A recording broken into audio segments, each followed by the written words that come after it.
Hi. Good morning. It's a Monday. Hope you guys are all doing well. It's stream for me. It's stream 157, and I'm going to continue work on the rewrite of the front end to my game. So, in case you're seeing this from YouTube or you've never seen this before, I'm working on the game. It's going to be a multiplayer online RPG. So, my public notebook is available through the link there. Usually I put that in my channel somewhere. Anyway, you can read more about it there, but essentially the architecture is a client server split. So you'll be playing the game in the client, which is in the web browser. Right now it just looks like this. I'm building in the pieces to it. I had a prototype of it a while ago that was very messy in the code, and I'm trying to write it a little bit better this time so that it can scale it up to have the entire game front end fit into it nicely. So I've been working on adding the login system. So I added some neat colored buttons. I changed the font here, and I'm using a combination of React and Redux, which are JavaScript frameworks, to manage the state for this app. I'm going to be working on that more today. The server end is all in C++. It uses a cluster of servers where each one has the same state of the game, and that state is replicated across all the servers using a consensus algorithm that is called Raft. So the back end of the game has a log, so we can see that there are 3 servers in the cluster right now, and server 10 is the leader of the cluster. And if I start to do things like log into the game, you'll see it show up on the back end. So for example, I can log in with my correct battery horse staple password, and it shows up here as a password success for player Raimu. So what I need to work on now, there are some corner cases in logging in, and also it doesn't show that we're logged in, and there's no log out button, and there's some other dialogues that are missing that I need to add. And what's going on with my camera? I got the green blue pixie dust above my head. I wonder if it's because it's darker today. Need to maybe strengthen the filter on that. Okay, here we go. If I go too much, that's what happens right there. Ah, I'm melting! You can dial it right in the middle there. Be good. Okay. Keep it there for now. So anyway, how are you guys doing today? I saw Nui detected me removing the auto host before it even started, as usual. So I guess that's the signal that I'm about to go live, right? I take the auto host down. I do that because I want to try to avoid that bug in Twitch where the auto hosting like resumes again after a few minutes. When it happens to me as a viewer, it's really annoying. I don't know really how to fix that without doing some of these tricks that I've been trying, like stop auto host a few minutes before and all that. Also, I'm kind of wondering, do I have quality options? Let me check. I do not. Oh well. I wonder if I should do the auto hosting trick. I mean, not the auto hosting, but the stop start trick to try to get quality options, or just give up for the day. I think I've already streamed too much to try getting quality options back. It still happens? Okay, I gotta try some other trick. Maybe I gotta turn off the auto host like completely, like disable it like a half an hour before. I'll try that tomorrow. I'll just so Nui tomorrow when you see it stop auto hosting, it's not that I'm going to be streaming right away. I'll probably do it like a half an hour before. So I don't want you to waste your time watching for my stream to start. So just a heads up. I'll try stopping the auto host like a half an hour before, just to avoid that issue. Because really, the auto hosting is just there in case someone wanders to my channel and they want to see other channels that I like that are similar in some ways to the coding. So stream is in the background anyway. Okay, cool. All right, no big deal then, right? All right, I'm going to have to try to decide what I'm going to work on today, in what order. So I have a daily plan here that you can see from the to-do link that I update every day. So I have here listed a few things. One was that this site devdocs.io was recommended to me, and I kind of like it. It is a nifty little collection of manuals, including... That's interesting. I've never seen that before. Including the C++ stuff. So, how come that doesn't pin anymore? Maybe it's because I'm zoomed in. Huh. They changed it. So, it used to show this always pinned on the left. But I did clear my settings recently. So, anyway, this is from CPP reference. But I kind of like the fact that they have all the other languages here too. Hey there, 85 Filter. Did I survive your great following purge? I hope I did. How are you guys doing today? Playing with Skizzers, 85 Filter. Maybe because the browser size? Yeah, I tried to make it larger, and it's not it, so it must be some kind of setting thing. I kind of want that, though, so let me see if I can figure this out.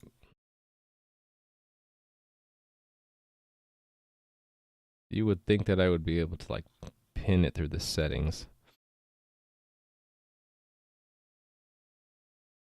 Fixed width layout, is that it? That's strange. I don't know, maybe it's broken. Let's reset all preferences in data. Sure. Oh, that did it. So, okay, there was something weird messed up before. But yeah. Oh, it doesn't remember that I want C++. Okay, let's enable that.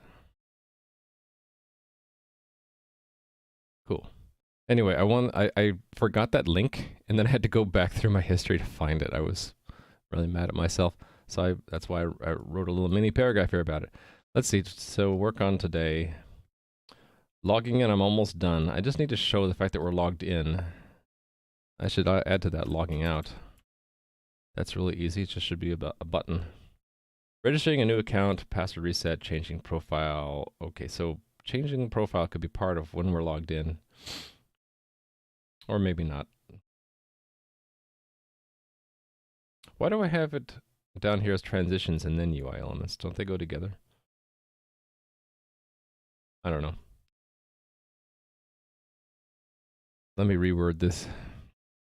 Let's see. Features to add back in that were part of the prototype.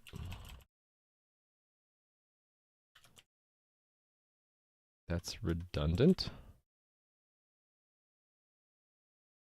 Password change form is separate from requesting a password reset. Ticketing system notifications. Okay. Yeah, and then the automatic login I have to put back in. Just indent all these. Yeah, this I'm not going to get through all these today, so I might as well just stop there. Okay, so logging in. I think I just need to have something in the main app to distinguish. I guess it would be the stage. Yeah, right now to distinguish between whether we're logged in or not. Let's change the button from log in to log out if we're logged in. About the pinning, yeah, right. Hero in need. Hey there, Ramy. Wowee. Yeah, I wish I had remembered more of my C#. It's been like a year since I worked on it.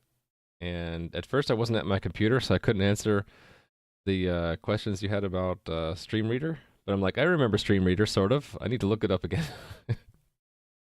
C# is kind of fun when you get into it because there's a ton of library support in the .NET framework. And sometimes you won't find what the best way or quickest way to do something right away. There's like 3 or 4 ways to do any one thing in C# or .NET. And then when you find it, it's like, oh wow, someone else had the same problem or had the same idea, and they made a single function to solve my problem. Yeah, no problem. Hey there, Rally Monkey. Okay, so, today I'm working on improving this. So what do you guys think so far? That look nice? I was going to add some transitions to this once I get better at transitions or animations in CSS, but I think this will do for now. So if I type in something bad, it says bad password, and you saw that while it was connecting, it shows connecting, which is kind of nice. Hey there, Red Sky 1. So when we are logged in, though, it's not doing the right thing. I'll show you again. Correct battery horse staple, log in. It just goes back here. So I needed to show something here, maybe like a little text that says you are logged in, but there's no game yet, and then a log out button. So I think that's what I'm going to do next. When you were in space, hello, how are you doing? So this is going to be some kind of state, right? Logged in. And then where do I get it from? I should have a reducer of some kind, right?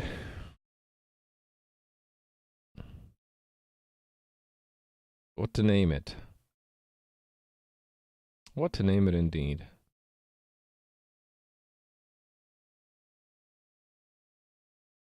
For lack of a better word, how about we'll call it... We have dialog reducer. How about stage reducer? So it'll be login, it'll be state stage. And let's add on log out. Dispatch log out. So that means we're going to have log out as an action. Let me go ahead and put that multi-line because we're going to have multiples. So log out needs to be an action that I add. I've been trying to keep these alphabetically ordered, but okay, I messed up there. C comes before everything. I think I kept that for reference to what they had in the example I was using, or I was basing off of. Do I still need that? I don't think I do. Huh. This is one thing I'm not doing, using global variables tied to actions. Maybe I'll keep that around. This other stuff, though, is the same as what I already know. Hey there, Soding. How's it going?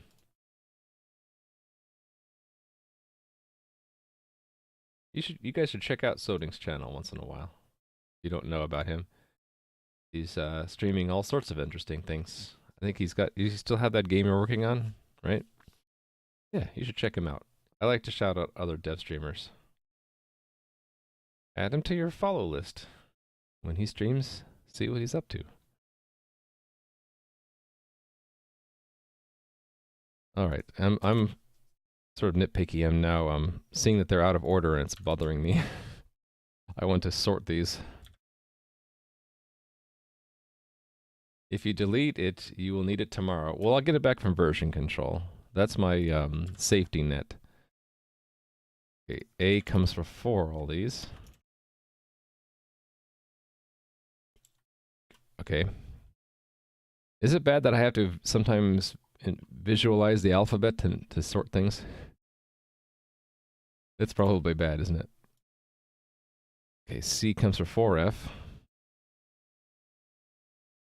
E comes up to the top. Crossover episode. Crossover between what, C++ and JavaScript, or maybe I'm missing the context. Today's going to be mostly JavaScript, I think. Although if you guys want to, I could show stuff in C++, although the front end is really far behind the back end now, so I'm needing to do a little bit of catch up. Yeah, well, sometimes I just have to stop and actually think, actually say the alphabet in my head, or at least part of it, and I need to get a memory trick going to make it faster. Oh, are you saying that there are two different streamers, in the same place? That happens to me more and more. I think if you start visiting other streamers' channels, you'll notice they hang out in each other's channels more often than not. For me, I like to have another dev streamer in the background when I work and I'm not streaming. because once in a while they say something interesting, programming, or something I don't know, or something that I can help out with, and then I can chime in. But otherwise, it's sort of in the background.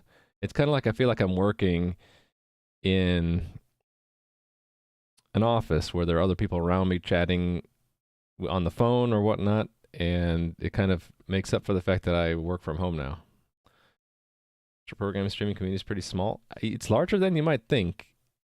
Every day now, I still find new programming streamers that I didn't know that have like 1K or more followers. I'm like, oh, I didn't know that guy or gal. And I think just a lot of them you just have a hard time finding. I don't know why. Maybe the stream schedules.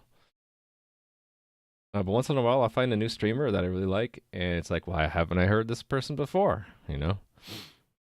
Actually, Twitch helped me out the other day. It was Rub-a-Dub TV. I didn't know about him, and he showed up in my recommended list. And he's actually working on a game it's a lot closer to what I'm doing than other dev streamers are. So I'm like, oh wow, that's cool. 3 programming streamers and 3 others you've unfollowed, but you felt bad. You could refollow them again. It doesn't cost you anything playing with Skizzers. If you feel bad, just follow them again. Okay, I think I have them back in order. Now I need to add the missing log out to it, right? So again, I had to visualize the alphabet. O comes after I, right? I'm so bad. Log out. And there are no arguments. It's just log out. So it's a simple one. And I'm going to need to make a new reducer. So let's copy dialog reducer to stage reducer. This is probably going to be temporary, but you know about how temporary things become permanent, right? All right. Hey there, Sedhu. How's it going? And Crumpet, how are you doing? So a lot of people say Red or Red Rampage, but you told me that it should be Crumpet, right? Or can we just like pick a random one of those 3? Today I can call you Rampage if I wanted. Yeah, playing with Skizzers clean out his follower list. I actually don't subscribe to that opinion of cleaning your follower list because I don't really have that problem of having to scroll through to find programming streams I like. I think it's just a balance. If you start to follow like hundreds and hundreds of channels, you might have that problem that you really have to scroll through the list to find something that you want to watch. Okay, so it's also more of a problem if you follow popular streamers because they sort to the top of your list, and if they're like I followed one guy because he's a World of Warcraft streamer, and I play World of Warcraft, but I don't really like to watch World of Warcraft streams, but I followed him because I saw him in line at BlizzCon. Ever since then, he's at the top of my list because he has so many followers, but I don't want to unfollow him because I would feel bad. Thanks for the follow, Hodendoe. All right, so what does the stage care about? It cares about logout. And I probably need to have another thing to reverse logout. Okay, I have login start. I don't have login complete. Let's add that. Login complete. And then I have to uncapitalize that one. So let's not have arguments for login complete. This is style reducer. I want stage reducer. Here we go. Log in complete, log out. Those are the 2 actions I'm going to care about. And then the state is logged in. Initially, we're not logged in. Login complete sets login to true. And then logout does the opposite. Did I skip you? I didn't mean to skip you. Sorry. Hey there, Gelmega. Gelmega's working on the Gelmega compiler. Actually, is there a name to the compiler or the language that I can use when I describe it? But much respect to Gelmega for tackling a very complicated, at least for me, problem of making a compiler. Especially because the compiler is interoperating with C, and so There's a lot of work being done by Gelmega to get it to compile C headers and to interoperate with the new language. So that's awesome. It's called MJ. Okay, I gotta commit that to memory somehow. I think I will commit it by putting it in my notebook. That Gelmega is making a new language. It's called MJ. Like MJ from Spider-Man. I got it. There. That'll help me with my memory, to commit it to my memory. Yeah, that's cool. That reminds me of naysayer John Blow making his own language for game development. Although I don't really watch his stream, I know he's making his own language. He wants to make a language that is targeted for game dev. Oh, the reverse of your initials. I get it. Well, that works too. So, yeah, your language, your work on that language reminds me of what John Blow was doing with his language. Okay, logged in. I think this is all I need for this reducer, and I need to combine it. So we're pulling in a stage reducer. Stage. All right. We should be back to, oh, we're not. Login complete is not exported.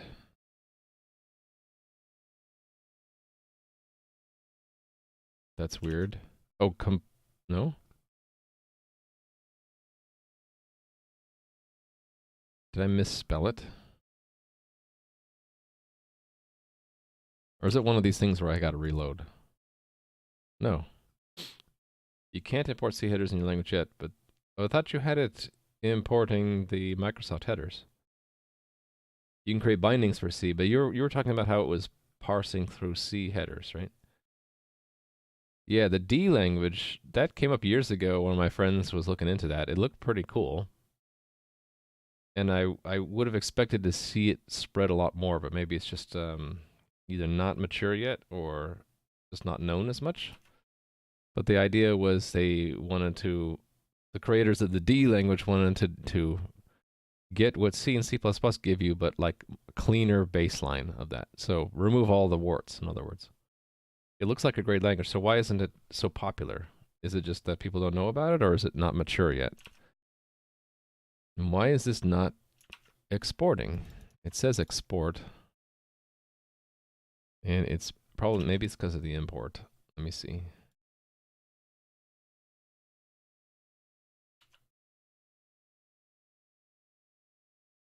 Okay, I'm missing something simple. This is what it feels like. I'm missing something simple. Not mature yet? Okay. It's been a couple of years at least, though. Cool. Wait, do you have a site, like a blog, Gelmega, that we can follow your progress on? If not, maybe you should. Get that Twitter following. Get that blog going. Drum up some hype.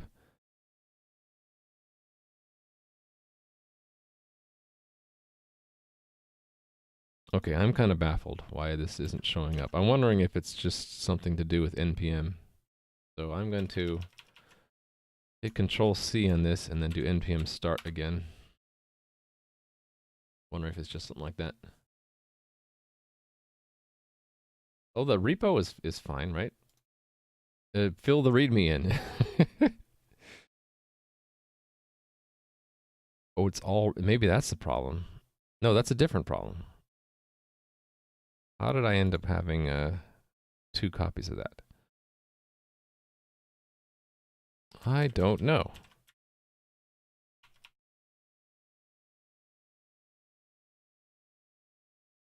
Okay, for whatever reason now it's working. Okay, anyway. To make it show something different, I think I'll do that next. So I'm pulling in the logged in flag here as a prop, so I can do this right here, right? I can say logged in. Let's do one thing. Otherwise, do another thing. And actually, this whole thing can be in the stage. That's fine. So we'll do stage. And then within the stage, we'll do this evaluation here.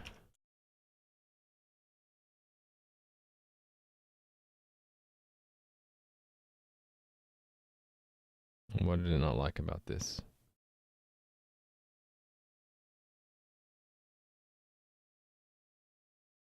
Oh, yeah, I think it might be because of this, right? No?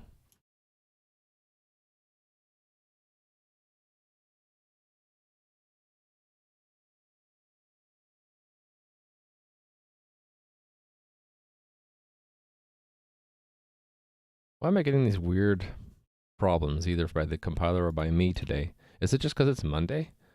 Another place I had did this was not in the stage, it was in the login dialog. Yeah. Ooh, how did that happen? That's ugly.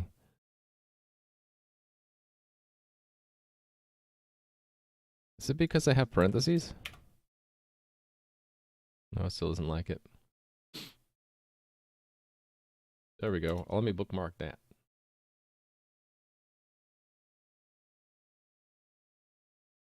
Cool, MJ. I like that you can abbreviate the name down to fit into a file extension. That's a plus. Okay. See, the error is confusing, saying that types can only be used in a TS file. It's not a type. It's confused thinking that that's a type. So here's a place where it was okay to mix JavaScript and JSX. And I am doing React, right? Compilers don't like Mondays, yeah. I'll figure it out in a second, I'm sure. More than a second. So one difference is they have parentheses. I don't think that that's required. It wouldn't hurt, though. What else? I really don't know.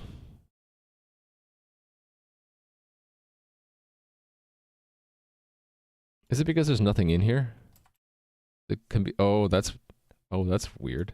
So you have to actually have something in an expression in JavaScript. I suppose that actually makes sense. You need that in almost any language. An empty parentheses doesn't look like an expression. All right, so yeah, that makes sense. So if we're logged in, let's have another button to log out. And let's put something in here like a paragraph that just says, yay, we're logged in. Too bad there isn't much we can do yet except to log out. I was going to type feels bad, man. But let's take it to the next level, shall we? Let's look up the link to feels bad, man, and link it, because we can. Feels bad, man.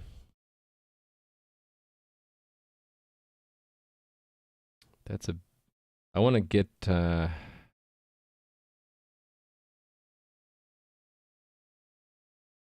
should I just look up in BTTV? Or can I just link to that image?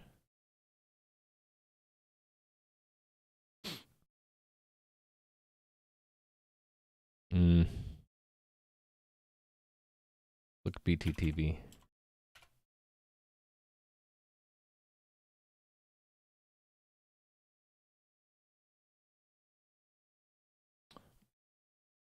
Okay, I'm not so good at looking up emotes.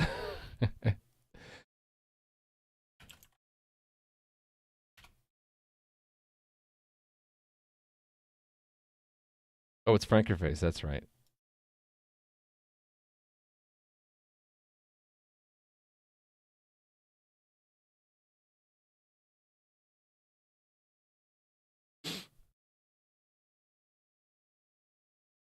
Can I just take that image? Copy image address. Image source equals that. Yeah, we'll do that. We'll do it that way.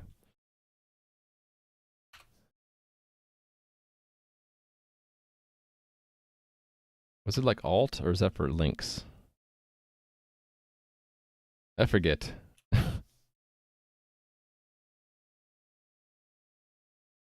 All right.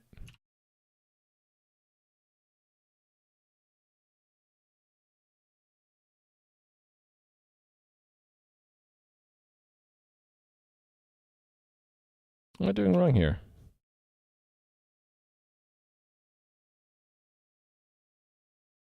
Oh, because this has to be a fragment, right?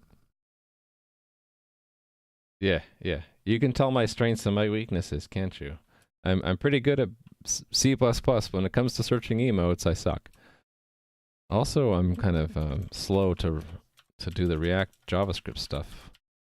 I really like React Fragment, though. I like that, and I dislike the fact that you're supposed to return a single element. But React Fragment is nice in that you can return a single element that goes away, and puts that in its place. Okay, so let's log out on log out, and then I just have to have some kind of middleware that intercepts log out.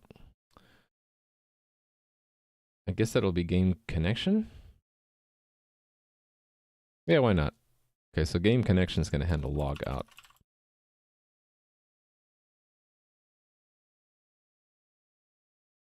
Oh, by the way, this is something I missed when I was last streaming. I was seeing that where it shows here that it's declared but never read, and I'm like, why does it say it's never read? It's read down here. It's because of that symbol. These symbols are the same as the strings. You can still use that, and it just happens to work, but it would break if I changed anything like that. That breaks it. And the real bug is that I was not using the actual variable that was using as a string. So using computed property, is that what it's called? Or computed key syntax? Now it's actually pulling in the real string through the variable. Log. It's one of those quirks with JavaScript that comes from it not being so type strict. Okay, so logout is logout. Add a function for that.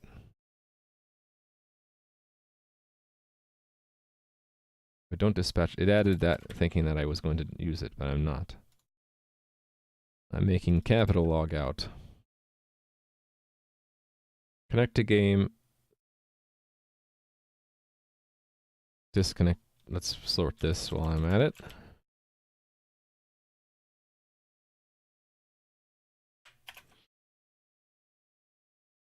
Yeah. I think it just takes some getting used to, really.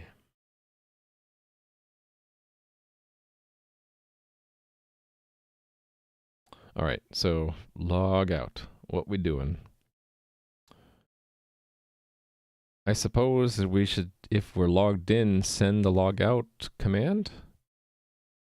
Do I have a logout command? Yeah, I have a logout command in the backend, so we should send that. So I should dispatch to myself, shouldn't I? Or, yeah, let's see what authentication does. It does one of these. So let's, oh, thanks for the follow. Hostosis? That's an interesting name. Oh, you're hosting me now. Hostosis is hosting me. Nice. Thank you for the host. And thank you for the follow, Lava Troll. That's also a cool name. I like that. I like when people find cool names in Twitch. For some reason, it makes me feel nice. What's my favorite Twitch name so far that I've seen? I know Red Rampage Crumpet is up there, pretty high up in that list. I should start keeping a list of my favorite Twitch names. Ramie's pretty good. Yes, yes. Wowie indeed. I had to stop and think about that. Yeah, I guess my brain is not into it today. The list doesn't come to mind. All right, where was I? Dispatching this message on logout, right? So we're going to dispatch send to game logout, which ends up coming back to us because we also handle send to game. That's down here. But I'm going to go through the formal dispatch anyway, even though I could call that directly, just so that I want to keep it so there's one and only one place in the code where we do a socket send. That's the idea. So after we dispatch the send to game, which will send it. Then we can disconnect. So that is also another dispatch of disconnect from game, right? We should import this. And we should also import the, even though we implement it, we should import it as well. We also, I also want to call disconnect from server. Oh, we should fix that. It's disconnect from game, not server. Let's replace it now. Replace, replaced. Okay, disconnect from game. So I can dispatch it here. Dispatch. Disconnect from game. Playing with Skizzers, yeah, definitely in the top 10 for me. Although it dropped, I have to admit, playing with Skizzers, it dropped a place for me. Playing with scissors rolls off the tongue a lot easier than playing with Skizzers. So I'm sorry, but you lost one position in my list. But you're still in the top 10, so don't worry about it. The lich doesn't come to mind. Yeah. I frequently screw up when I speak words. Me no speak words easy. Me have trouble with words. I think, again, it comes from not practicing enough public speaking, and I hope that streaming will help with that.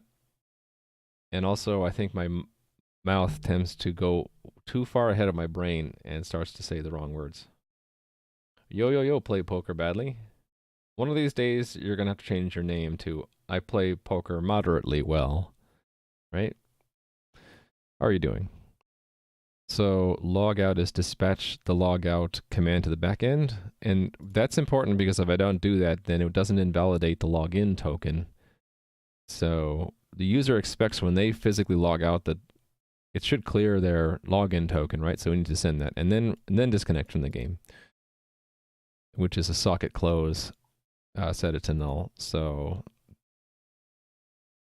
the middleware setup.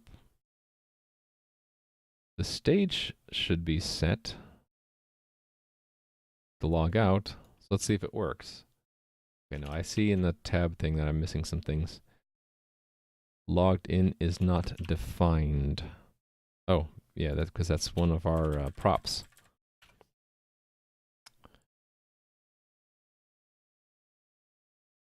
Logged in. On logout is not defined. That is correct. Oh, yay, we're logged in. I didn't think we would be logged in at first. Okay, it's screwed up. Hey, but look, the feels bad man worked. It's a little too big though. Let's reduce his size. Is that because I'm zoomed in though? It might be. Yeah, well, let's reduce his size a little bit more. I'm just being silly here. And I don't really remember how to do this, but it's like width equals or something. I don't know. Let's just guess. Oh, too big. It's a little blurry too. Is that because I'm picking from the low res image? It just is blurry. Interesting. All right, well, even smaller.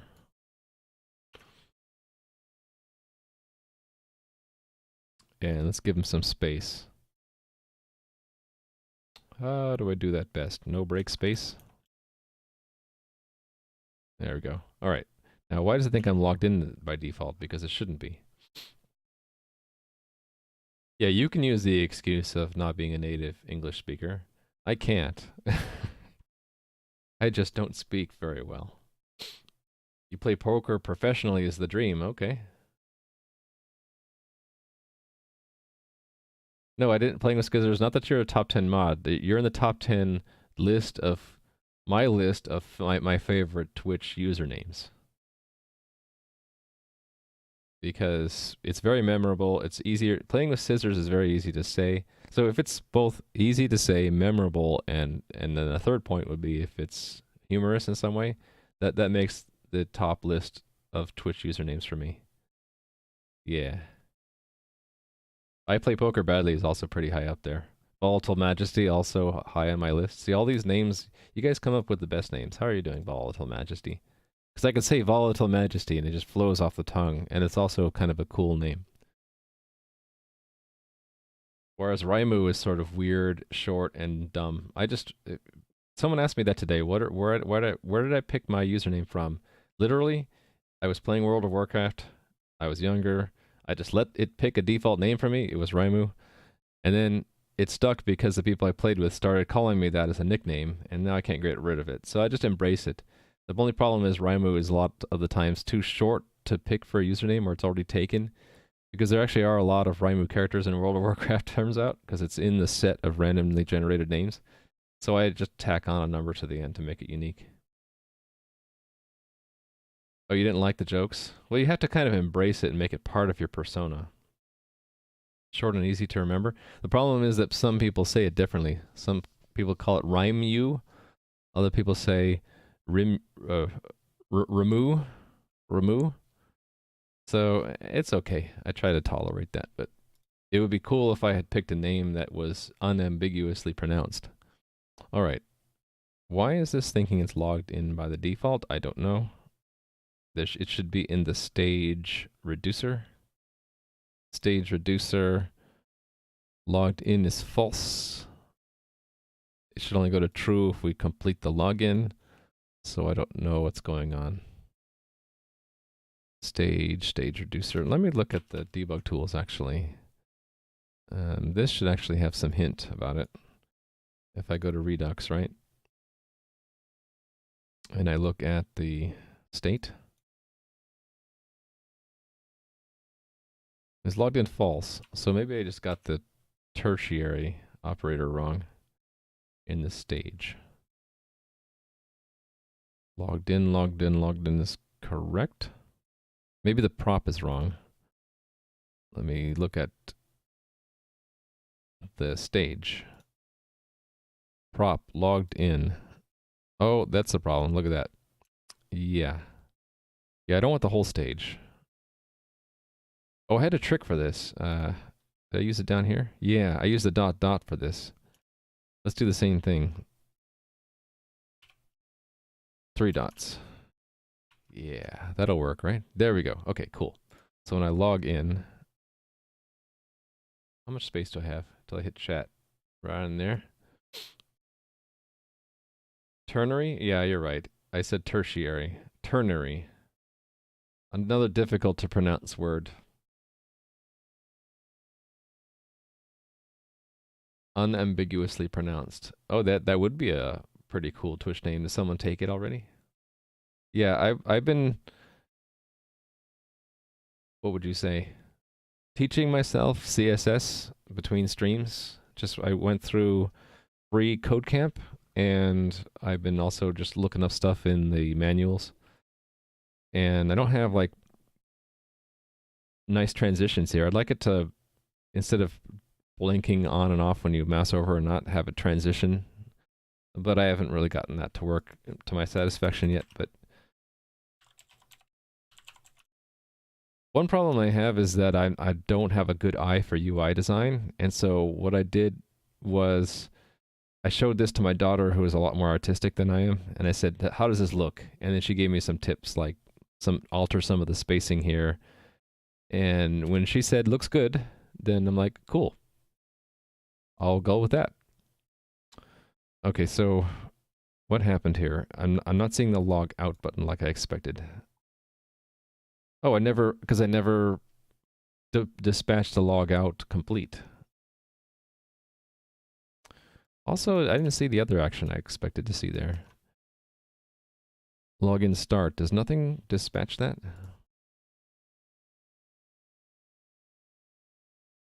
Why is it showing up in the replace? Oh, because it's replace. Don't replace.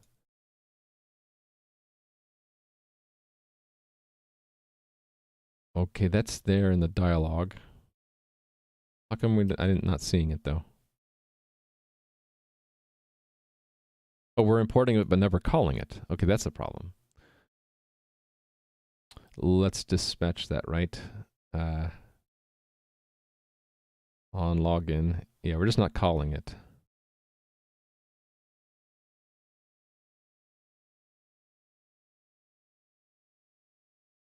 Oh no, I am calling it.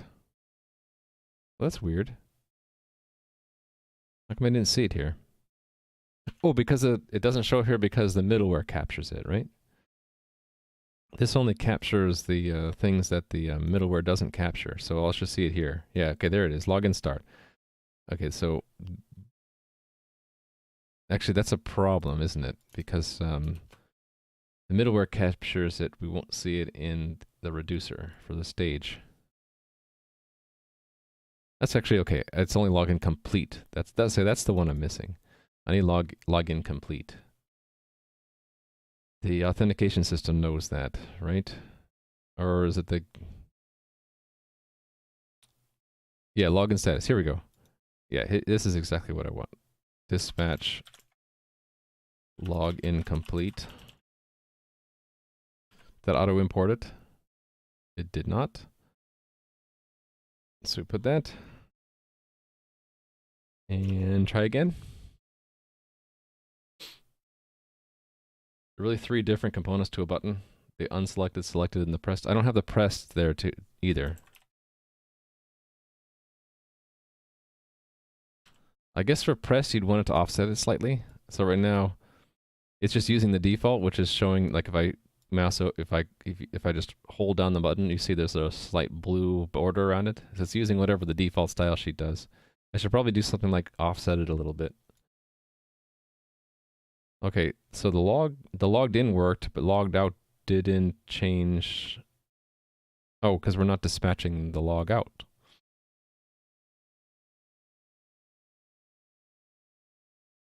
Okay, yeah, I need to have a logged out or log out complete or something like that. So maybe I should break this into log out start, log out complete. Let's put cursors there. Start. And complete. Then I need to search for that string log out. Oh, it's in too many places. Okay, what if I just include player console? Okay, that's much better. And then we change it to whole word only. And then change it to log out start. This one, okay, let's not do whole word only. Let's X this one. And not case sensitive. If I X these out, it's not preserving the case either. Okay. Let's not do replace. Let's just search and then go to the individual instances. Start.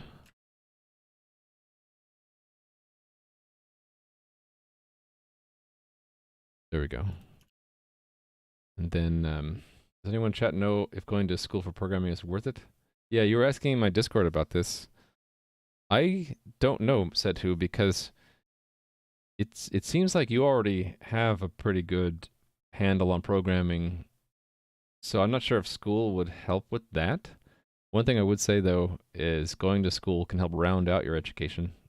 And you might not like that, but I think in life it comes in handy to have taken other classes and other things, like in the humanities or in writing or public speaking or engineering. So getting a bachelor's, not only is it matching a job requirement, but it can also help round out your life experience. And you meet people in school, form new relationships. So I would recommend it for that at least.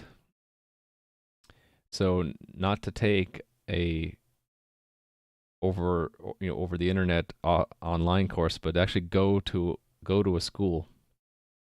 Maybe just for a few things, right? Just to get that experience and help round out your education. But if you can't afford it, you don't like it, I can understand that too. So yeah, I don't know if programming would make it worth it, but yeah, other subjects on the side I think would make it worth it. Do it for the lulz if nothing else.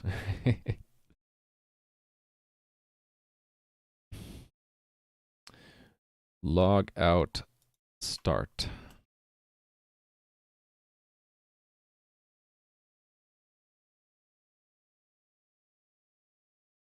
Okay, so that's connected.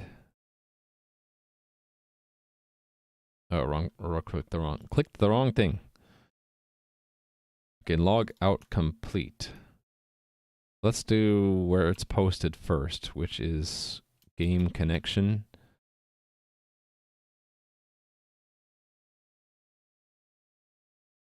Technically, it goes with authentication, though. Let's move it. Yeah, it kind of matches up here, because that's start.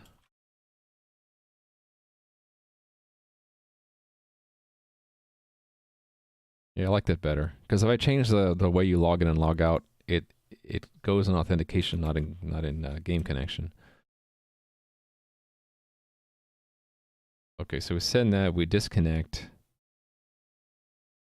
I think then I dispatch it directly. Log out complete. So that I need to import. And that's just going to be used by a reducer here. Log out complete. All right. I'm wondering if I should separate the actions I have in between those that reducers will see and the ones that middleware will capture by some kind of prefix, maybe. Or segregate these into two parts, maybe? Your mom just talked to you and you missed it? Okay, quick summary. In addition to what people are saying in chat. If all they care about is you making money, then start looking for jobs now and see if you can find any that with your resume. And your resume should include your work on Twitch with the shader toy and some of the shaders you've written. You might find employers who value that more than a diploma. But in the meantime, yeah, it's probably good advice to, one way or another, get that bachelor's degree, whether online or not. And I don't know if it'll help you with programming, but it should help round out your education. So I definitely recommend it for that. Yeah, definitely build a portfolio from all your work. Get started on that right now, and then you'll just be building that for the rest of your life as you learn more. But yeah, you might be lucky and find a job without needing to get a bachelor's degree. Hey there, Sultanator. I'm doing all right. How are you doing? I'm working on the front end of my game, and I messed up something, so I can't show it yet. Let me fix it. 69, dude. Let's fix that. That is probably not imported. Yeah. Okay, so I've been working on this little Sultanator and a little bit of CSS learning on the side. Monka S playing with scissors? Come on, that's what is it? Bill and Ted's Excellent Adventure reference. It's perfectly safe. I think I misspelled my password here, but I can use my nifty React tools to find out what the password was. Correct, bad, I did misspell it. It's Ross instead of horse. Horse staple. Don't do this on a real website, especially when you're streaming. But yeah, I've been picking up a little CSS in the background between streams and trying to pretty this up. Cool, so now log out should return me. Okay, cool, good. I probably don't need this error anymore because it's known that we're logging out if we get a logged out, right?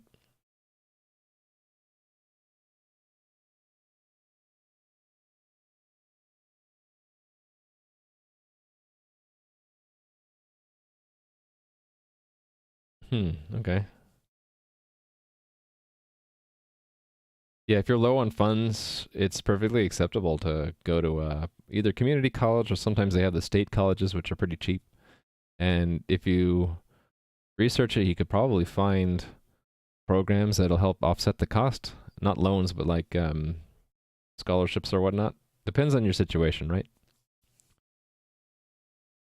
It's the game, yeah. Well, it's not much game yet, but yeah, when you guys are going to log in, this is what you'll see, unless someone's got any more ideas on how to improve it. Actually, one thing I've seen is sometimes this repetition is removed just by removing these labels. So it would look kind of like this if I suppress them. Let's see how quickly I can do this. If I just go to the element for that and do visibility hidden. Okay, why did it clear it? Oh, I did it on body. Let's not do that. I want it to be on this guy. Visibility. Actually, let's collapse it. Okay.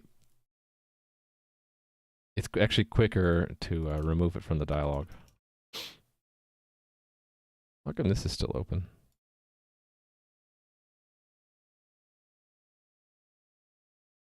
So yeah, just removing these and actually it's not going to quite work out, is it? Yeah, it's still putting them on different lines unless I put in an empty span.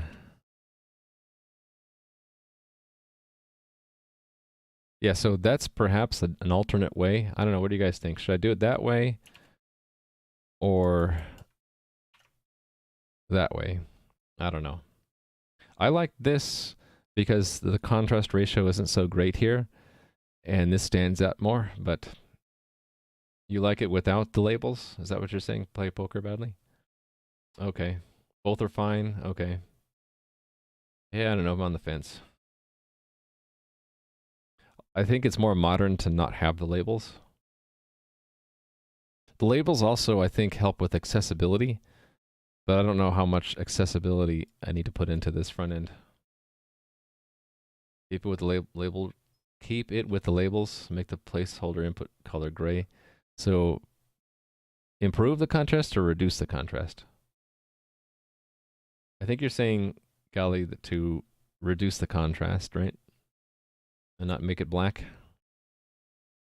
I've been reading CSS guides and they're always focusing on keeping the contrast high for people with vision issues. Don't do any accessibility. Yeah. Keep it in mind, exactly. Reduce the contrast because you need to suggest that the value is not there yet. I can go with that, especially if I have a label. So let me do that. That's easy to do. I have that in my CSS.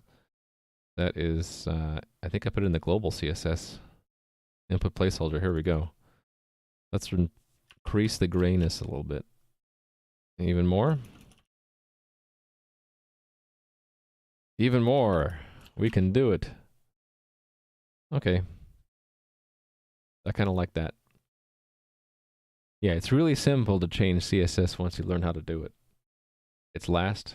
Yeah, I have stuff in there, like the fact that I have the label 4 in there, because I know that that's how screen readers find things and associate things together. So I have that machinery in there. All right, so the login's done, right? Type it again.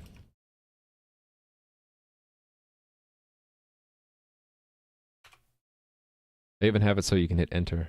Yeah, we're logged in. Too bad there isn't much we can do yet except to log out. All right. Let me check this in. Step in the right direction. I need to clean some of this up though. Logouts defined but never used. Really?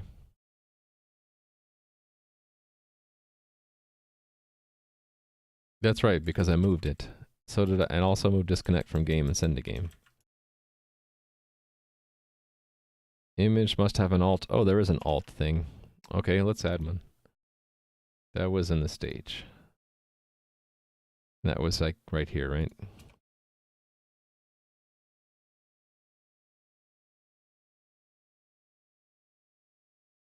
Feels bad, man.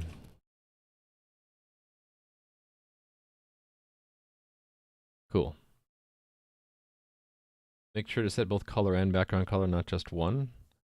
Oh, right. So I probably forgot that. You're saying for the buttons, for the inputs, right? I think I did set the background for inputs.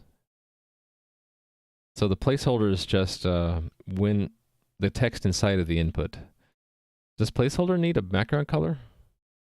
Or does it, I assume that this just overrides the color for the placeholder, but otherwise the background color is taken from the input. Can I use a 9 slice for my buttons? That's a good question. I don't know.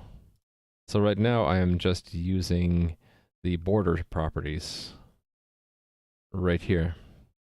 And I set it up to use a variable, which is how I have the variable changed to red for the cancel button by just changing the variable, which is a kind of a neat trick.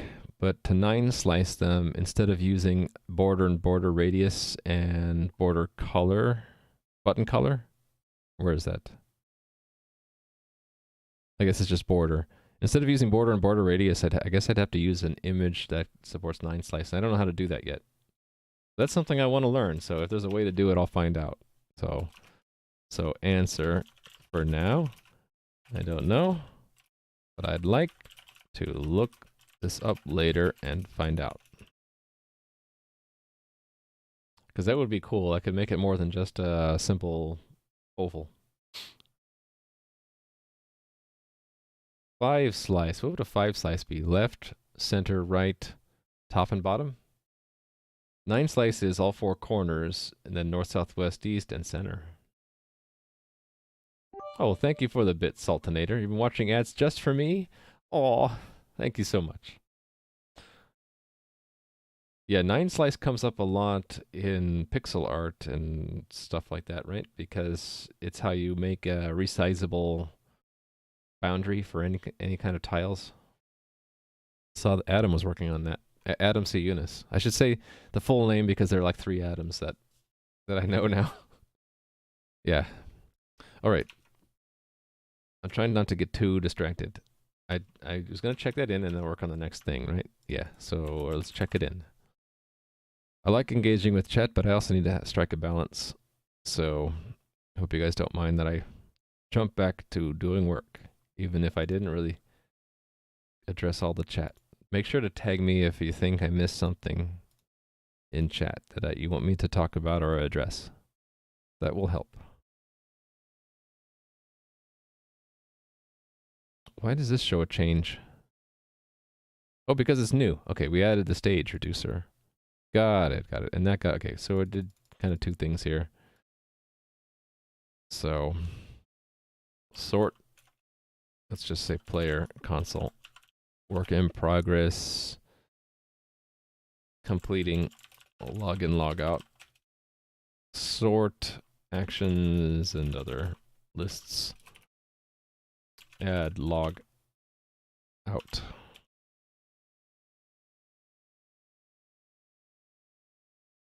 Add stage reducer. All right, simple. Okay. So we can log in and log out. Register a new account, maybe? And do that next. So that I'm thinking of as making another button on the stage, going to an alternate dialog, which has sort of a similar look and feel to log in and log in, only some other fields. And you know the other thing I didn't do? It's kind of hard to test too, is that while it's connecting, hitting that cancel button should cancel the connect request. But that's more advanced. Let me get to that later. Let me put that as a note. Do later. Cancel during async process, I mean. Asynchronous. E.g., or let's say, example, hitting cancel while connecting. Thanks for the follow, JS Grant. Presumably, because the server is taking too long to respond to the connect request. So I want that feature so that if it's sitting there saying connecting and then you just you should be able to give up by hitting cancel and not be stuck in this UI, right? Hey there, Steve. How's it going? All right. I'm gonna add the registration button here, and I'm just gonna throw the button in there for now. I'm not gonna care so much about the layout. So let's throw the button in. That's on the stage right now. Where's the stage? Here's the stage. So if we're not yet logged in, that sounds to me like the appropriate place to put this. And I have a special CSS class for buttons that I made. Button bar. Using the flex, so I'm going to use that. So I'm going to make a div class name button bar. And I'll put the login in it. Let's make sure I didn't break anything. Okay, it didn't break, so let's add the next button.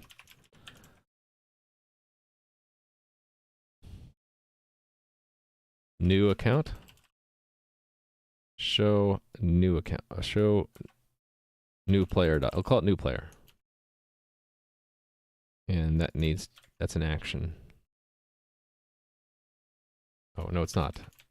It's a prop.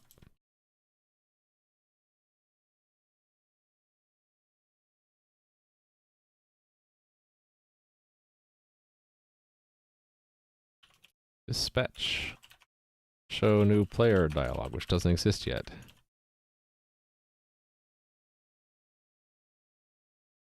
That goes there.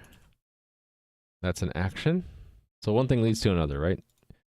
That leads to me needing an action. Finding Redux, now that I'm getting used to it, I really like it. I like the nice separation, even though I acknowledge the fact that because of the separation, it gets a little convoluted in that I'm jumping between 4 different areas here: actions, middleware, reducers, and views. Even though I'm doing a lot of that jumping while I'm adding stuff, in the end, I can go look at all my actions, and it's just data. I can go to my middleware, where all my logic is. I can go to my reducers, which is just a pure translation of actions to state. And I can look at my views, which all my JSX is in, and it feels nice and orderly. So I like that. So that, I guess on the plus side, it's nice and orderly when it's done. The negative side is that while I'm adding stuff, I'm constantly jumping between these 4 places, because like right now, I added this new account button, and that needed to have a prop, so I need to jump up here and add the prop. That prop needs to be mapped to a dispatch, so I need to jump down here and add a dispatch. What are we dispatching? It's an action, so I have to then jump back up and import it, which means I have to go now over to actions and define it. And then after I do that, it's like it has to be either caught by a reducer or a middleware, so I'm jumping around constantly, but in the end, so that's the negative. On the end, though, everything's in its correct place, so it feels good, man, at the end. Does that make sense? The boilerplate is easy to drown in. I think I can see that. And my separation of concerns in these 4 areas is my attempt to prevent drowning. So yeah, there's a lot of boilerplate, and you need to have I think you need to have a technique to control that boilerplate down a bit. All right, new player dialog is a new action I need. Oh, I have some sorting issues here still, don't I? Okay, that needs to be down there. The S needs to go down there with it. I get blah blah blah. I get a little nitpicky about sorting sometimes. H comes before L.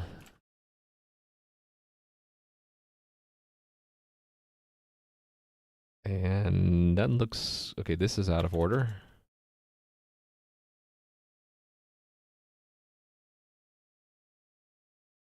Started. Okay, this is completely out of order. I want to be able to look through and find alphabetically things, is the whole point. You still need time to cope with Redux? Is that what we're coping with? Oh, I missed your previous post, Agali, about your game theme. Should we take a look at that? You're using this.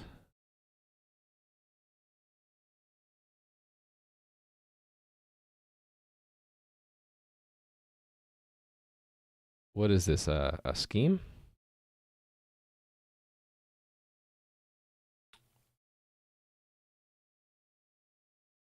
What is this what is Spectre? Oh, it's a CSS framework. I see. Yeah, well, didn't I have that? If I don't have that, let me add it. I had a list of CSS frameworks that I might use in the end. Right now, I'm just trying to do it myself because it helps me to learn CSS, but I had in here front-end cleanup. Okay, I had excuse me. Hold on a sec. I had Milligram CSS, Bulma CSS, and then NES CSS, which is pretty cool. Let me add in here Spectre. Where did it go? Where did I put it? Here it is. If I wanted to get a top level link, it would be here. Let's add it as a candidate. And this idea came from Galley. Spectre CSS. There we go. Fully represented. Save that.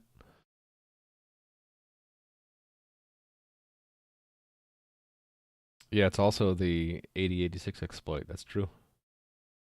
Did I call someone a beginner? I didn't mean to.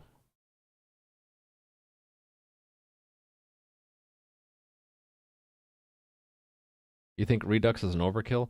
So another reason, Jesse, that I picked Redux is because the front-end client I had before I was doing this stuff in Redux was becoming very, very spaghetti code.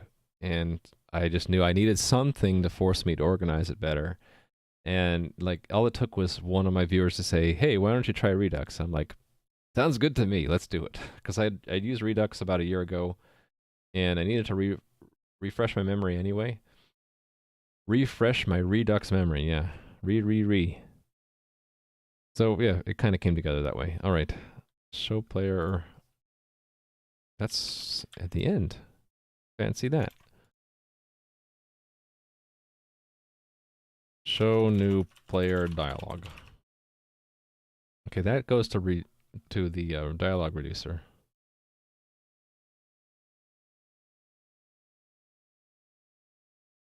Because it goes. Oh, and this needs to be sorted too. That just changes the which here.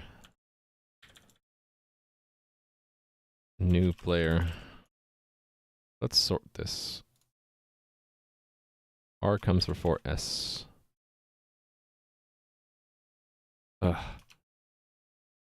Okay, H comes before.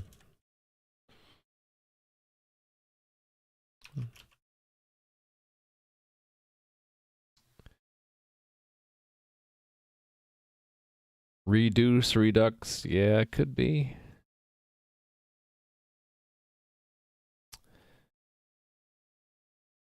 That's the problem with examples, right? If you need redux to solve complexity, then your example needs to at least pretend to be complex in order to show how it reduces it. And examples notoriously are not complex enough, right? So people then show examples of redux being used inappropriately to just throw in there, and it doesn't actually reduce complexity. It's just in there because we need to show something how to use it. That's a problem, right? Okay. Dialogue, yes. Has a selected dialogue. I already had the machinery in here for this, right? So we have a new player dialogue, which we're going to import from a non-existent place, and these should all have commas. All right. So let's add it. New player dialogue. New player dialogue. This should just say hide dialogue, shouldn't it? Not hide login dialogue. Let's fix that. Yeah. I think just generically we're hiding the dialogue.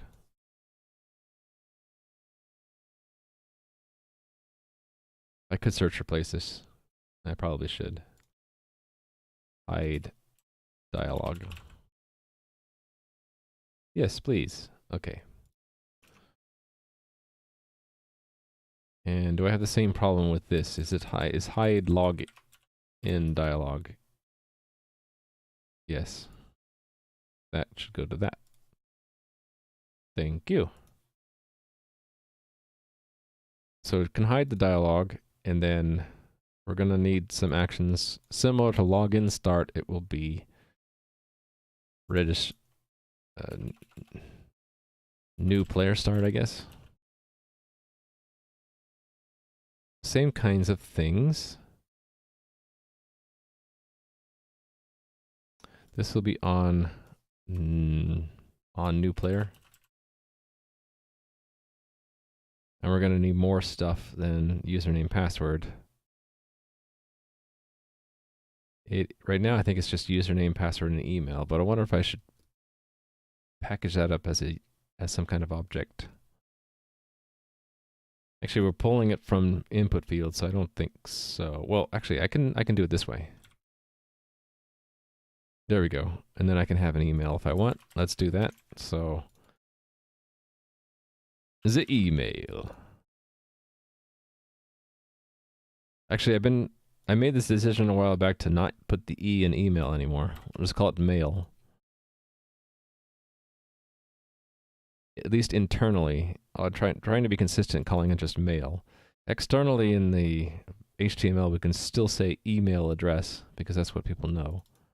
All right, so this I could reduce the boilerplate more if I had a common changer, right? Let me see. Let me put in what I would do without it for now. And then how would I reduce that down to one function?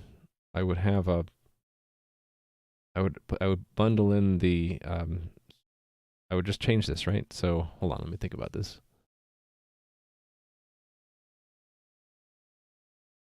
This comes from the fact that the onChange handler gives us an event, but if I also wanted to bundle it,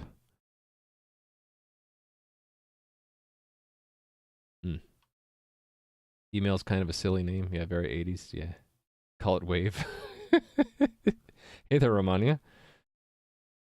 I should say to all of you folks that Romania is near, if not at the top, but near the top of my VIP list these days, because Romania has helped tremendously with the education of Raimu in both React, Redux, JavaScript in general. So a lot of props to Romania for helping me out.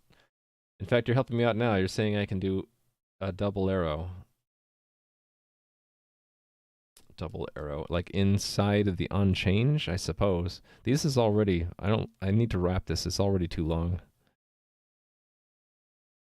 Let's wrap it here. And now I won't feel so bad making this a little longer. How about that? So yeah, let's do your idea exactly.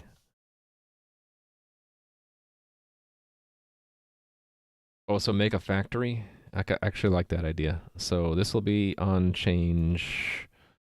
Actually, I don't even need it, right? Because I already have the factory. I already have the setters. These are React hooks, by the way, if you guys don't know.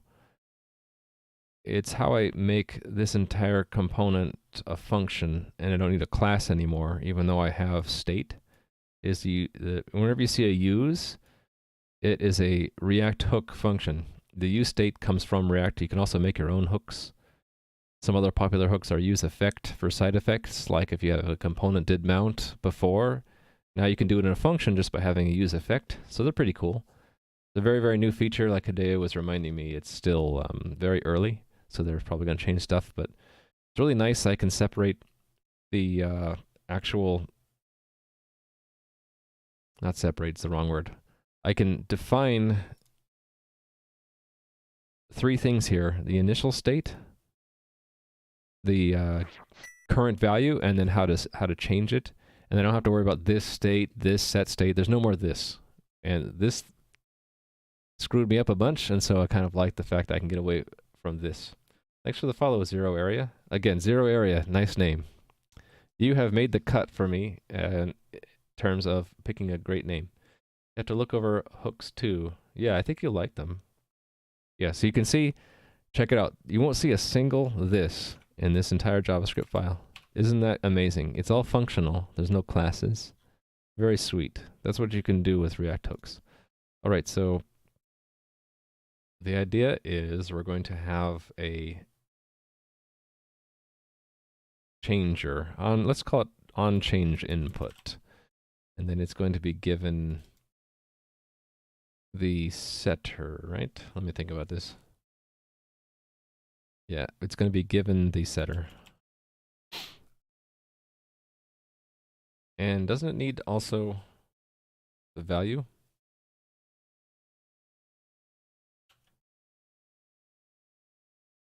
Actually, what am I doing here? Let me do it backwards. Let's undo this. Let's address this first. So if we're saying on change, I don't know why you called it on default change. Shouldn't it just be on change field? And then this would be set username.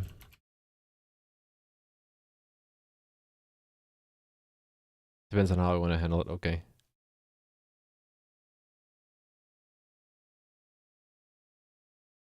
This I'm thinking I can, if I call it, this will work if this is something that returns a function. Let's see if I got this right.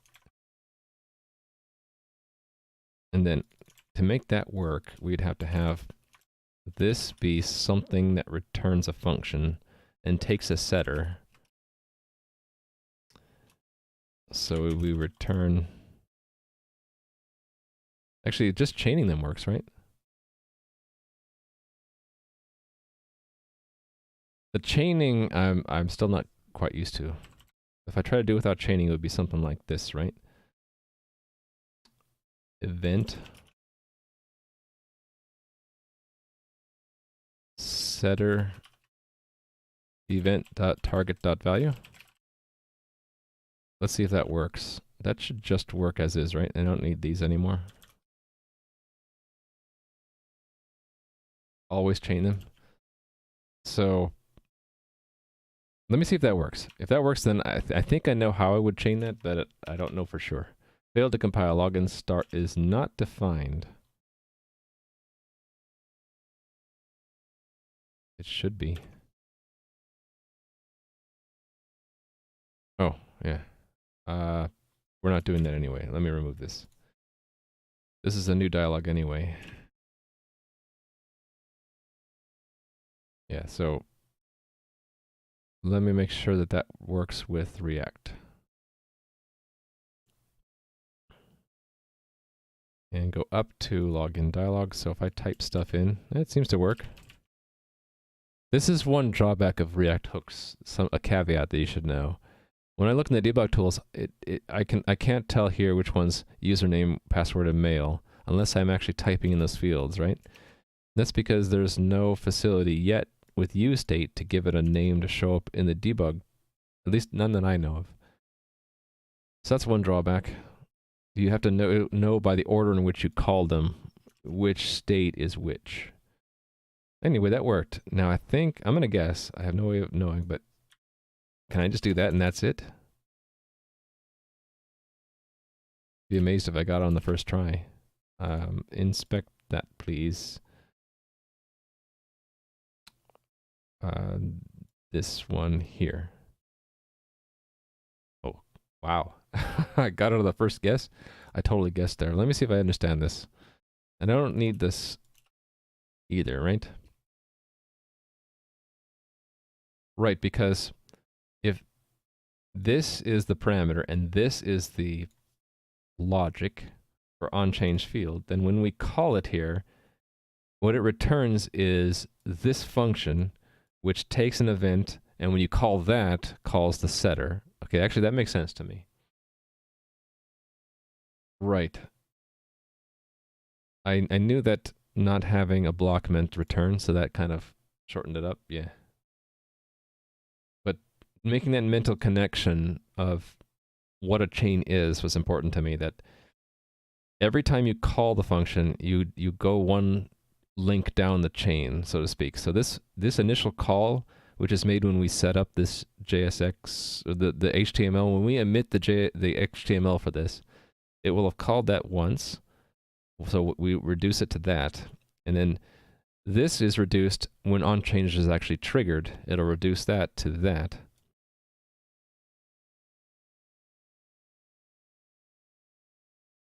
How does that work? Right, and then it gets called. It gets called with the target value. Yeah, because this is really a return, right? Because it's not an arrow function. This is actual shorthand for saying return that. Okay, got it. So yeah, I have two functions. This is one function, and that's a second function. And then the body of the second function is just calling some third function and returning it. Right, got it. Yeah, so for me, I'm used to C++ Lambda functions, and this is different enough that it trips me up. You can actually do that in C now, right? With blocks, there's the new block syntax, which makes closures. I haven't used it too much. Do you guys know about this? There's the C block syntax closure. It's not Objective-C. What do they call it? I forget what it's called. It got added to C99. Maybe if I remove block from the keywords. Yeah, they'll probably give it in the answer. Oh, maybe it is. Okay, maybe it is an Apple extension.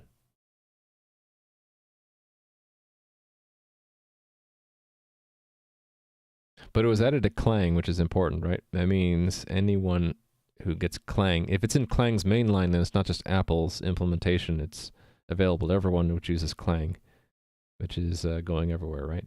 Yeah, we're using this hat syntax and using that block keyword and using, yeah, so it looks kind of weird, but it lets you make lambdas in C, which is pretty cool. So everything you need to make a lambda, it has to be an object that you can call, and it has to have a closure. So all requirements are met. You can do lambdas and closures in C now, if you use Clang, I guess. I don't know about that. Like, does it actually go somewhere? Oh. Well, that's an interesting domain name, that's to be sure. Good thing I don't have family friendly on my stream. That says Objective-C, but... Oh, that's right, because Objective-C is an Apple thing these days, and Apple added that to C to make it compatible. Yeah. So it's not just Objective-C. If you use Clang, it's in C normally now. They have a friendly URL too. I haven't seen that before. Using the F word to make domain names just to, I guess that's just because people are incorporating that as part of their language now to make it easy to remember. Okay, yeah. All right, anyway, back to work. Change fields. So now I only need to have one factory to make several fields. So now I can add, I forget now. Where would the email just go? I think it went after username, and then I wanted to have the password twice, right? So this is mail. It's not autofocus. This is the email address. This is mail. This is sent mail.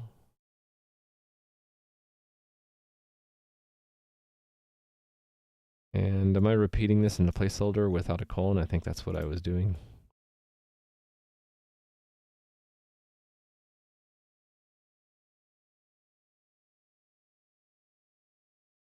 What do people usually say? Do they say password again? This makes me want to look at like a different site to see, like if I wanted to register, I don't know. Let's say, let me go to I don't have any personal info in Chrome. So what if I go to stackoverflow.com and I say I want a new account, sign up. Oh, they only ask for the password once? They don't ask you to type it twice? So do I need to ask for the password twice? I had password twice because I thought sites did that to make sure you didn't mistype it. Depends on the website. So what's a website that would ask for it twice? If there's email resets, there's no need for twice. Okay, so maybe I don't even need to worry about it. It was all client. Okay, PayPal, we can try that. It was all a front side requirement. I don't have any backend requirement for 2 passwords. Yeah, sure, personal. Oh, confirm. So if I wanted it, that would be a nice word to have, confirm. Create your passwords is a really strange way of saying it, I think. All right. What do I want to do here? I didn't save it yet, so it didn't show up here. Let's just I like the idea that, let's see who said it. Steve said, I have password resets, so there's no need for it twice. So let's just keep it simple. Your name, your email address, your password. So it's not login, it's what? Register. Sure. Register and cancel. And the form goes to not on login submit. We need to change that. So this is on register submit. Actually, let's be consistent. I've been calling it new player. Okay, so it's on new player, and then we're going to include the mail now. We're wiping out the password so it doesn't linger. Should I wipe out the mail address too? Let's not. Because there are errors that could come back. It could say that account name, that player name is already taken or something, and then it would be annoying to have to type in your mail again. It's already maybe too annoying to type in your password again. Sign up? I can call it sign up. Call it whatever I want, right?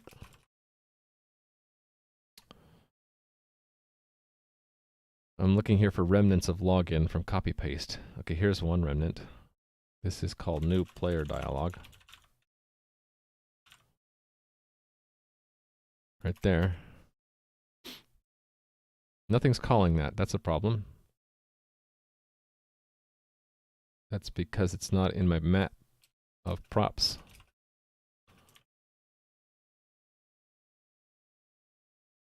Oh, wait a minute. What am I thinking?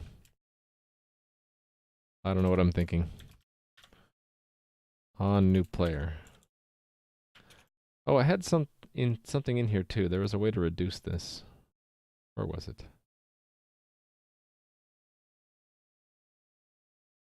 Oh, I can't remember. Oh, here we go. There's an alternate style. If there are no arguments, I could reduce it to that. Maybe that's what I should be doing. Because they're all going to be this style, right? So I could just do this. Slide dialog. Or does that only work if there are no arguments? Some of these had arguments. Like this one.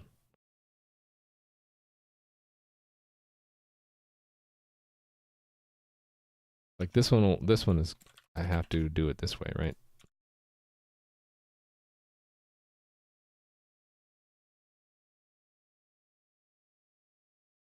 Only here I made it easier on myself by making it an object already, so it's just args. Args. So there, I cannot just say on new player, right? Or on new player start because of the args. I'm guessing that's the case.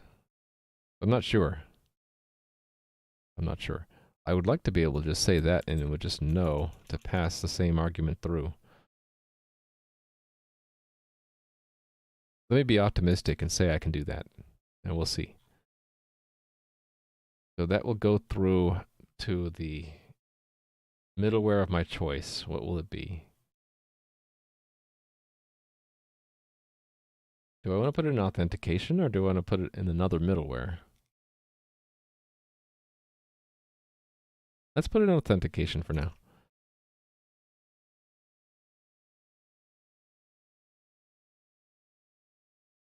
New player start doesn't have an action yet, right? Nope, doesn't exist yet, so we need to add it. And we're not replacing. That's high dialogue.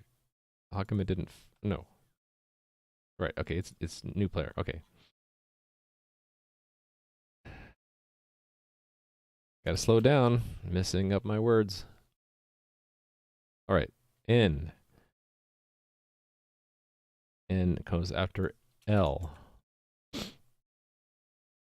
So similar to login start because it has args. Actually, it just has one arg, but we'll just keep it args. Oh no, I was using spread syntax on purpose there. So it's spreading the object into the action. Yeah, that was intentional. New player start.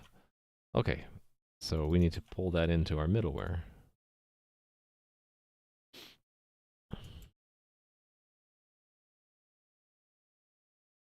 So that goes down to here. New player start. Doesn't exist yet. Similar to this, actually. So it's going to send something to the game. I just forget what it is. I think I want to cheat and look at the old app. I'm going to use GitLens.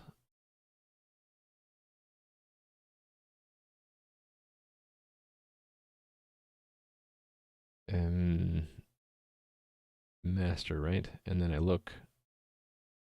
Show more.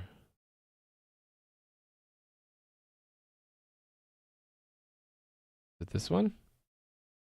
No, it was after that. I should just mark where I started to do this.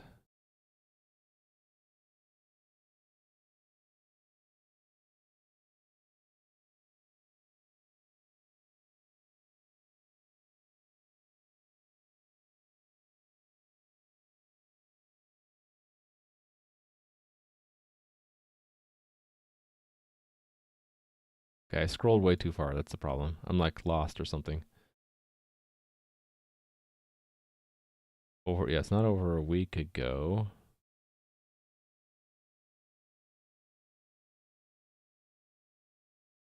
Sorry, why is it taking me so long to find this?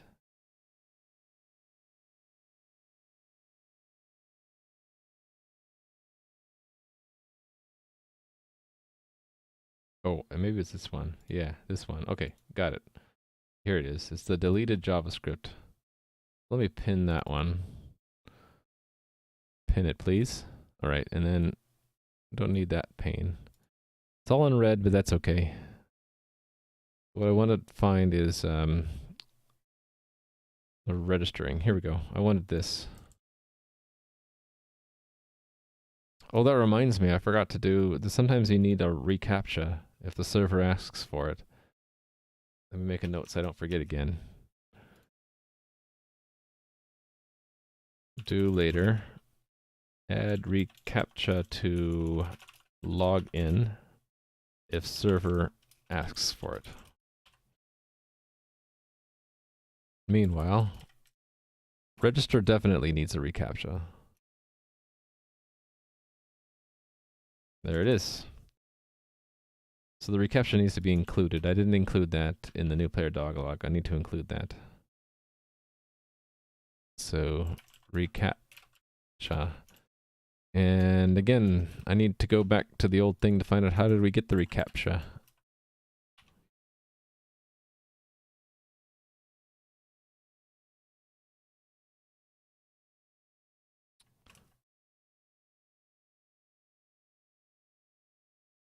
Ah, okay, so there, I need this in the JSX for the,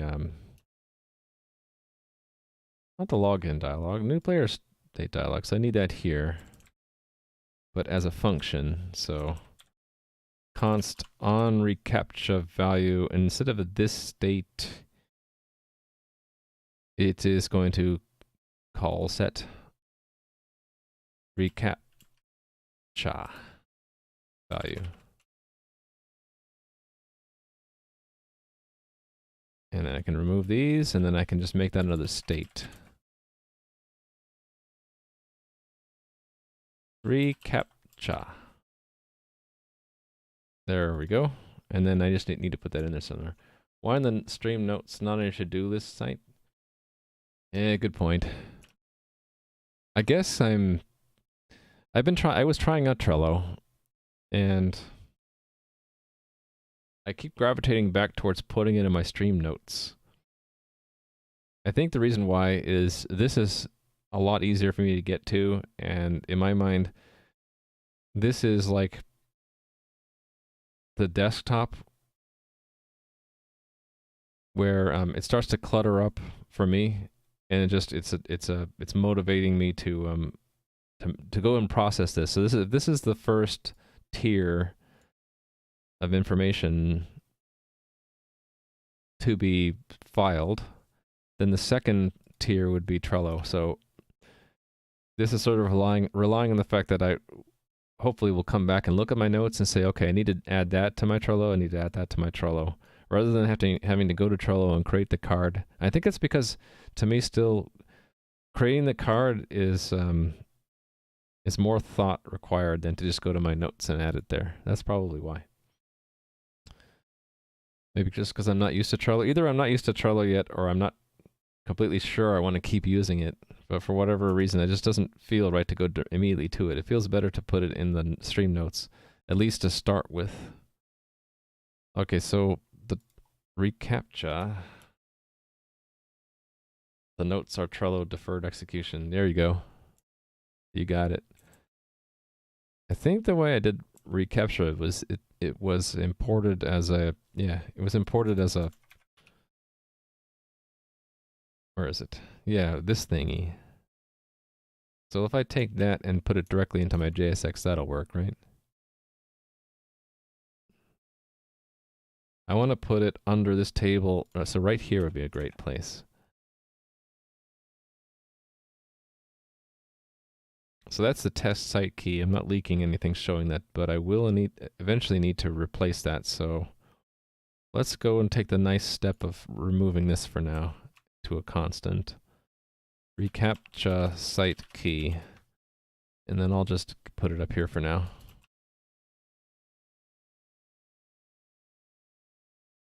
It might go into its own JS file, or it might be something that we retrieve from our client configuration. Actually, that's probably what I should do. It should probably fetch this as part of the client config. Let me make a note for that. Again, in my Trello deferred execution queue here, what do I need? You're right, add reCAPTCHA site key to client configuration. That requires a backend change.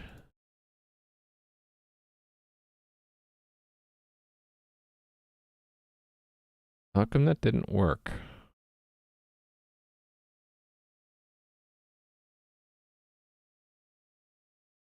Oh, because it needs little brackets around it, because we're in JSX land. There we go. Okay, now I need to import reCAPTCHA. I don't have that yet. That is up here. That goes there. All right.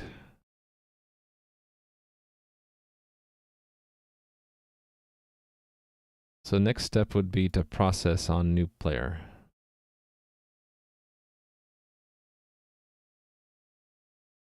I don't have that as an action? I thought I added that.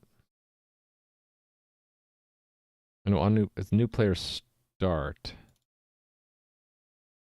New player start, yeah. Okay, I have that as an action, but okay, I was adding it here. New player start. This was mail, right? The backend still requires email, so until I change the backend, I have to make that email, but I can change that, what we expect. And then why do I have disconnect? Oh, because I copy pasted it.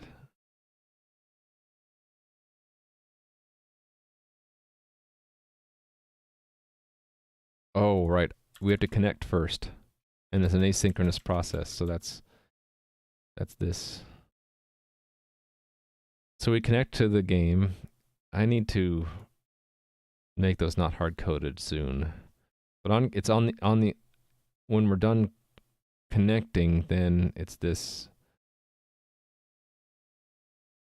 So I had this separated into log and authenticate. Why?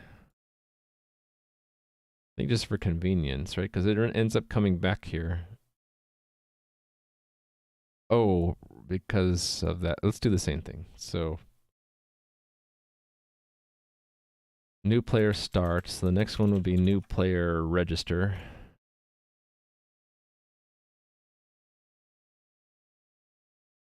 And I'll probably want a completion also. R becomes for S, and then we'll have a complete.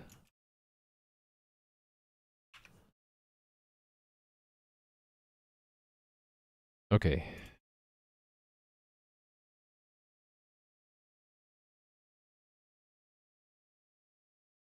Yeah, that has no argument, exactly. Registers like log and authenticate, and looks like I enumerated the parameters to it.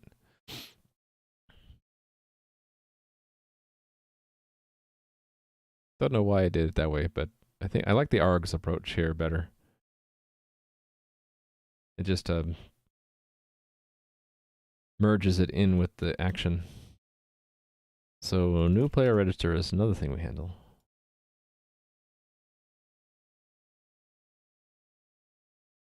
It gets routed back to the same middleware. You might ask, why am I doing that? Why am I dispatching it only to handle it in the same middleware? That's to give me the flexibility to move it later if I wanted, or to elaborate on it and separate start from register. Because we do need to connect first, so the start is going to connect to game, and then it provides a function, which is really an action dispatch. I could reduce this actually to be just the action and not the connected, right? Wouldn't that make more sense? That would make more sense to me. So here, what do I want? I think what I want is just the action. Because, oh no, not login. It's the new one. New player register. Because that will take out the original action's arguments and then override the type with that, which is what I want.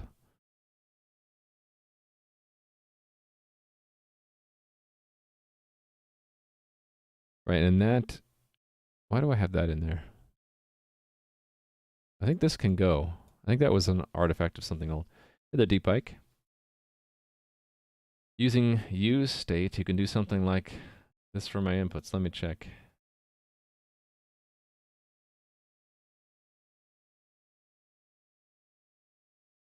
It's similar to what Romani was showing me.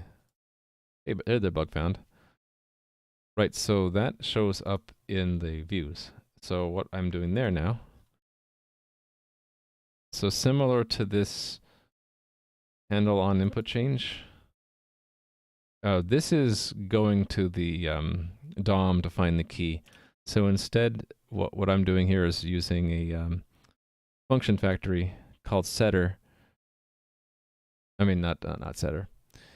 It is using a function factory which takes a setter. So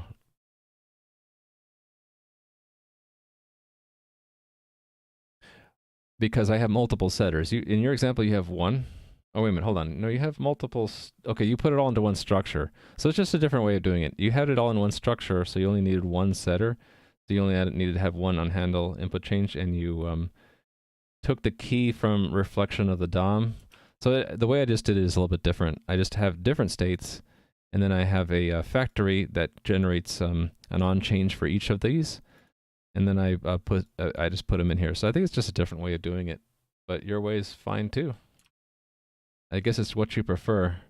It's got pluses and minuses versus mine, right? So this one maybe is a bit simpler. You only have one hook, you only have one state, but then that, I guess a minus would be this state has all three fields, which is why you had to pick the key out and then you had to do a bit of object reconstruction there where I didn't have to do that. I just pass the value straight to the setter, and then a minus for me is I had to have this factory and I had to invoke it 3 times.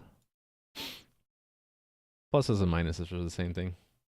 You prefer the better one. Well, each one's better. That's a subjective thing, right? Okay.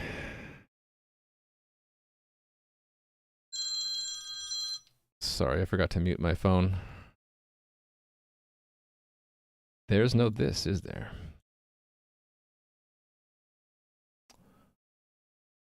There. Why is this still not showing that correctly? It's used down here. Is that because I need to do this? Hold on. Yeah, why does that not... Why does it think I'm not using it?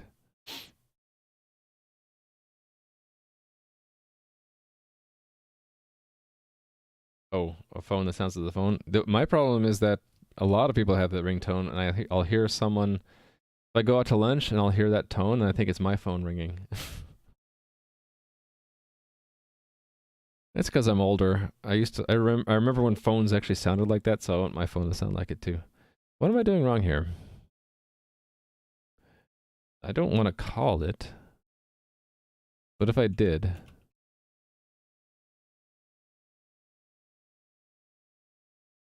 It's not spelled. Oh, it's not spelled right. That's what it is.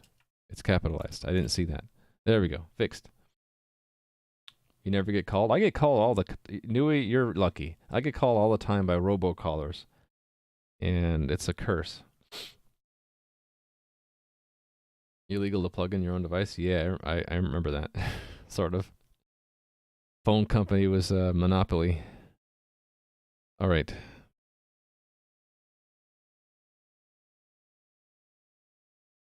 New player, so I think I was still hooking it up in the authentication, wasn't I? Yes.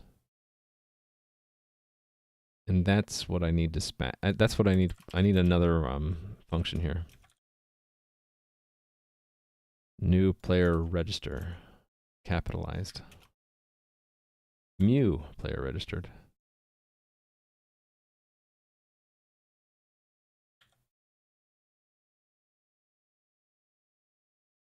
And this goes away, right? Ah, right. I used deconstruction to fix that.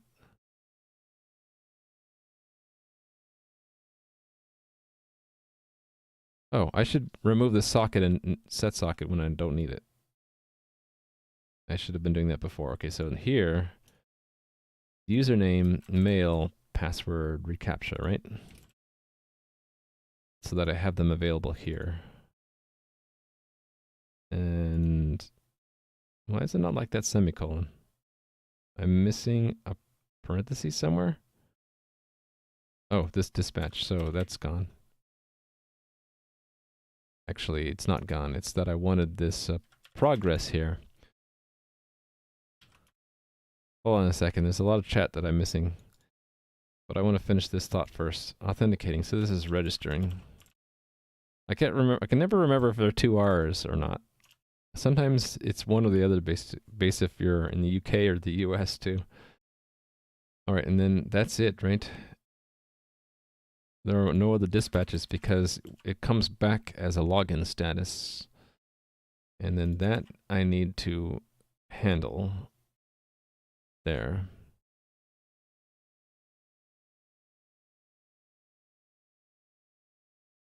We dispatch that to ourselves, right?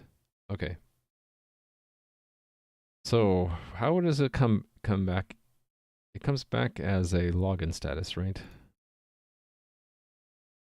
How does login status work? Server message, right?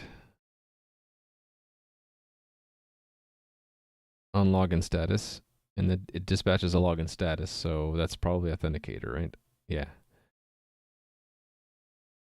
Okay, so it's yeah, it should work. Okay, now what did I miss from chat? Robocallers get you too? Yeah. It sucks some days. I'll get like 5 or 6 calls. I have to constantly hit the I don't know what's the best way, because if you make it go to voicemail like after a few rings, I think that they know that it's a valid number and then they keep calling you. If there was a way I could like recreate the scenario that my phone number doesn't exist for them, then maybe they don't try to call it again. I don't know what the best way.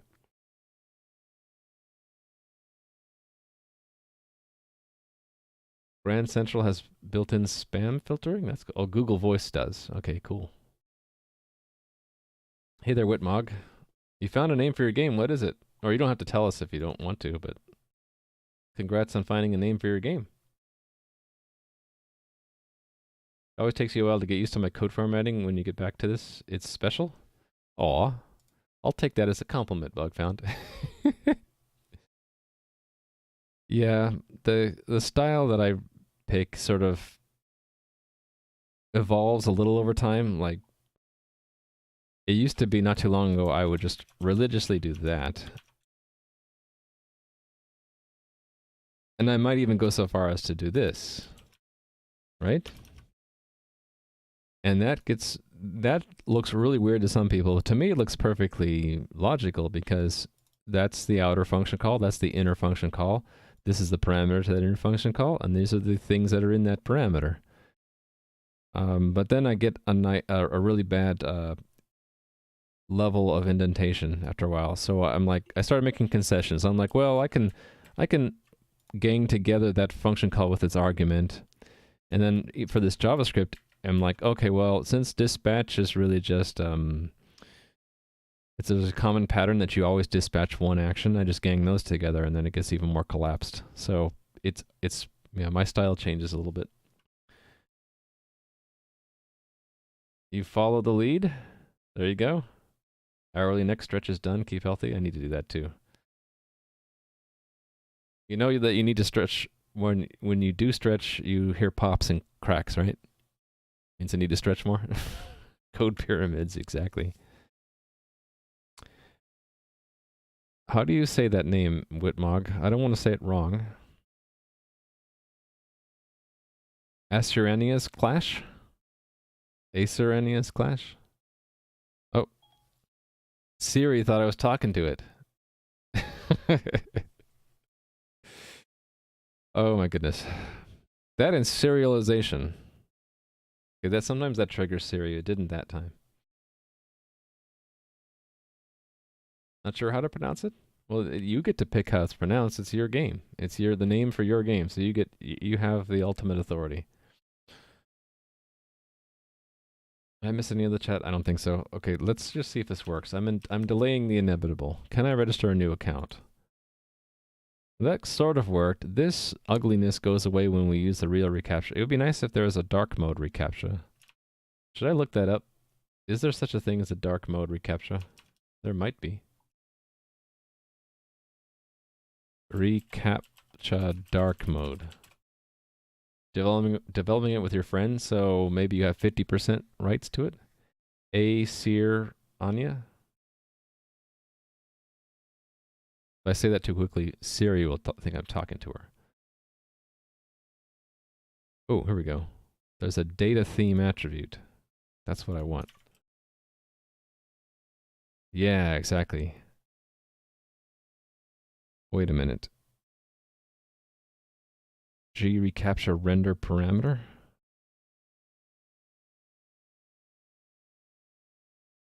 How do I use that? Oh, it's probably in the React element too. Oh, thank you, Whitmog. It looks a little funky when I zoom in. So if I'm at 100% zoom level, I think it looks okay. It looks like I need to... I threw the reCAPTCHA in just now, so I didn't have the CSS prepared for it, but I should probably add a little bit of margin to it, right? Yeah, I zoom in for showing you guys on stream so that you don't have to look through a microscope to actually read it. Thanks for the follow, Zatoon. Yeah, so I guess I should look at this, and then also I need to look up the component that I used.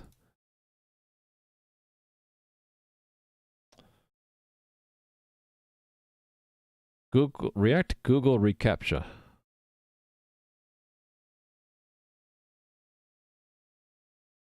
Yep, need some margin. Let's see if they have an example here. Ah, there we go. So just theme equals dark. I could have guessed that.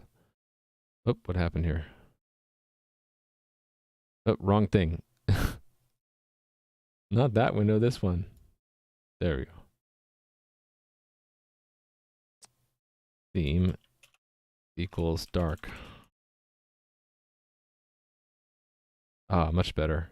Should I be nitpicky and put the margin in there now? So what does that end up as an element?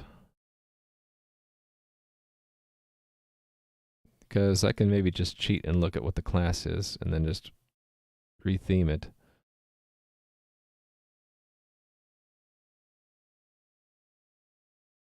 Oh, look at all that chunk.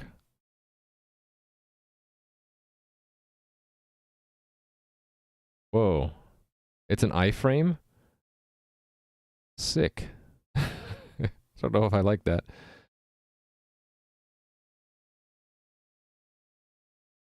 Okay, so I think I'm going to put it on my outer div.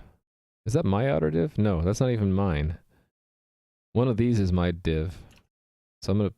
Oh no, I didn't even put it in a div. So they put it in a div. Why do they have two divs? That's really weird. Anyway, I'm gonna put mine in a div. Or can I just put it on straight on this thing?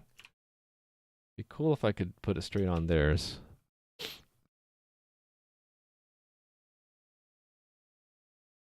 They don't have a prop for me to set it.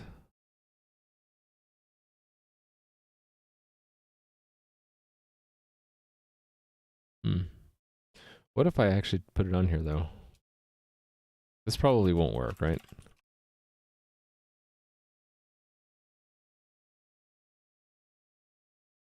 If it did work, I'd be amazed. Let's see. Oh, look, it worked. I can do that. Okay, great. So let's make a rule in our CSS for that. Put it here. Margin top 10 pixels, please. There we go. Okay. It's perfect now. Bob. Actually, is Bob in my database already? Let me cheat and glance at the database. Stage, and I can look at any server's database I want. But do I have 4 servers now? Or is that old? I think that is old. And I delete it. Yes, I do want to delete server 13. I do have a Bob, so I can't register Bob again. So let's make a Bob 2. What are the email addresses? The real Bob and Bob. And that's just for password reset stuff. So let's just do Bob. Password. I don't know. Let's type that when I don't know. I am not a robot.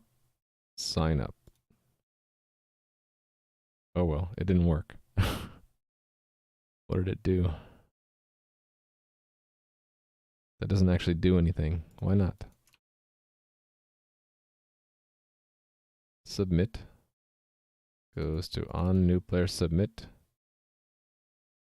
Calls on new player. Oh, right. This might not work because this is not mapped right.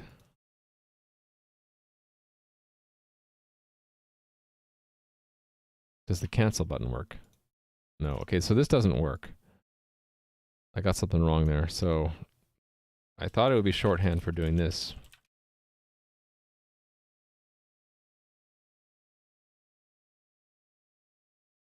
Actually, but maybe it doesn't work because it needs arguments. So this one I need to pass the argument, so I do need to have args.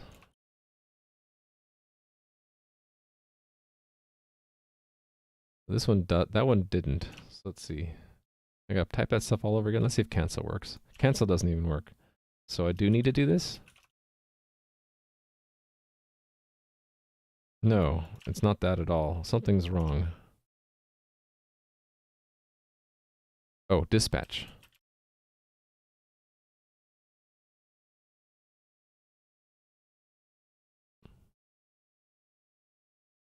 Okay.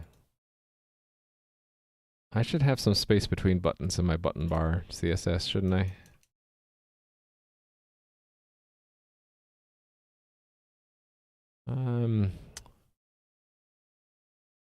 There's a way to do like not first, right? So button bar button not the first, right? How do you do that? I just don't know these things yet, so I have to look them up. So CSS not first.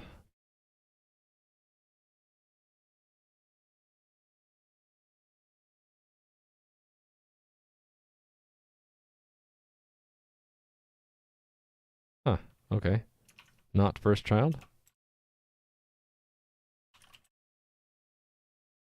Margin left 10 pixels. There we go. First child not. Is that better than not first child? It might read better. I don't know. Yeah, that didn't work. This one does work. I'll just go with that for now. The reason I do all of that and not just this is because that puts a double margin on the left, and see, now it's not aligned. I'm just being real nitpicky. I only want there to be gaps between them. You know what the other way is? You know what would be a better way to do this? Is to just, since I have it as flex, I should just have a flex gap. That is here, right? And that was flex gap? I forget how to do it now. I just learned it yesterday. Flex gap. Where is it? Low? Column gap?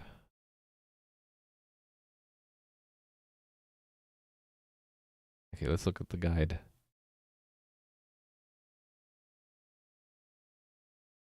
Justify content, align items, align it should be, gap should be here somewhere. Space between? No, that's not it. Gap is not shown up here.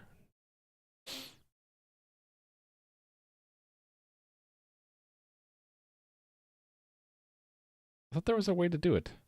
Maybe it was grid. Am I thinking of the wrong thing? Was it grid that had that? And not flex? It seems, that would seem to be a useful thing to have in Flexbox too. Oh well. Don't know what it is, so I'm just going to use that for now. You don't have to hide. I just bug found I get things wrong more often than any of you do, so you don't have to feel bad. All right. New account. I'm just being nitpicky. Let's just do this bob to at example.com correct course.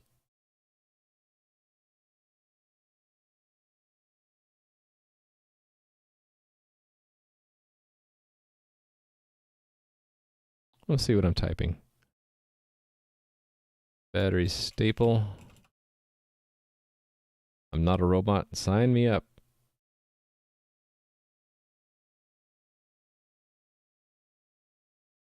Okay, I have a feeling it actually got a response from the server. It's just that we're not handling it correctly.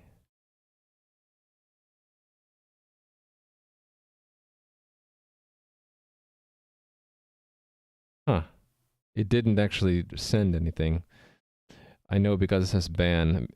Yeah, authentication timeout. So it didn't try to register.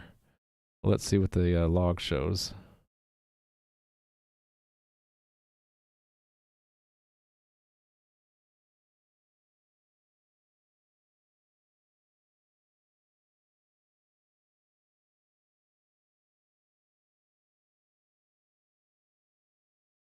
New player register. But it didn't send anything? Oh, there's a lot of things to look at here. Is it this one? No. Oh, maybe that is it. But it didn't send anything. I think that is the one.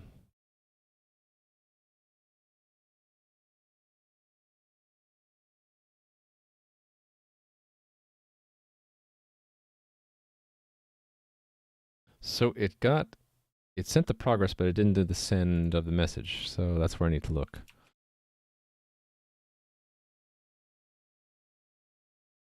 Too much IntelliSense. Yeah, I rely too much on IntelliSense myself. So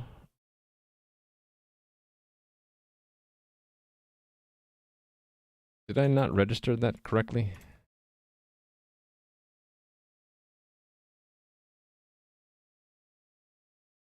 That could be why. No, I have it here. Should go to here. Yeah, it did that. Oh, I didn't do the dispatch. Now I feel dumb. I wonder if that's a side effect of me allowing them to be on the same line as I missed it. That's the second time today I've done that too. Click WS on the filter. On the filter. Oh, there's a filter? Where is that filter? Like, you said it was the menu above. I mean, I could just do localhost, and I can see it there. If I was connected, yeah. Oh, it reloaded. It reloads whenever I change something, and yeah. So you said there was a menu though, or are you just talking about this filter bar? Oh, I can click there. Oh no, okay, there we go. Thank you.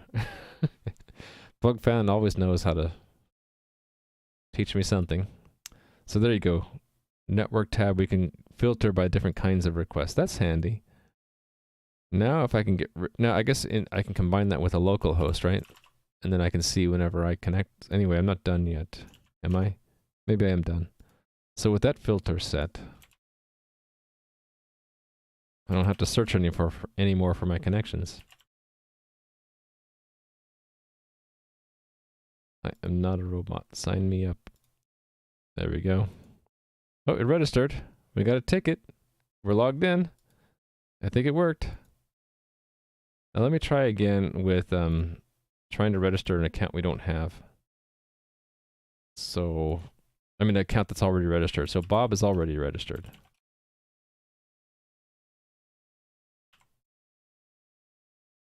So it should come back and give us an error. It might have. Oh, it's a different login status. I don't have a handler for that. Yeah, I remember where that was. That's login status. Yeah, I don't have it here. Name taken. So it's an error. Actually, let's have all of these here. And I wanted to spell it out here. What would I say? Sorry? We're not sorry. Please, that name, that player name. Or should I just include the name in here? That would require that this middleware know what name was used. It would be easy if the backend gave it to us.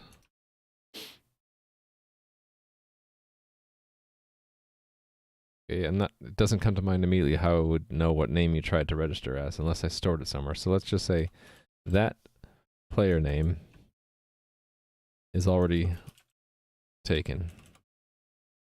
Please choose another one. Please choose another.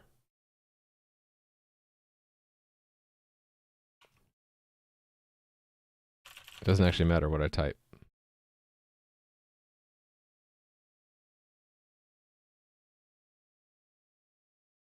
Okay, I like it. Although when we do that, it should clear the reCAPTCHA, I think.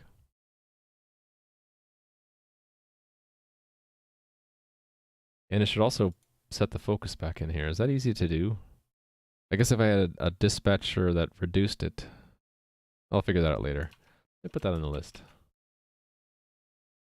Figure out how to move the focus back to username if backend informs frontend that the username is taken in the new player dialog. Okay, figure that out later. I can clear the reCAPTCHA though. Where was that? That was where?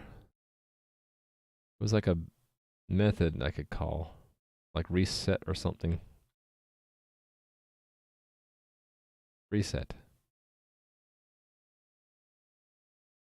If I had a ref to it.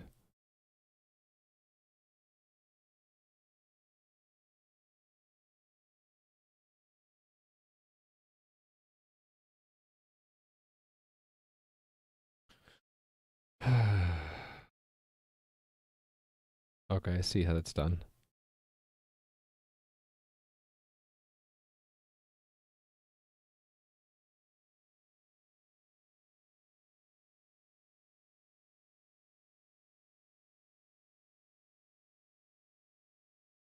I have to do it outside. So it has to be, I have some kind of hook. Oh, wasn't there already a hook for ref called use ref? I think there was. Yeah, use ref. And I have to use current. Okay. So I want that to happen when? I want that to be in the reducer for the dialog, don't I?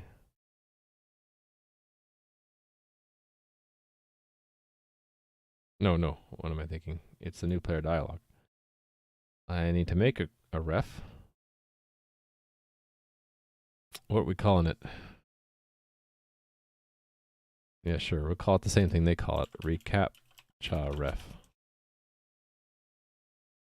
And they want me to use current, right?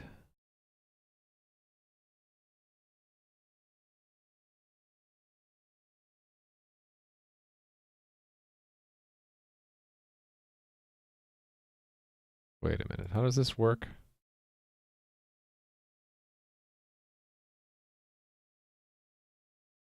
Oh, okay.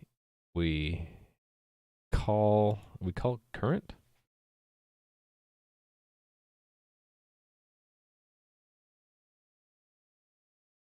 Oh no, we set it. This sets it, right?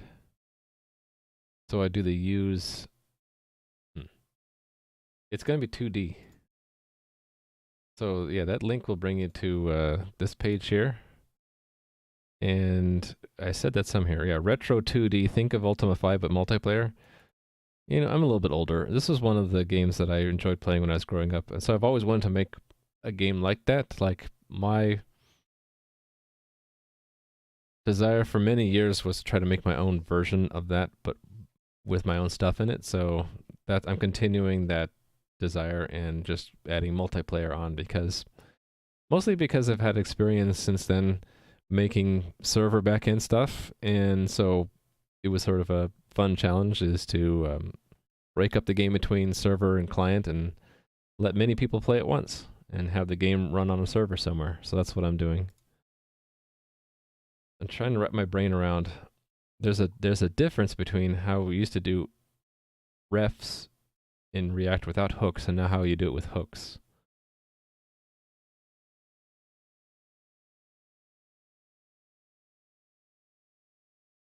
Yeah, let me know if you have any questions, Simzu.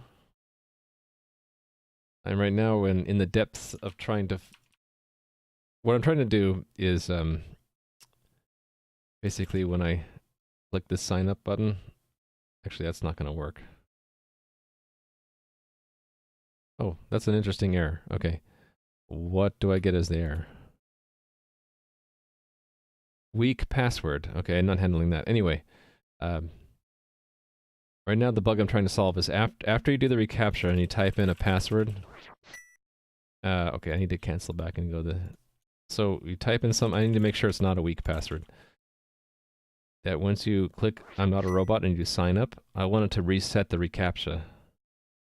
Because you can only use reCAPTCHAs once. So, thanks for the follow, Zimzu, and Mighty Core 1, thanks for the follow as well. You gotta go to bed real soon? I'm sorry. Well, I have been streaming for 2 hours, so with my schedule, like, if you come back next time, it should be a good 2 hours before your bedtime. And I also upload all my stuff to YouTube and capture the VOD, so if you want to watch it later, that's fine. Yeah, well, maybe the password strength meter is on my list. That actually is in my Trello, believe it or not. I had that in here as a feature, like somewhere here, show, or maybe it was a consider, because I wasn't quite sure if I wanted to. Yeah, giving the client back their password's estimated strength in bits of entropy, using the front end to suggest a stronger password that the score is low. It's either that or have the front end also compute the password strength itself, and it needs to match the server. But yeah.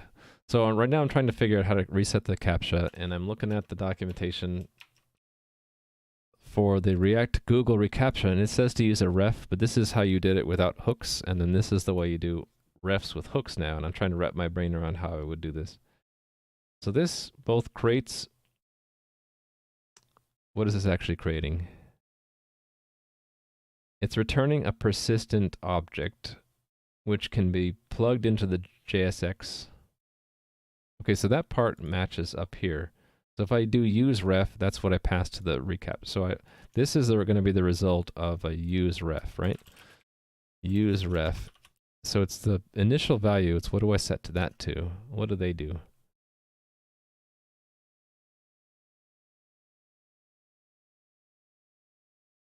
Oh, okay. They set they set its value on submit. And the initial one, I guess, is null. So in the on submit, so I would move that up here and I would use it down here, right? Let me make sure I got that right. It's just one argument for use ref. Okay. One argument, and then I use it down here, right? So this is, let's see if I get this right. I get the value.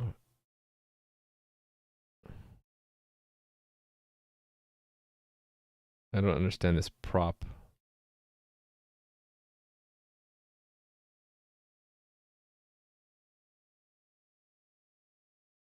Oh, never mind. This is, okay.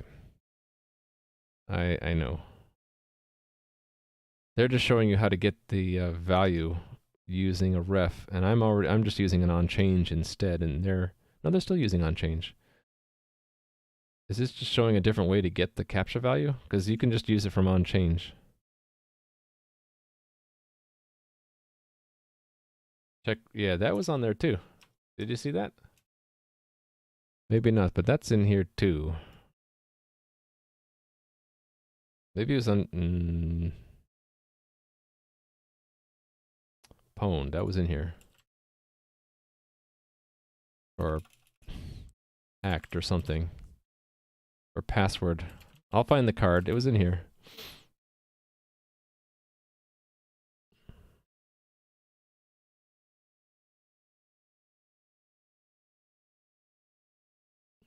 I guess password's an often used term. Maybe it was here.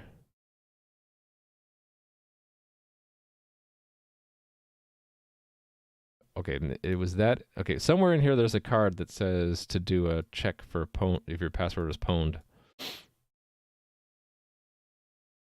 You can have a weak password dictionary. Yeah, if you guys heard of this, it's a joke site where it makes it look like it's generating a secure password for you, but it actually always gives you this value. And one way you can tell is that there's only a copy it. There's no regenerate a new one. So don't be fooled by that. So in case anyone is fooled, I wanted to blacklist that password. I had the idea of a blacklist, a white weak password dictionary, but I thought I also had in here to check for pwned passwords.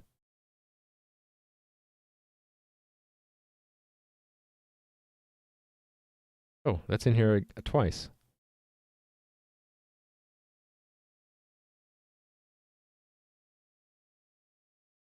I should remove one of these two, shouldn't I?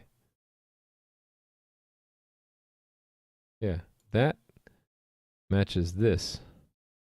Which one's better? That one versus... I like this one. It's already in my feature list. Let me say this is a duplicate card. Archive it. All right. Yes. Okay. I don't know where, but somewhere in there, I think I do have it in there. Okay. See you, Simzu. But just in case I don't, let me take your suggestion and put it in my notes for today.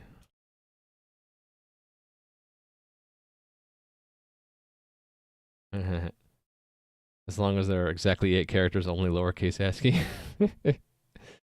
Yeah, Hunter 2, right? Hunter 2 doesn't work on my game because it's very, very low entropy. Okay, the ref, right? The ref. Bad call, ref.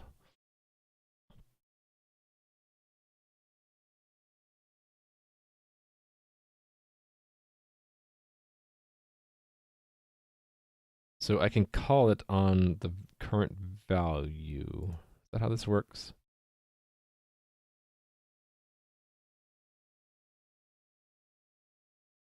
Oh, okay. It's set by the JSX. Okay, I got it. I know what to do. I can just say recapture ref dot current dot reset. Let's try that.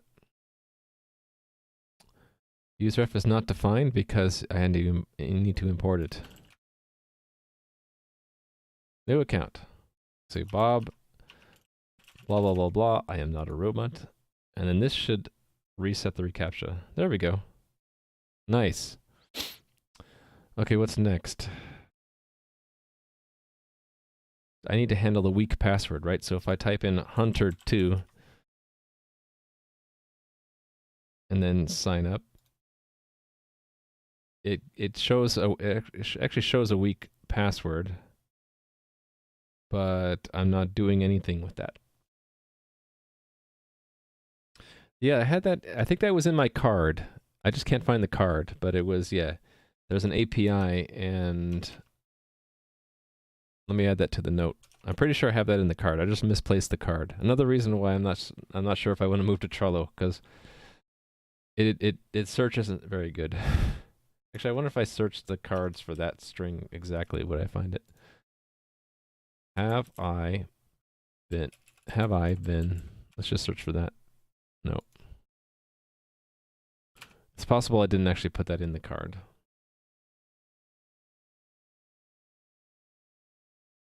Yeah, anyway. If I can't find it, I'll just make another card. Alright, I was going to add the handling for weak password, right? That is an authentication.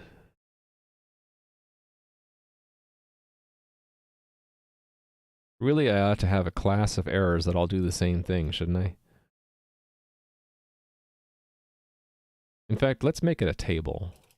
Let's say it's errors. Or login errors.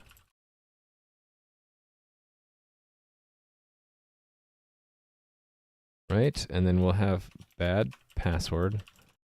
We'll just have a key value. Thanks for the follow, NUnix90. I hope that's how you say your name. I saw the Unix in there and I'm like, oh, NUnix. No, I want to take that whole line and duplicate it. So name taken, and it was weak well, I'll just type it here. Weak password. Here is name taken. So weak password, we'll say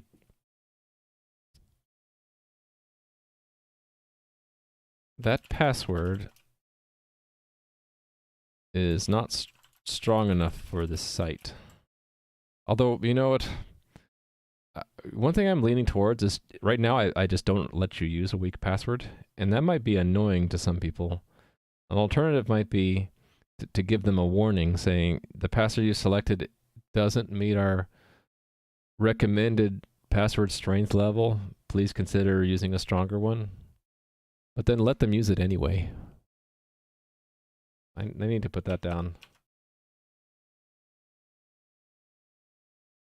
People might be annoyed that bad passwords are not permitted at all. Consider turning it into a warning. And what we could do is we can just always warn them. And then also, another thing we could do is it could initially be okay, and then later, let's say we find that it's been added to the pwn database, that we could warn them as soon as they log in again, saying, by the way, we've noticed your password is in the weak passwords list because we saw it in haveibeenpwned.com. Please consider changing it. But for now, it's right now banned, so that password is not strong enough for this site. Please choose another. You made it into my notes? Yeah, it's not that hard. Just find the one of many opportunities that I've missed and point it out, and I'm like, oh yeah, that's a good idea.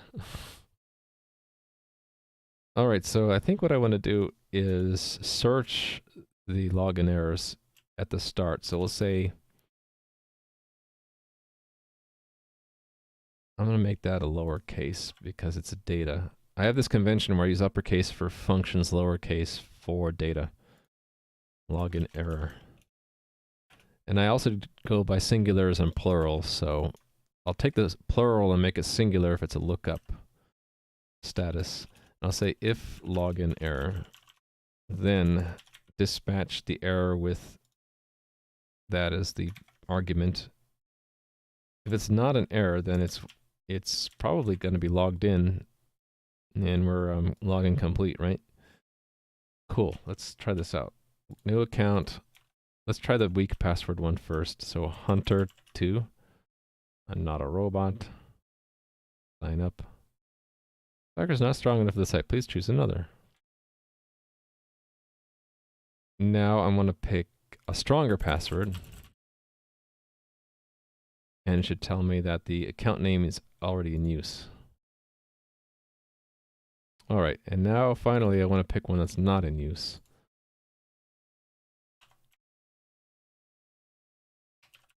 I am not a robot. Sign me up. Cool.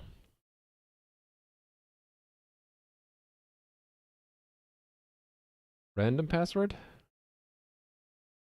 That's a good idea. We can include a password generator inside the game. Why not?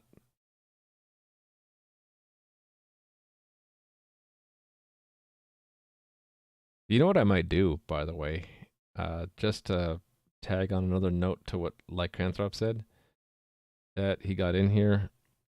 I might actually search through, when I get my game up and running and I have in-game rewards for stream participation, I might actually go through and retroactively award in-game credit for every time someone helps me. So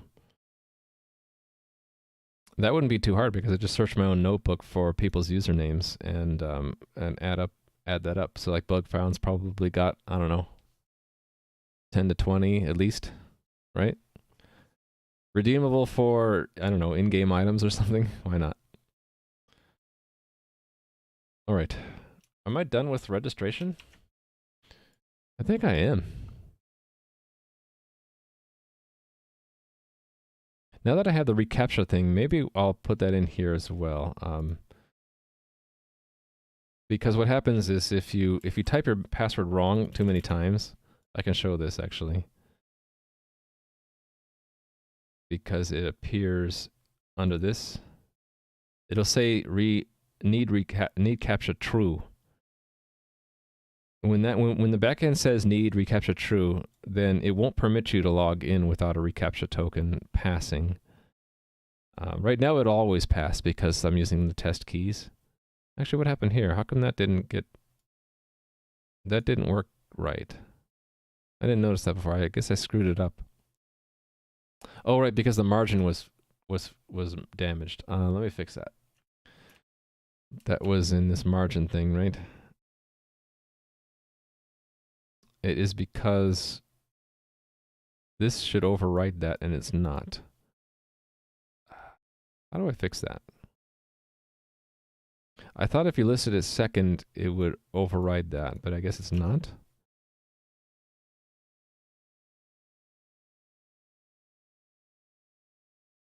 Yeah. Why is it not?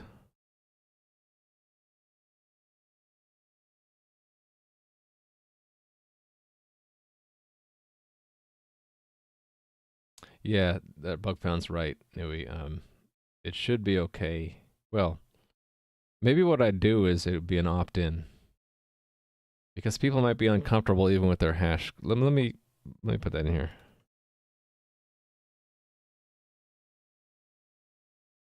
Let's make this opt-in, or perhaps make this opt-in in case people aren't comfortable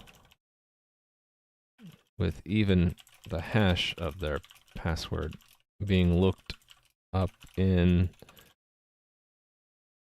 a remote database. Because there are security concerns there, right? I probably will make that opt-in, and then I'll use it, but probably just by default it would be not it. I hate it when you have to opt out of things. So I'd rather, even if I think everyone should use it, I think I'll make it opt-in. Then make people more comfortable that it's just off by default, and then they can turn it on if they want. Yeah, this doesn't work for some reason. Why not? Why is that applied? Why is that lower in this stack? What if I make, okay, let me try one thing. Moving that above. Maybe it's at first wins? No. Okay, that I can do the other trick, right? Which is important. There we go.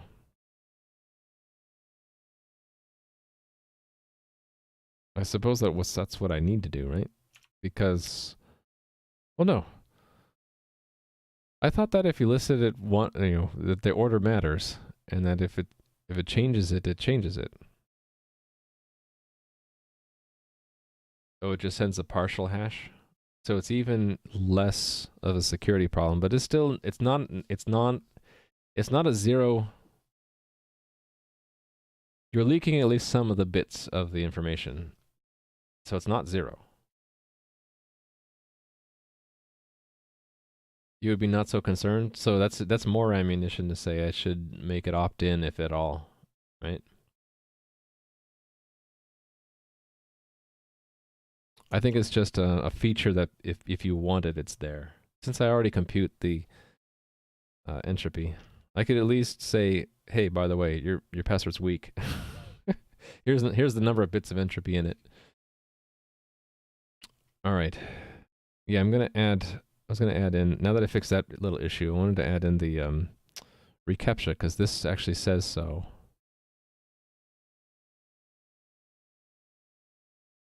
Need reCAPTCHA. I just need to stop and think, how does that feed back into the system? It goes in to authentication first, so it's one of the fields I can get here, right? So now I have it. What do I do with it?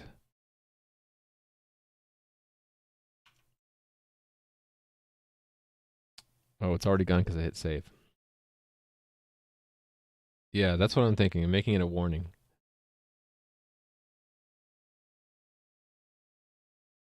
Is it, though? I would need absolute proof, Shalmega, because I wanted it to keep user security very, very like. I wanted to never make a mistake with user security.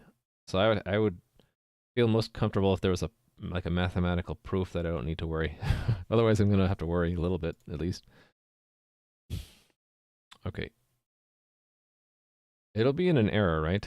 We'll never see that for when we're successfully logged in. So I think this is where I need to put it, right? Probably before we even reflect that it's completed. If actually, let's just store it somewhere. So is that a dispatch? I think it is. Dispatch.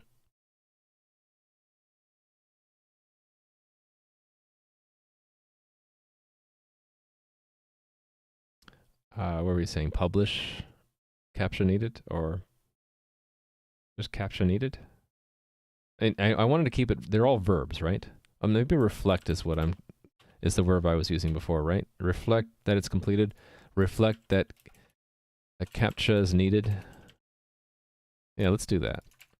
Reflect captcha needed is a new action that I need. All right. Keep it simple. Reflect captcha needed. And that goes into the dialog reducer, doesn't it? Yeah, let's store it there.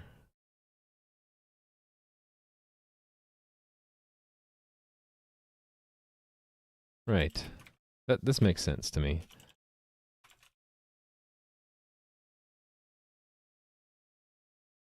So captcha needed. True.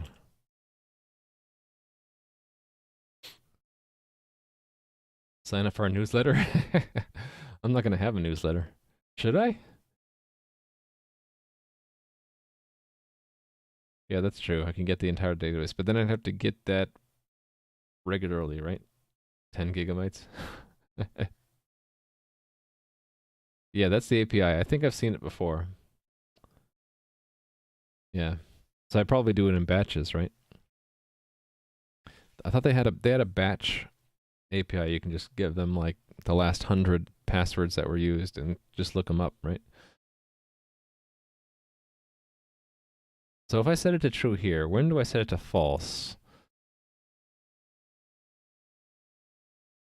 Probably whenever a process starts, right? That would make sense. Oh, and I should set it to false at the beginning too.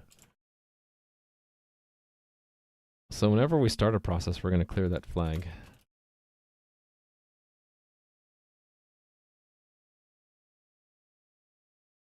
And then we only set it back to true if that process determined that it needed to be set. Okay, that makes sense to me. And so that means let's steal from... Actually, I'm going to use the site in two places now, so I really need to make that a different JS file. But where should it go? It's only going to be temporary. But actually, there will be a permanent config somewhere, right? You know what I need is I need my own hook. Maybe it's time for me to just bite the bullet and learn how to make a React hook. Because I would like to say use captcha site key and have that be provided by a hook somewhere. You submit the first 5 characters of the SHA-1. See, SHA-1's not... You're not supposed to use that anymore for the hashing of passwords. That's what makes me uncomfortable. Although with the first 5 characters, can you reverse that? I don't know. I try not to make claims about security, but I rest on the shoulders of people much more intelligent than I am when it comes to security, because I don't want to mess it up. I'll read about it later, is what I'll do, bug found. They probably have somewhere in their frequently asked questions, like, is this safe? How much of a security, you know, all that stuff. Yeah. Yeah, I just don't know I don't know.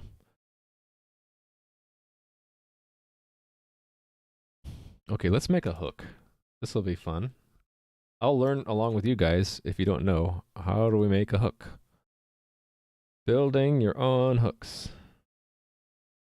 I don't think it's that hard. I was glancing through this before.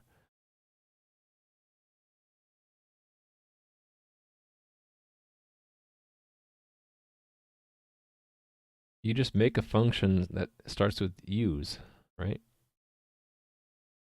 Yeah, like this. So let's make a folder called hooks. Hooks. And we'll put a hook in there called what? Recaptcha hook?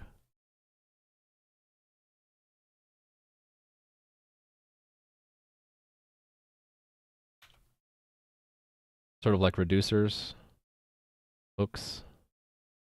And should I have an index? Nah.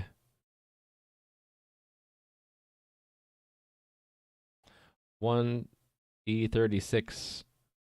It seems and feels large, but who knows with computers.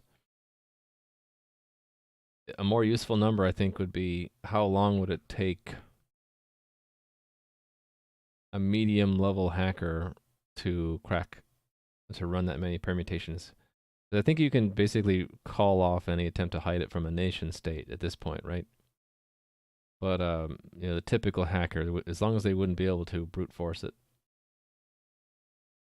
It does seem very large, though. Okay, reCAPTCHA hook. What do I need? Do I need React?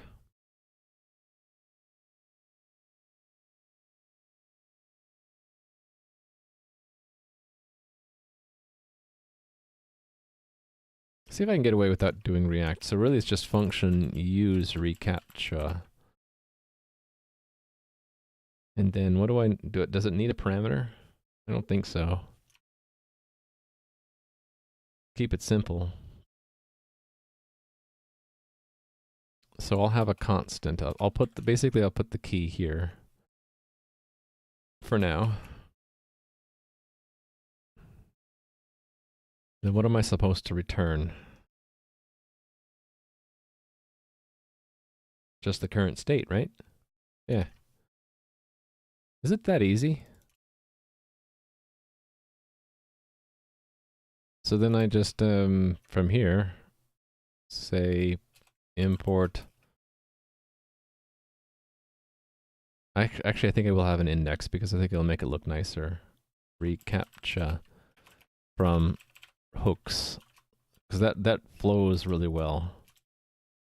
And so that I can say const reCAPTCHA or const site key equals use reCAPTCHA.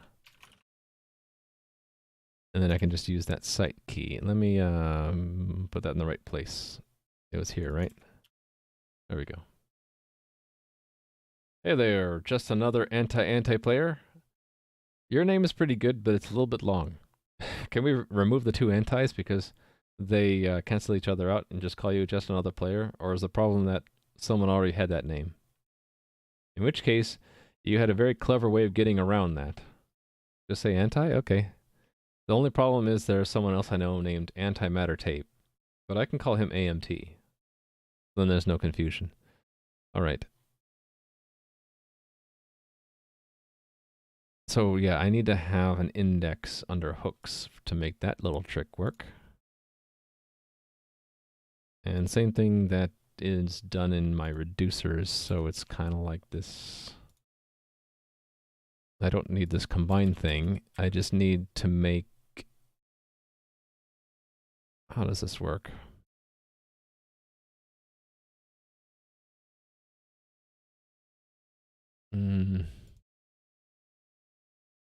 Oh, I don't need any kind of weird magic. I just need to have... I just need to export it, right? Actually, I'm not sure.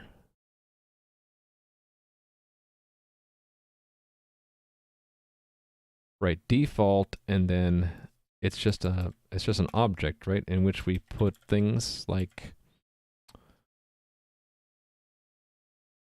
reCAPTCHA hook.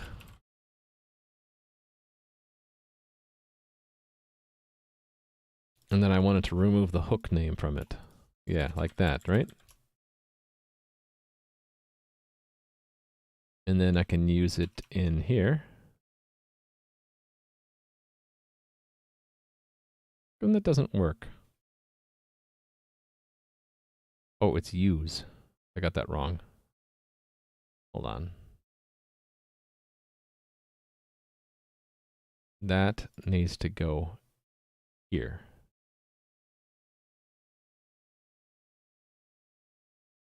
Oh, I guess then I don't need to rename it. And now this is use. There we go. When it lights up, it's good. It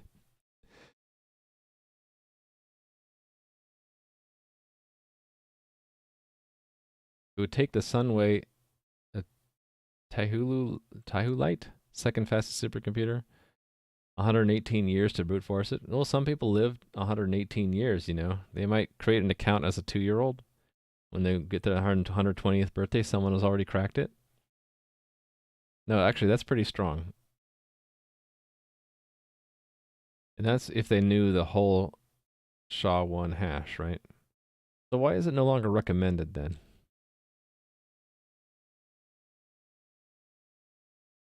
Anyway. You had 10 files open that all had index.js?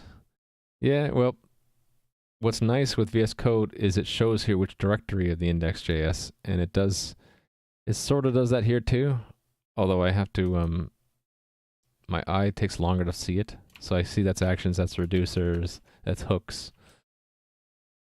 Anyway, yeah. All right, so I made a hook. That's the first hook I've ever made. Use reCAPTCHA, and all it does is holds onto the site key. But that's all you need. That's a hook. And I'm going to use it from login dialog now. We're going to also use the reCAPTCHA hook to get the site key out. And in addition, here there's another thing that the dialog reducer is giving us now, which is CAPTCHA needed. Right? Yes.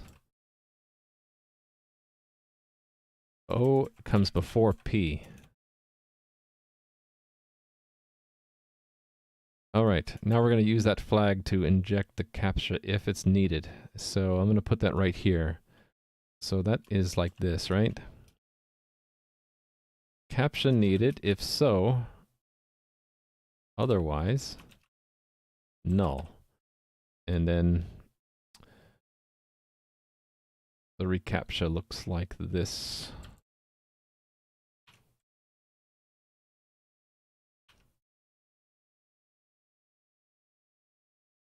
Okay, and I needed that piece too.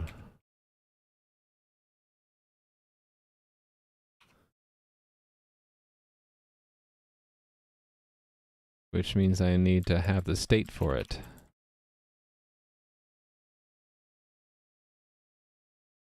Which means I need to use it when I do login.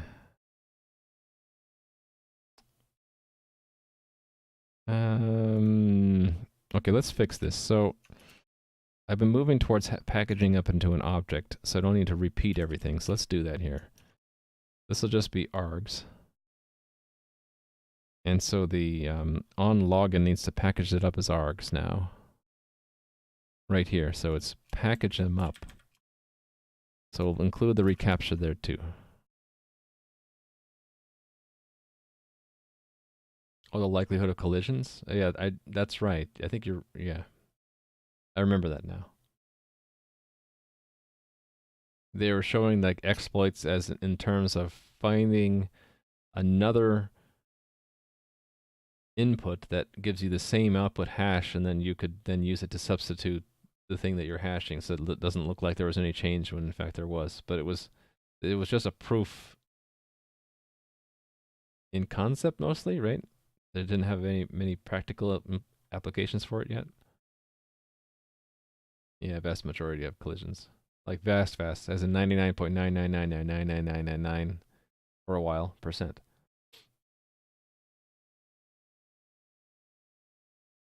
All right.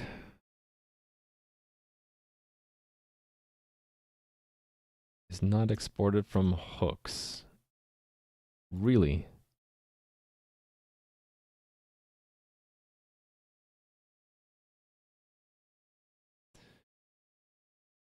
Is that not how you do it?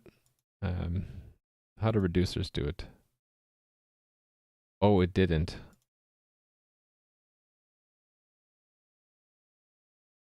So how do I re-export it? These are basic things I don't know. JS re-export. Well, let's just look at the description of export. So I just include it then? Is that all I need to do? Okay, let's try it out.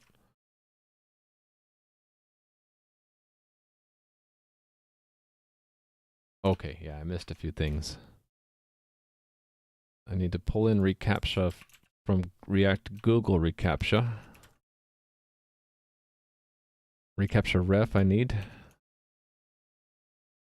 So that's a ref that I need. And then I actually need to use it. Hold on. Use ref is not defined. That is something I get from React. Use ref. Args is not defined on line 82. Args. There we go. All right. So now, oh, object is not a function. Oops. Did I not import? Did I not do that right?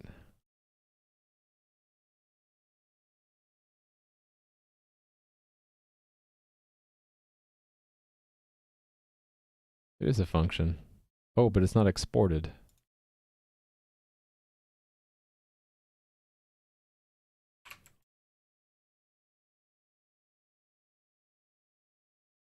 Is that why? Yeah, that's why. Okay, so now I have to actually try to log in unsuccessfully a few times. Okay, now it asks for a reCAPTCHA. Good.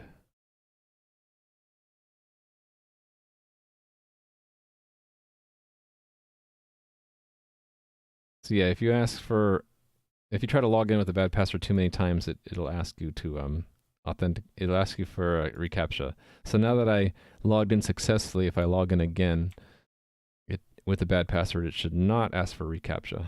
It did. Why did it? It's possible it didn't get reset. Let me see.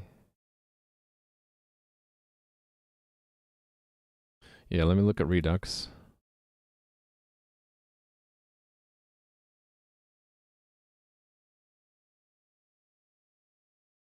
Oh, it did get set. Interesting.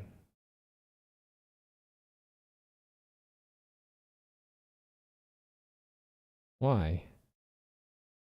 That should not have been done. The error action and authentication. Actually, no, that it's login status, yeah. Login status. Oh, I'm just doing it blindly. Why did I do that? It's only if need CAPTCHA that we do that. Yeah, okay, I screwed up. Yeah, so it should take a few unsuccessful, and then it should eventually say, you need to give us a CAPTCHA value now. Should have done it by now. Yeah, it's there. Okay, so now it's not working at all. Hey there, Mario Vale. Mike, Sai, hey indeed. Hey, Mike Sai has a lot of emotes, doesn't he? There we go. How are you doing? In an array, maybe? So our chirp, that was back here, right? Where I did this. I think I missed, I'm sorry, chirp, I missed the context. Yeah, anyway. So now it's telling us we need to reCAPTCHA, but I'm not dispatching that action. So this is not true. Thanks for the follow, Swills. Let me find out why. So, oh, it didn't get passed through. That's the problem. Login status didn't see it. So the receive message didn't send it. Oh, it's in the message. Oh, I'm just dumb. Wait a minute. Hold on. No, status. It should pull this. It's pulling it out, right? Hold on. Let me think about this. I'm lost now. Let me go back. Message handler on login status. What does that do? Oh, I'm just dumb. It login status only has one argument. Let us make that an object. And then login status can just pass the message, because why not, right? Yeah, why not? And then in the handler, authentication, it's already disassembling it, right? Did I get that right? I think I got it right. Let's see. Who knows? Who knows if I got this right? It actually worked. Okay, so to make the capture requirement go away, I have to log in successfully at least once. So log in and log out. Now log in again. Cool. So it should take like 2 or 3 times, and then it'll say, "Oh, you need a captcha now because you're trying to guess." So there we go. That's now it's working like it's expected. So what I throw in the reCAPTCHA after like 3 bad passwords so that it can't be botted so easily. It's really just prevent a bot from going in and trying to guess people's passwords or denial servicing attacking me. This is just to discourage that. That's all. Oh, you just came in to check to see what I do based on the emote exchange? Yeah. I run into a lot of people that are in the same kind of common channels. So my story about why I am subbed to Mike Sai is because Mike Sai works a lot, like as in is rated by or raids Kitboga a lot. And then I think I found Kitboga through YouTube, and that's also how I found Adam13531 through Kitboga. So there's a lot of interconnection between streams, and I don't know where I saw you. Was it in Adam C. Eunice's stream? But yeah. Yeah, it was. And I found Adam C. Eunice because he rated me. And now I'm kind of I like to go between these different communities and share the emotes, and I find that people have found the same streams only through a different sequence of events. So it's really interesting. Yep. When you say Adam stream, there actually are 2 different Adams, right? There's, at least I know. Actually, I know 3 of them. Adam C. Eunice, Adam13531, and there's also UX Adam. 2 Adams at least. All right. I think I'm done with this. So it's time to check this in. Let me make sure this didn't get screwed up. This should always ask for a captcha. Okay, great. All right, let's check it in. Yeah, so what I'm working on, Mario, is the front end to a game that I'm trying to set up. You can read about more of it there. It goes to my little notebook, which is public, and it's going to be a retro 2D pixel art RPG. And I'm focusing more on the back end than the front end because I have more experience in the back end, but I do want to get my hands wet on pixel art and front end stuff. So I have a back end server cluster that all it supports right now is logging in and registering accounts, and I'm bringing the front end up to date to match it. I had a prototype front end before, but it was really spaghetti code, so I'm cleaning that up. Once I get this nice and I have all the minimum features, I'm going to then start to build a game on top of that, and that you can see a prototype of that I have highlighted there. And one thing about my stream that I'm trying to make is I'm trying to get this online before there even is a game, because I want to integrate it with my stream. So if you should be able to log into my game even when there's no content there, and then while you're logged in, I want viewers to experience that as I'm adding things to the game, you see it happen on your end live. So if I add a level, you'll suddenly see a door pop up. Now you can go through and hey, there's the level now. You'll see my avatar in the game actually creating tiles in the world as you're logged in and playing. So that's my goal right now. You used to do website backend in C# and PHP? Yeah, so my website or server backend is in C++. And the front end is only in React because, I don't know. I think it was Adam13531 was using React, and so I got into that. And it's just one of the big three, right? React, Angular, and Vue. Or I could even just use raw JavaScript, not use any framework if I wanted. Most of the React is going to be this kind of pop-up forms. When you're in the game and logged in, it's mostly going to be interaction through the 2D tile pixel art view of the world, and maybe some controls off to the side, which I haven't really figured out if I'm going to continue using actual DOM elements that React helps me build, or just build it into Pixie or Phaser, which you can see in my prototype demo. I have similar looking buttons, but they're actually drawn using Phaser instead of DOM elements. It really doesn't matter in the end. I just need to have some kind of UI to the game. The UI is going to be pretty thin because it's all server based. So, all right, I was going to check this in, right? Let's do that. I have a lot of changes. This is new. I did some UI tweaking. I really should check in more often because there's too many changes here. Okay, essentially though, I added the new player registration dialog, and I cleaned up some things that had in common with login. Actually, I can check the login stuff separately, can't I? Yeah, let's do that separately.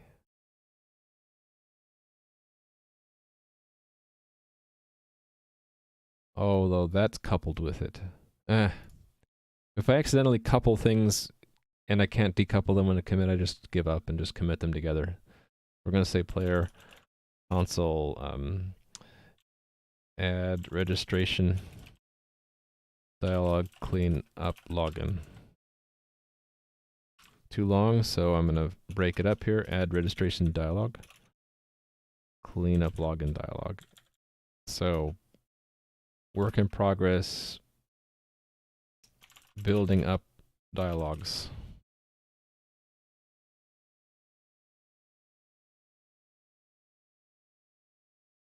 Calling out Jalmega from Lurkerdom. Oh, it's Voith Inline Propulsor. That's a good one. How are you doing, Imperi? Imperi. All right. You take a quick sigh, deep breath. And look, what do I have next? Made a lot of notes today. Okay, so we can log in and we can log out and we can register a new account now. Maybe password reset is the next thing I add. These things should get faster and faster because they're really just alternate dialogues, and now I think I have the dialogue stuff kind of crystallizing. You can change the diff. Oh, right, to add patches. I like to use Git GUI for that, though. I'm kind of used to that. No, Gelmega was building a language that was using elements of LLVM. I don't know if it targeted it or if it just used elements of it.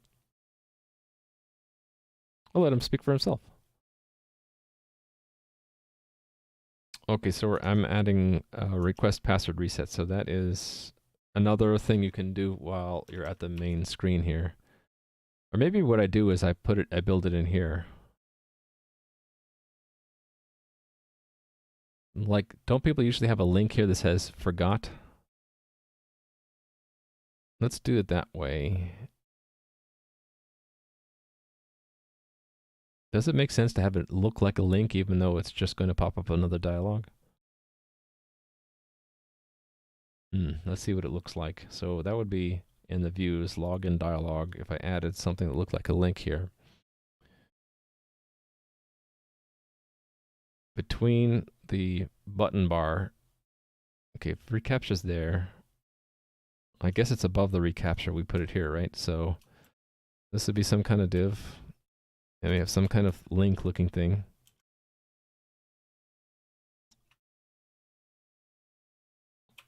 And let's say something like forgot. I forgot my password.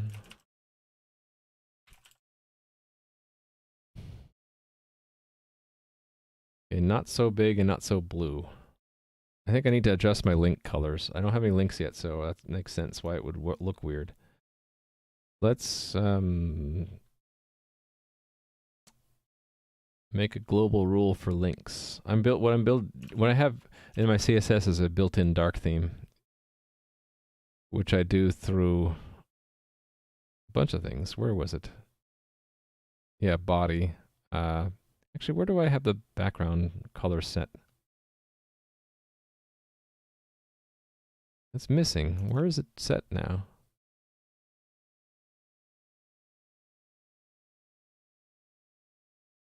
I had something that was setting the background color. This is in the way, that's why. Oh, root. Where does that root rule? Did I put that in the wrong place? Is that what's confusing me? Yeah, that's what it is. That doesn't belong there. That belongs in index. That should go at the very top. And really, is there any reason to separate from body? I think so, because I think the way I did this before is if I had this in body, it wasn't making the whole thing. Oh no, it does work. Okay, let's just leave it body. Right. Yeah, so that would be go here, right? Not. You make the dialog dialog capable, or just dynamically show another set. I was thinking when you click this, you won't see it pop up another dialog on top. It'll just make the dialog look like it changes to something like email address instead of name or something like that, or enter your email address and password instead of login. It would be email me or request password reset or something like that. So it'll look like the dialog changes. Well, yeah, we'll see. We'll see how it goes. Actually, I have already picked colors somewhere else. Let me steal that. I had that in the placeholder site. Client placeholder, CSS. Yeah, this stuff. Let me steal this. I had some colors that looked a little bit better. There we go. So it's a little bit better contrast. And let me reduce that a bit. I'll do that with a custom class. So we'll call this,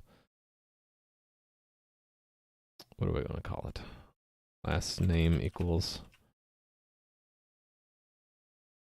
link forgot password.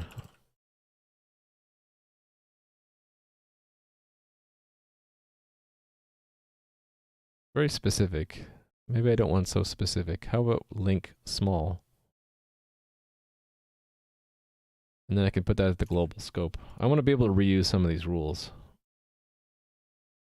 That's why I'm doing it that way. Or maybe just small.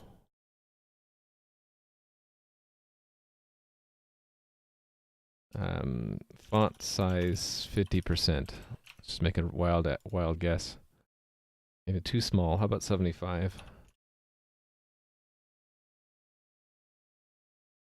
All right. That doesn't do anything yet unless I click it. Give the div some top padding. Okay.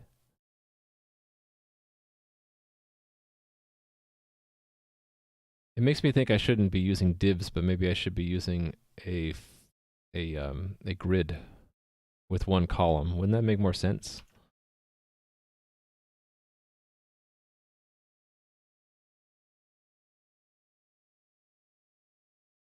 Like if this form had a grid layout instead. So what if I do that? What if I give this a class name grid single column?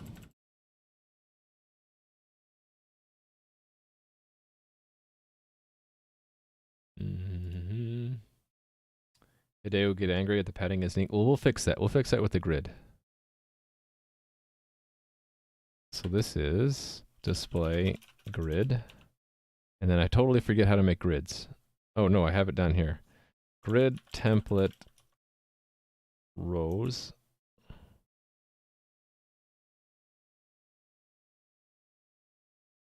No, that's not right. Template columns. And I wanted, oh, what was it? 100% or something like that. So there's only one column, and then grid. It's not gap, right? Is it gap? Row gap? Is that it? 10 pixels? Something like that. And then I can remove the padding I had everywhere else. Where, right, like this margin top, I don't need that one. Right, and then reCAPTCHA doesn't need a margin anymore. And just some extra padding here, isn't there?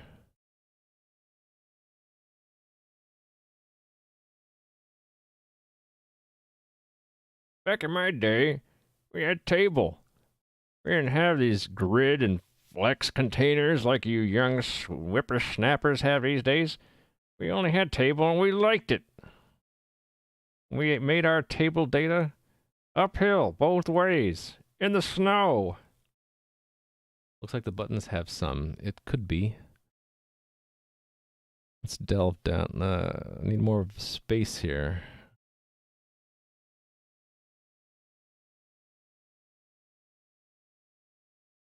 There's no margin on the buttons. There's no margin on the button bar.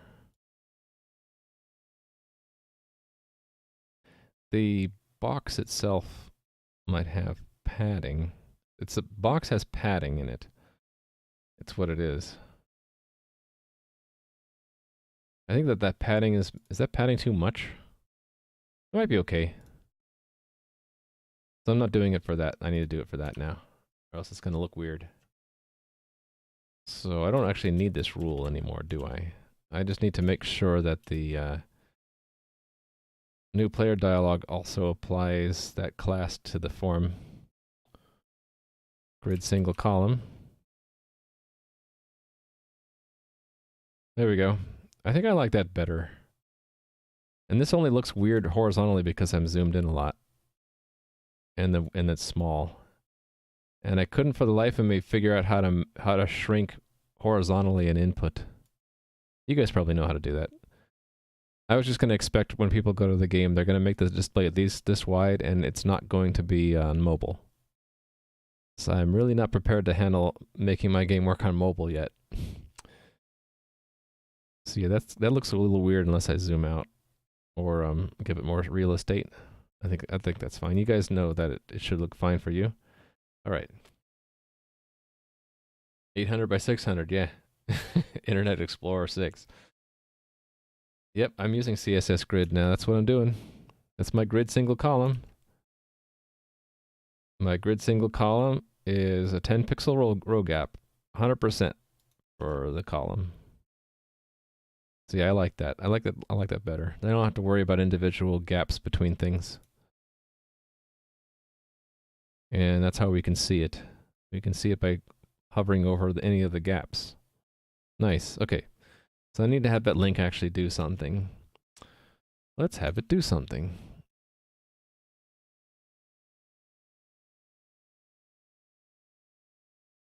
Yeah, there's a grid within a grid. Did you see that? I did. This is a grid right here. This is my keys values grid. That's what I find really cool about the grid and flex. I'm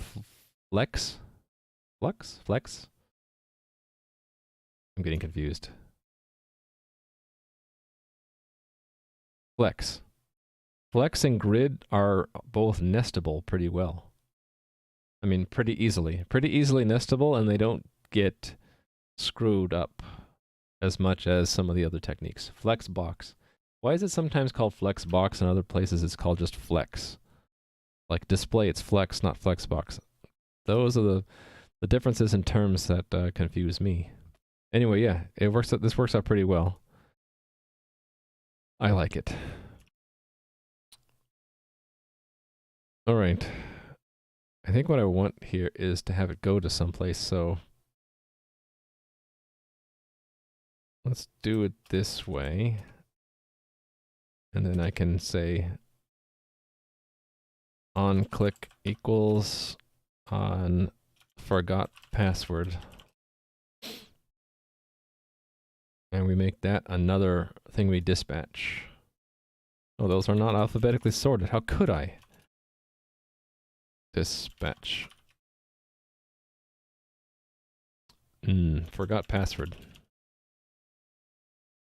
Alright, so we need forgot password needs to be something that we import from actions. Let me start to break this multi-line. F comes first. So that needs to be a new action. Goes here, right? Well, I just copy pasta a little bit. Forgot password. It has no argument. So it's simple. Now, who are we going to dispatch that to?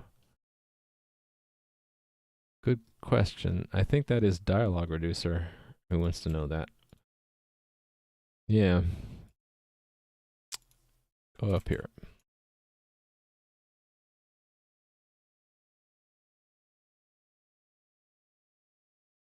Oh, you were confused about why the inputs were overflowing the modal? I hid the overflow in that. Okay, I can't show it now because it's broken. But yeah, the inputs were... I couldn't figure out how to make the inputs smaller. It's using the... it's allowing the inputs to grow but not shrink beyond, past a certain point for some reason.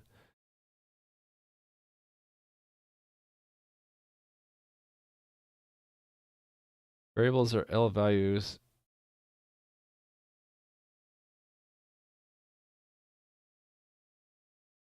Oh, why doesn't decal type X return a reference? Because really with decal type, the way you should read it is, what is the declared type of X? Not what it is, but how is it declared? So decal type of X is just int, because it's declared. X is declared as an int. Whereas if you do decal type star P, it first evaluates P and then dereferences it, and then it looks, how is that thing declared? So that's how I remember it. Decal type means how is it declared at? What is it declared as? Not what it really is, but what was it declared as? It's not so much about whether it's an L value or R value, but yeah. I'm overstating it, aren't I? I'm sorry.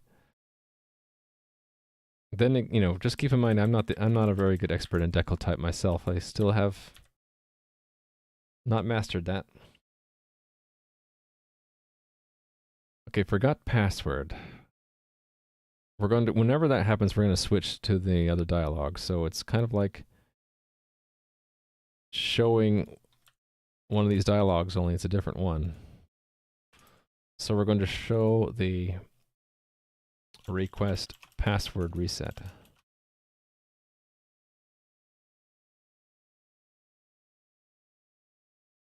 Yeah, that's what we're going to do.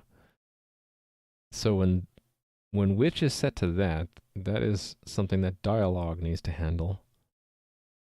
So we're going to have a new dialog for it.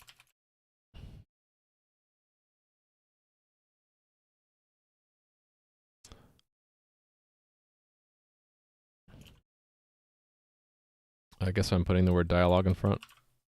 That actually makes more sense. So I made it easy for myself here. This is all I need to do to add new dialogues to the system is which is used to pull from this dialogues table, which pulls like what component to actually instantiate, and then it just does that, or it does it like that. This took a little bit of figuring out that you have to. Oh, hold on a second. I need to answer this. I'll be right back. Hold on, I'll be right back. Just a minute.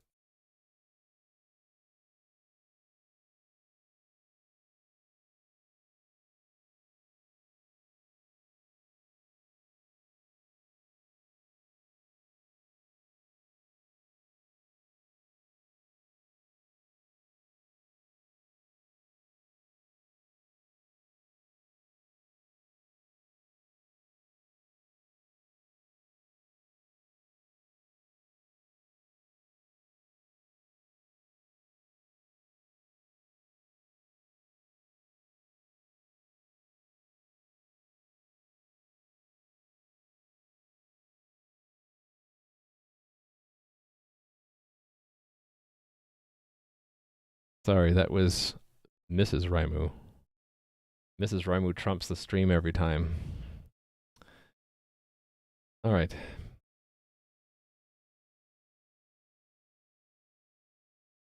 All right, yeah.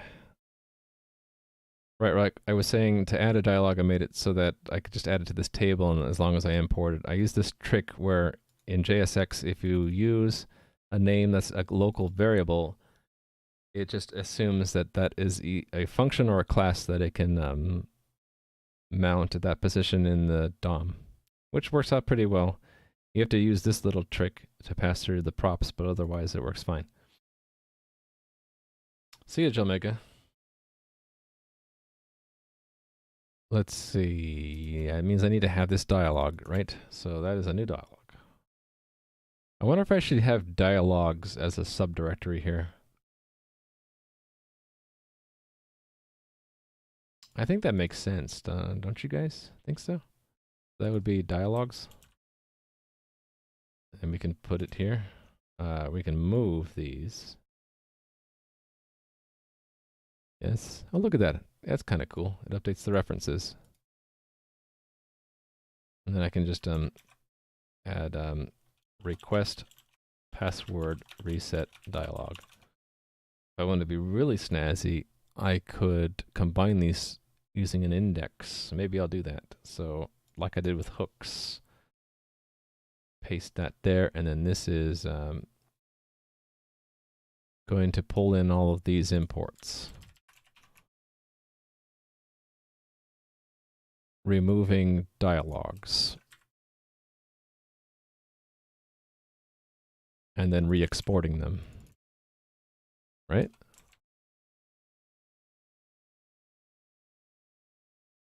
And then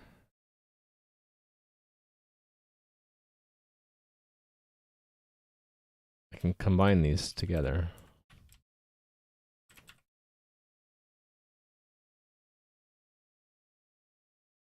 From dialogs.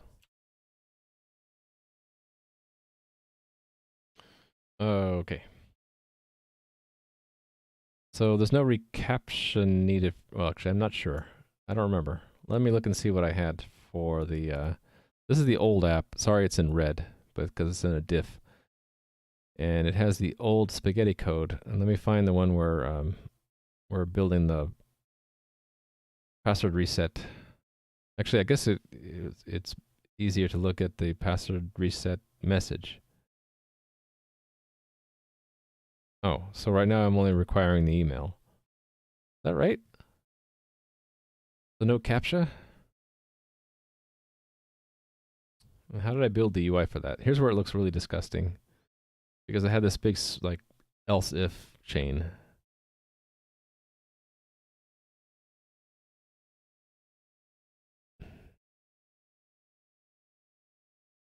That's if we're using the token.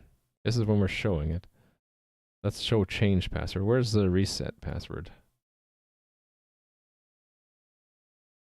Oh. Okay, so it is just enter your email address. Okay.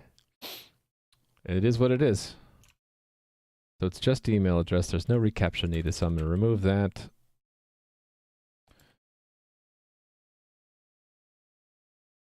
I need to start giving those their own lines.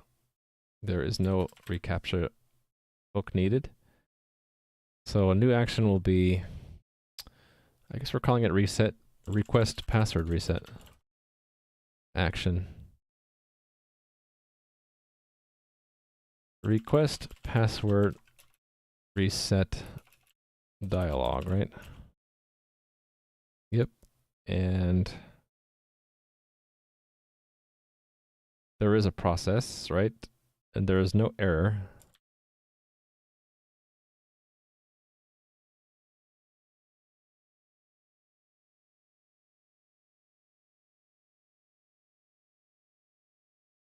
So this is the on version of that. On request password reset and then cancel. So let's P is last. There we go. Your code, that code will be in your nightmares? Oh, you mean this red code? It's the nightmare code from hell. It was getting pretty hellish. It's over. It passed my internal warning level of when my code gets past 1,000 lines. Really, it should be at 800 lines or so. It's a warning bell that says this code is too long. Yeah, nightmare code from hell. I mean, this isn't that much better. There's still a lot of boilerplate, so to speak, but it's broken up into concern, which is something that I think will help. All right, so there is no username. There's just a mail. There's no password, no reCAPTCHA, none of that. So this is, I think I can replace it everywhere. Request, password, reset, submit.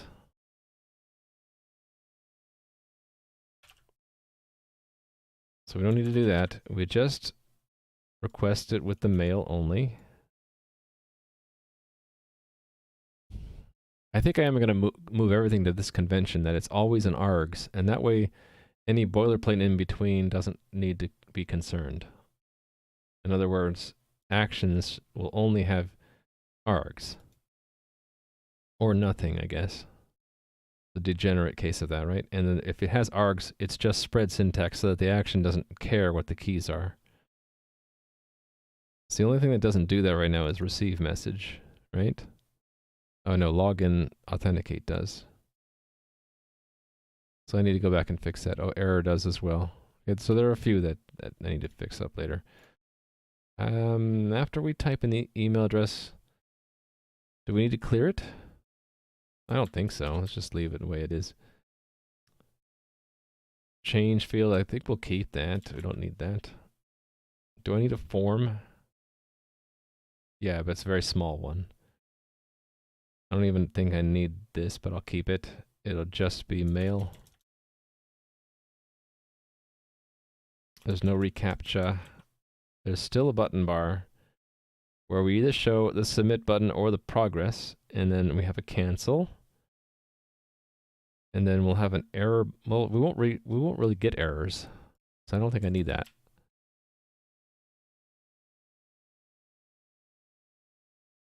Actually, but there will be something here instead. When, yeah, there's like a notification when it's done. Maybe I'll move that. I'll move that back to this stage. Yeah, okay. So I'll just remove this for now. So as soon as we hit submit, it'll just pop back, and then we'll handle that later. All right. So does it have props? Yes, it has many props. Cancel on request, password reset on and progress. Progress it gets from there. I think we're good. Good with the dialogue. So what's next? This action probably. Let's do that next. Request password reset. I'm already hungry and it's only 3.5 hours.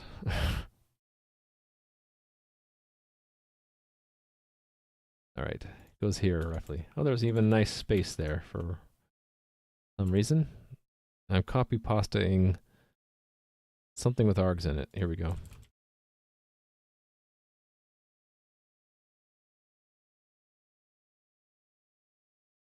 Request password reset. And that goes under authentication, sort of. Identifying yourself, logging in, yeah. And it's the capitals part. That then gets added to our dispatch handlers table. Request password reset. And that is a new handler.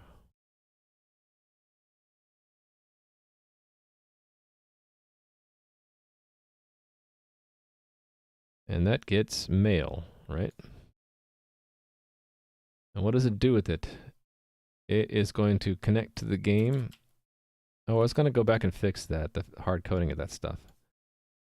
I'm meaning to do that. I think what I'm going to do is make another custom hook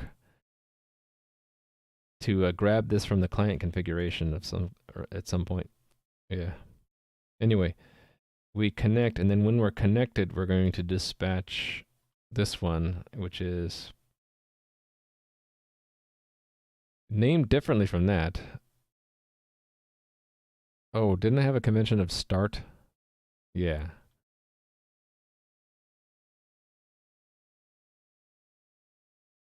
So maybe that's what I want to do. So rename this start requesting. Yeah, then I can have an action when it's done, right? Yeah. Start. Actually, let's do it in all three places. And then that goes here.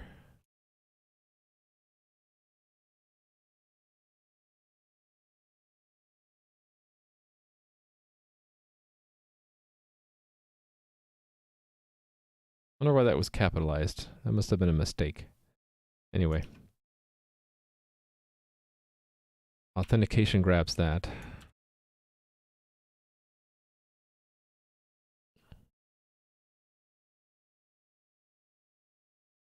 I guess I should put start in front of that. So it connects to the game and dispatches the one without the start in front.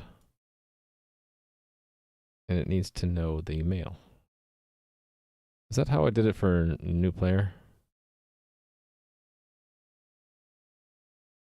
Start. Oh, it's just action. Okay, yeah. And then spread syntax. Okay, we're going to do that way. Yeah, yeah. So it's just action.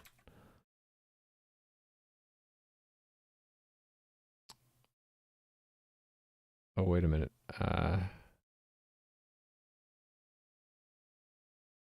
Right, that was to tunnel anything that connect to game needs. This is to tunnel anything that that one needs. I need that one now. Which is this one. Okay, and that was already there. Good. So that's also here, which makes sense.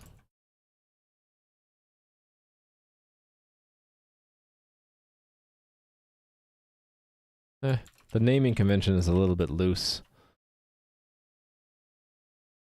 I'll fix it up later. We can rename things later.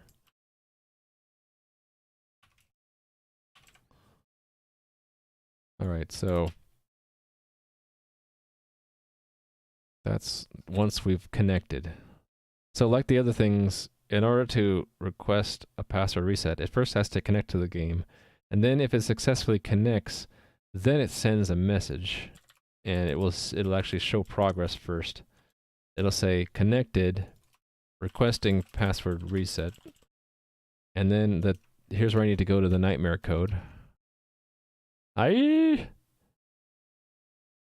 was request password reset, and then email is the key it needs.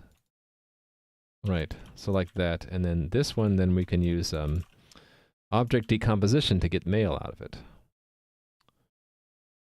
And that should come back. Nightmare code again. I should say nightmare code warning. Because that comes back as a special message. And let's see what it was.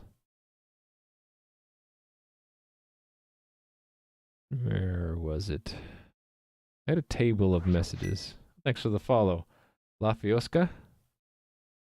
Sorry if I'm saying that name wrong. Okay, here it is. Password reset email sent. That's what comes back. And there, we don't use anything from the message. Okay. Whew. Oh, great. I got it. See, but I'm going to forget how I said it, and I'm going to say it wrong, and I'll feel bad. Let's see. That is what we need to, that's what we need to capture when it comes back. So it is a server message. So that goes here. On that. And then that needs to be routed correctly. So that's, again, a dispatch. And I think I'll just balance it all out. If that's start, then there'll be a complete, right? Okay, technically that goes here. Complete goes here alphabetically. And then this is the one we're going to dispatch from here. And then I just need to import that. Okay. finally, this we also handle here. You guys confused? I'm not confused anymore. I'm going to go faster and faster though, so it might get confusing for viewers. I'm jumping around between actions, middleware, views, and sometimes reducers. So if it gets confusing, I can slow down or explain what I'm doing a little bit better. But this is the flow of things in a Redux app. And it's complicated, but for a purpose. The purpose is to separate these, which are small data structures which just encapsulate the steps that the app does, they call them actions, from what the web page actually looks like, where in this case it's done in JSX with some using some props, and that's a React thing. You could use Redux outside of React, and then you wouldn't necessarily have your view look like this. You maybe do it a different way. But so it's a separation, data from the view of the data, and then there are a couple, sometimes I add in a couple extra things. So reducers are taking actions and reducing it to state changes. And then the other thing you might see me do, any kind of side effect logic is done in my middleware. So those are all Redux concepts.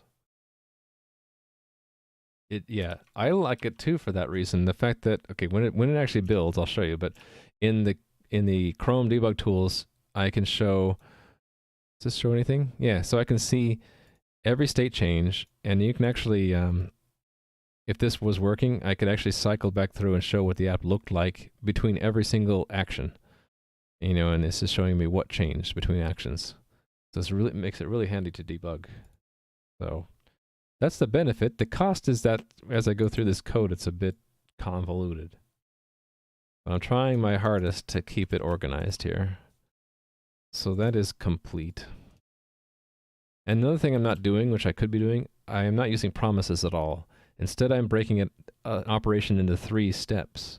So you start it, you do the work, and then you finish the work. So I could probably collapse them into one if I had a promise. Right, like if I put promises into Redux. Can I show the state tree? Yeah. So right now I just have 2 reducers. There's a reducer for dialogs and a reducer for the stage. Stage just knows whether we're logged in or not, and the dialog remembers if there's an error message to show which dialog we're supposed to show, and if we're doing something, what to show that we're doing. So that's it for my state so far. All right. A lot of the so-called state is embedded in this which, so that tracks which dialog we're showing, and then depending on which dialog, we do different things when we get certain messages. So, you know, driven by the backend. If the backend tells us the password reset email was sent, then we're going to dispatch the password reset request complete. Right, this I didn't write yet. That's complete.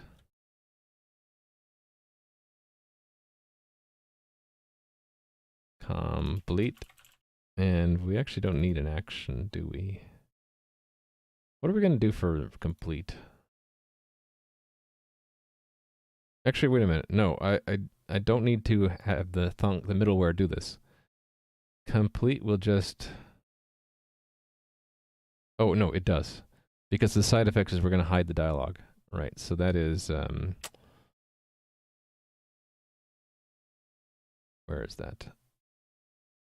That's this stuff, right? Reflect that it's completed, hide the dialog. What I also want to show, probably I'll dispatch it, is we want to have it show what the nightmare code alert. What this used to do was say an email was sent and as a notice, but I don't have that set up yet. What I want to have is like, you know, like alerts that pop up. I want to pop up an alert saying this. So I don't have that system yet, so actually, before I forget, let me put a note here. Show this, so I don't have to look at it again. Show as a alert notification after a password reset request is complete. It's called a toast. Okay. Alert, notification, toast. I have to put that in somehow. Create a window workers is used in multiple apps. Or a snack bar. Yeah. So I haven't decided what I want to use there. And there's probably libraries out there I can just leverage them, right? If you guys have any suggestions on what I should look into. Hey there, Mr. Love Pickle. Interesting name. I've seen you before, though. Interesting in that it makes me think of Mike Sai's channel. So let me give you a Mike Sai, hey, Mr. Love Pickle. Because it's somewhat appropriate.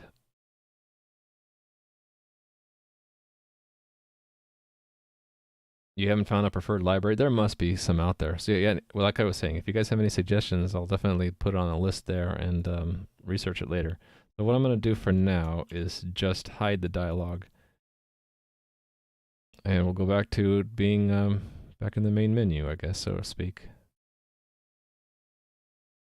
Oh, that should go there, which means that this is not needed.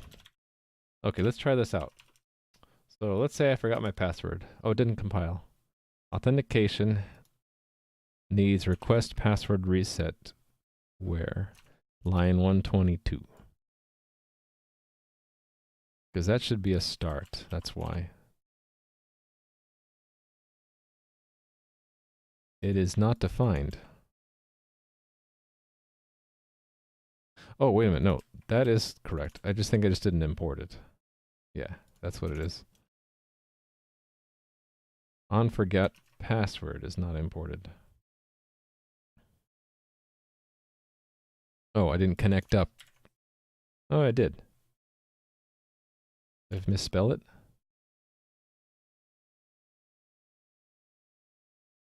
Line 47.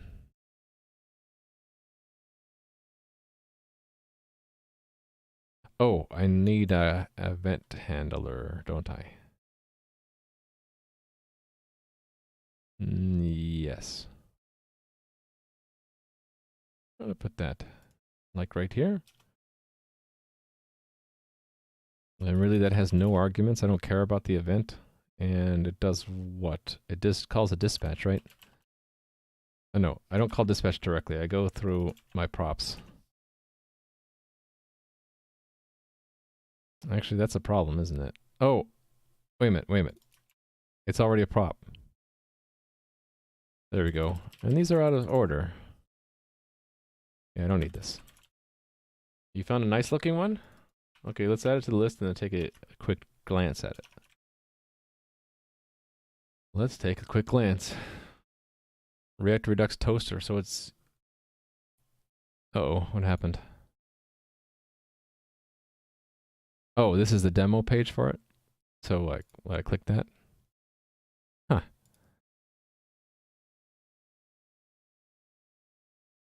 Oh, and it's got a timeout?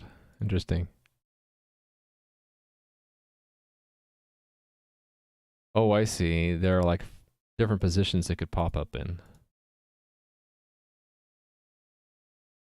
Huh.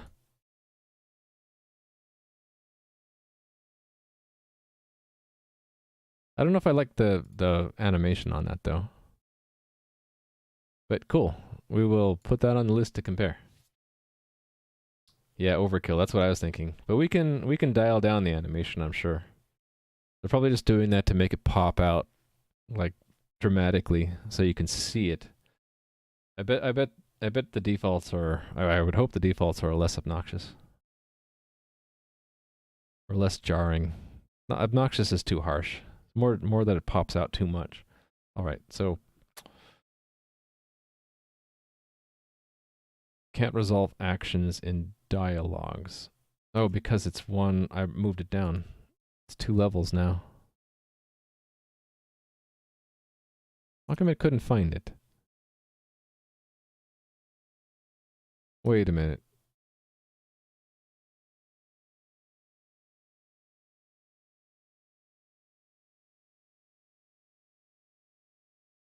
Oh, in dialogues. This one. Hold on. New player dialog. Can't find action. Why not?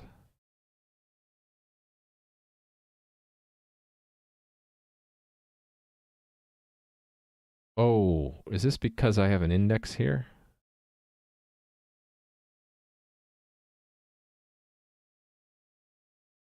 Missing something.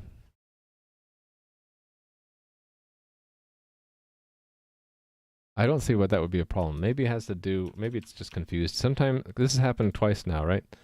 Where I've had to run npm start and then it just kind of fixes itself.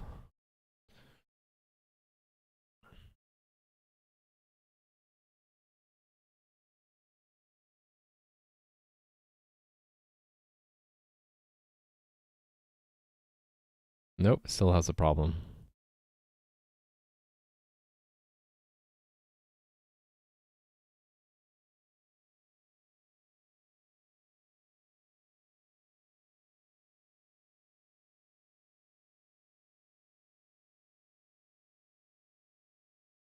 Weird.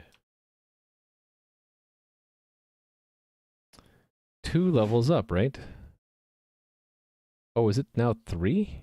Hold on. No, dialogs would be the dot directory. Views is dot dot. It's making me think that I need to put something in index.js. Can't resolve. Oh, I'm being raided. Hey there, Rhyolite. How was your stream? What were you streaming today? Hopefully some interesting things. I should say you're the streamer that has the closest name to mine because it starts with the first same 3 letters. I'm stuck on a little problem here. Maybe someone knows the answer to this, but if I do an import and I'm trying to go 2 directories up and then down into actions, which is up here. So from here, going 2 levels up and then down into actions to find these, it says it can't find dot dot actions from dialogs. Hold on, maybe I need to do some trick like this.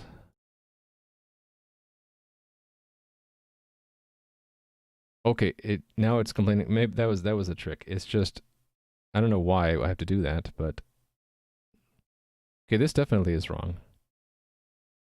And it's probably that won't work. Oh, that did work. Hold on. Then why did I need the dot slash here? Why is that required? Now it's not required? It was just confused. So it really, what the problem was, here it said dot dot, but it led me to the wrong place because it went to the, okay, it's showing me the correct file, but before it wasn't showing me the correct file. Anyway, so now I can show you what I'm doing, Rhyolite. So I'm cleaning up the front end to the game that I'm trying to build. F in the chat, please. F. I'm not dropping any frames. Usually F means you drop frames. Yeah, great error message, React. So I've been cleaning up the front end to my game, and I have this dialogue in here now. And there's a lot of colors here. Maybe I shouldn't use whatever magenta color I'm using here. Anyway, I've been reconstructing the front end to my game because I had an ugly prototype that wasn't scaling very well, and so I learned Redux, and I'm employing Redux as well as React to build this now. I think it's looking pretty good. So I just added this feature to see if it works. Oh yeah, look at that. Only it says sign up. I don't want it to say sign up. Request password reset should not say sign up. It should say, what does it usually say? What do you expect this to say? Send a request password reset? Yeah. Kind of a big button. Yeah, that button's a little big, isn't it?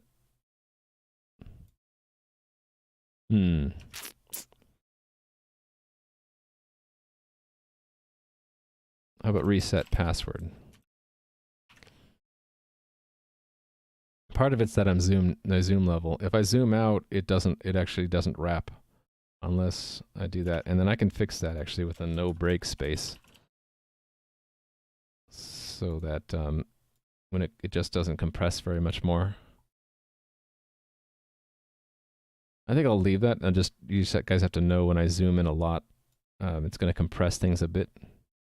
So anyway, I should be able to now hit Bob at example.com. And I'm not showing it here, but it does send an email. Let me confirm that that still works. I have a little test email system here. Yep, got a password reset.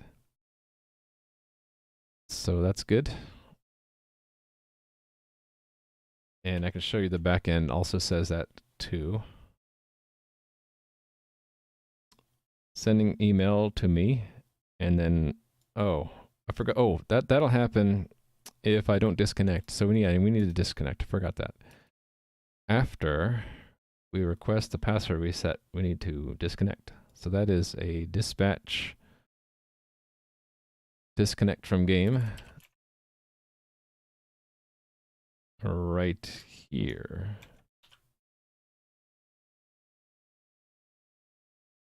Send email.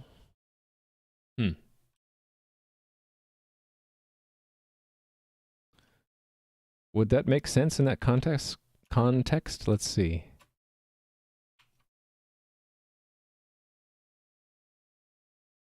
Send, no break space, email. Or send mail. Or are we saying email? I don't know, I'm divided whether to call it email. I don't think that that's clear.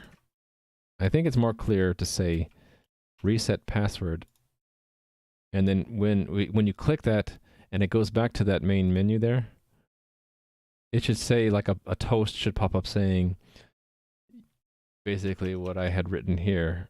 An email has been sent containing instructions on how to reset your password. So I think if it's okay with you guys, I think I'll go with that. All right, so let's check that in. I think that, oh, let me try it one more time. Make sure it wouldn't have banned me. So forgot my password, Bob at example.com. Actually, if I put in gibberish here, it'll still say it sent it. It'll just do nothing. Yeah, so I didn't get banned and it didn't send any email. Okay, good. So let's check that in. All right.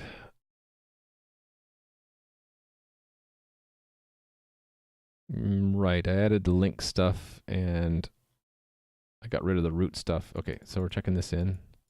And also dialogs moved around. Okay, so player console add password reset request dialog. Also, the dialogs have been collected together into a common folder.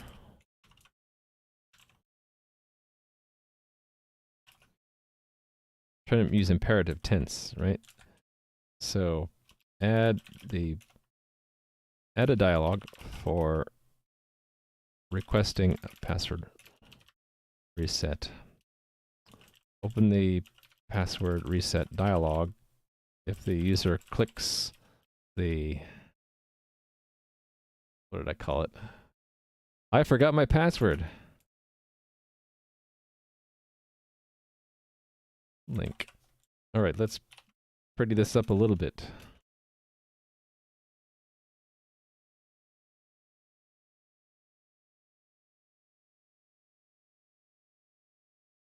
Oh, I missed Rhyolite's description of what he was streaming. Broke down a common cortical circuit in the neocortex into a software diagram. Oh, that's right. You're working on not machine learning. It was a specific software system that simulates the brain. I forget the name, but it had a nice 3-letter initialism that I've forgotten already. I'm sorry. Yeah, you guys should check out Rhyolite's stream if you haven't seen it. If you're into either machine learning, artificial intelligence, or how the brain works, his stream is interesting in that it's modeling the human brain in code. So check it out sometime. I'm gonna push that. That's what happens if your hand is off the keys. I'm using too many colors here. I really don't like that look. So I'm inclined to actually suppress the color used for a visited link in that case. So I had, where did I put it? The generic visited link is up here somewhere, right? So let me make a variable actually. I forget, where do you define variables? Just in the body? Something like this. So default link color. Or if I don't know why I picked that color. And then I can use that here, right? Var that. And then what I'll do is I'll specialize that inside of the CSS for dialog.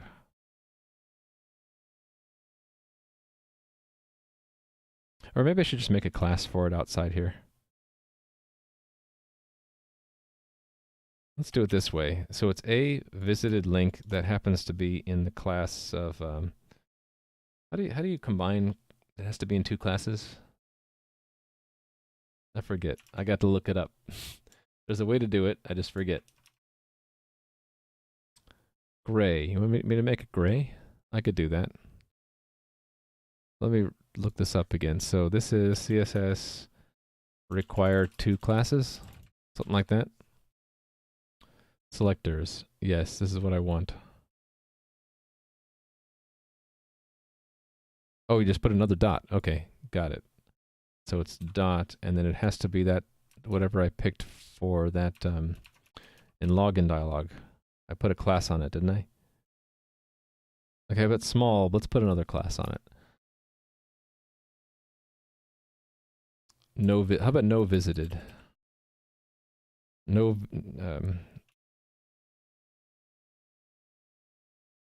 How about static color? So if it's both a link, a visited link, and static color, then we just use the default color link. Okay, there we go. Oops. Okay, that's a problem. If I click too fast, it's gonna... Yeah, okay, I need to fix that. That's a usability issue, isn't it? I don't want where this link was to be confused with this reset password button. Where would I put it? Maybe off to the right? But there's not a whole lot of real estate to put there. Need a delay? I'm thinking of just putting it somewhere where if you just double click fast, it won't accidentally send that. Well, like if I had shifted the whole dialog down, that would work, right, for now? The dialog is not that tall anyway. Let me do that, just as a temporary margin, temporary measure. So that would be where I would need a special div. Let's put, yeah. Go in the dialogs for request password reset, and I'll put a special div here. Class name equals spacer of some kind.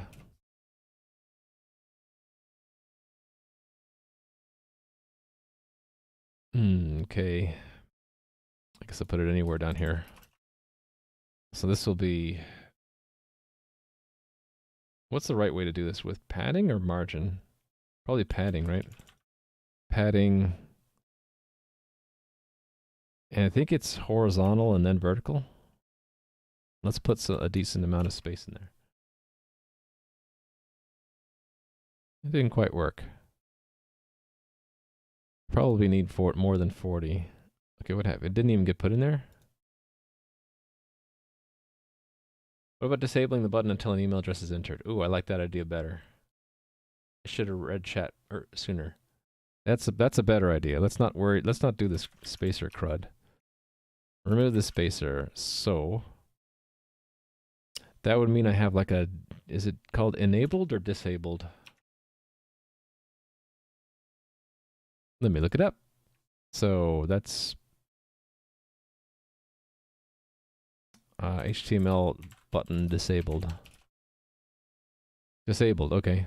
So it's just disabled equals for the submit, right?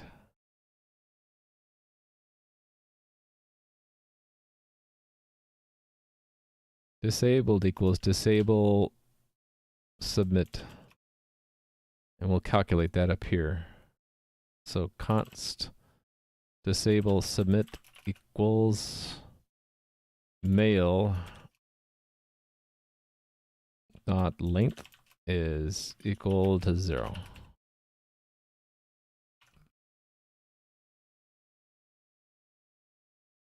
It's still, okay, I need to have style for that.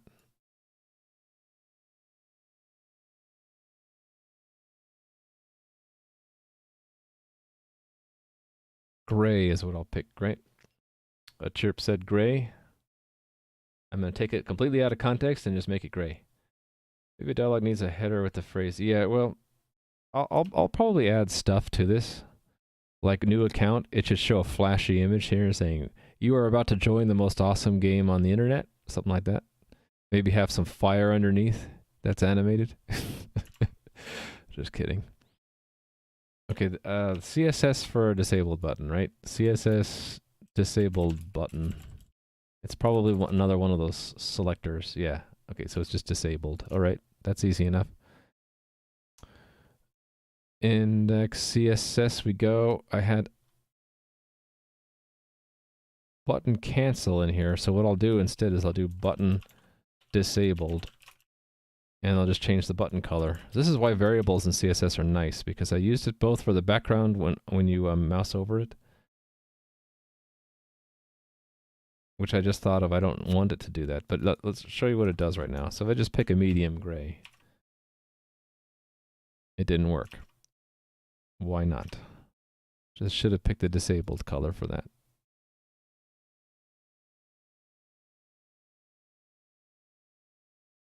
Yeah, what's wrong with the style here? Need to see more. Button color is green, why? I have a rule in there.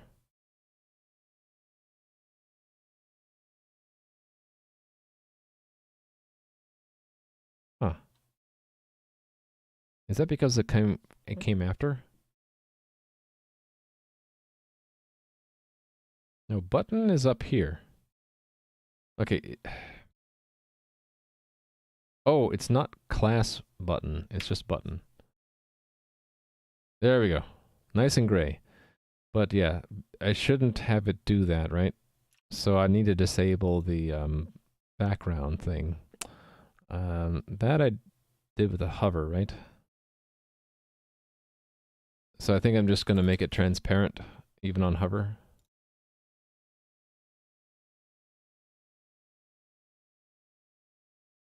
There we go. Cool, I like that. So now if you accidentally hit that too fast, it doesn't reset your password. You have to type in your password for it to enable it. Nice. Today was a tough day at your work. Had to rage quit the 2 streams. I hope one of them wasn't mine. Wait a minute, I didn't think you could watch streams at your work. Am I getting you confused with someone else playing with Skizzers? And hello, by the way. I guess I'm not allowed to talk badly about other streams, but... Oh, you work from home, okay. Yeah, well, I hope one of them wasn't my stream. Hey, look, playing with Skizzers. I forgot my password. And, well, because it's zoomed in, it kind of gets muddied, but you can type... And then, look at that, connecting, requesting password reset, and boom, we're done. I need to have it show a toast that says when it actually does it. But we also made the new account thing. I don't know, maybe you've been here the whole time. So you're saying we rage quit both me and Adam? I'm hoping that you're talking about 2 other streams. But yeah, if you didn't see my stuff so far today playing as Skizzers, I built up this dialogue, and I put in I put back in the reCAPTCHA stuff, and I added this. So you know, making small but sure steps towards rebuilding this UI. Let's check that in. So this is disable the... Okay, this is a different change. The static color was to prevent the visited from changing. So that's those lines. So player console. Don't change color of password reset link. All right. And then this one was disabling the submit button if you haven't typed an email address yet. Yep, that's it. Is that the right color that I want? Medium gray. I really wanted to like not pop out if it's disabled. Yeah, I think I'll go with that. So player console. Disable submit button. So disable submit button. I don't know how to say it short, so I'll say it long. Disable submit button for password reset request if no email address is typed in. So summary of that would be something like this, I guess.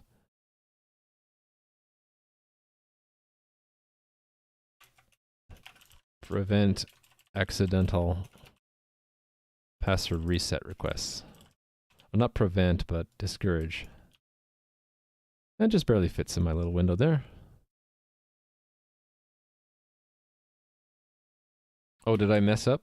Hold on, before I push it, I might have to amend it. You're saying it doesn't start with an imperative.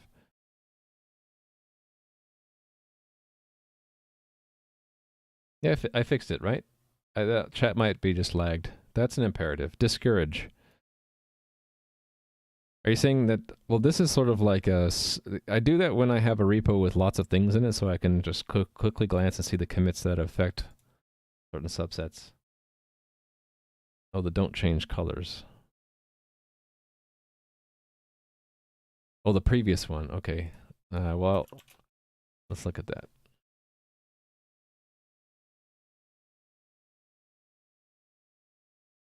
That's imperative, isn't it?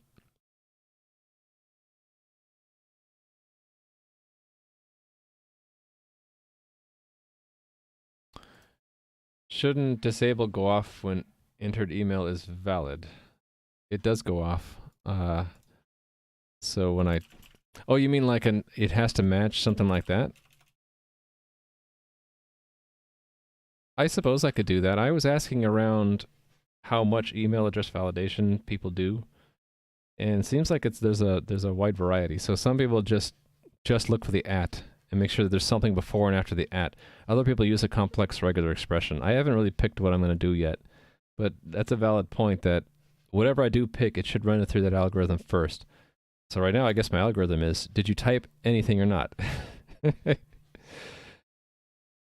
You're all for the at validation? Yeah, so I have that on my list to do, so I don't, but let me put another reminder here.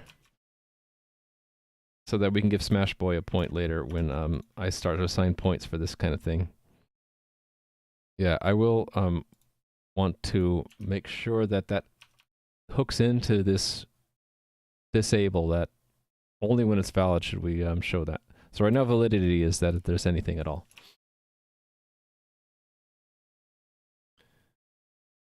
Don't is imperative, means do not. Do not. Input type equals email. Really? I didn't know that. See, BugFound always finds new and interesting solutions that I don't know. You're saying that I can put in a type instead of text, I can put in email. Let's see what it does. So it still took Bob though. Did I do that right?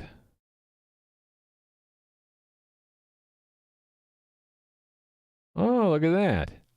Oh, that's clever. I never knew that that was in. Is that just built in now?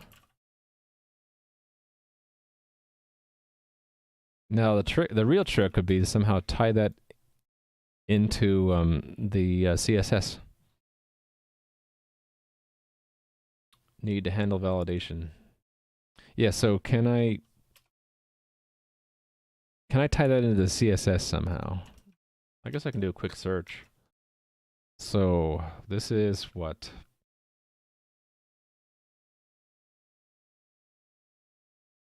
I don't know what search terms to type in. Email, CSS, validation.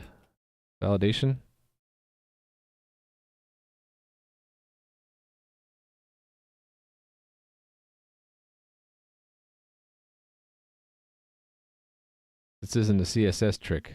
This is in JS or something. Does this belong in CSS tricks?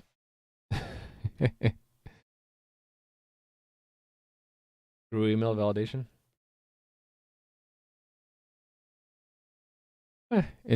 So yeah, that would be an interesting thing to know. So this won't let me do that. But so that's good, but it would be even better if I could still gray that out. I'd have to do it in CSS somehow. Or actually, I guess I could do it in JS. If there was a way to do it here, I would put the logic here. But I wouldn't want to pull in a library to do it. I would want to use whatever this is using, whatever the browser is using based off of the type. Actually, let me put that in the new player dialog too. That should go here, right? Type email. Let's check that in. I'm getting tired and hungry, and it's past 4 hours, so I need to start thinking about when I can find a good stopping point. So another point goes to bug found for this suggestion, but use email type inputs for mail addresses. Oh, I don't need to sign it off. Sign off button's too close to commit.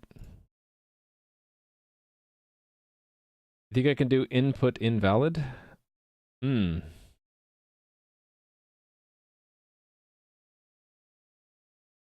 Actually, technically speaking, I misspoke when I said CSS. It really does need to be in JS, right? Because that's what sets this disabled. Where is it? That's what sets this disabled attribute. Because not only do we want it to show up disabled, we don't want the submit to actually happen. Well, let's try it, just for kicks. So you're saying that I can maybe repeat this.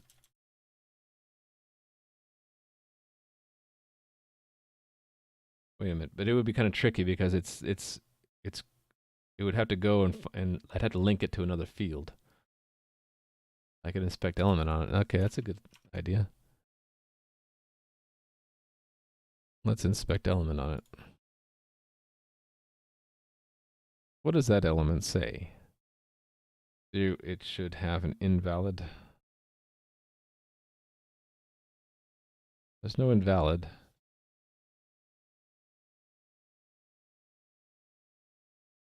I don't know enough about CSS to know what to look for even.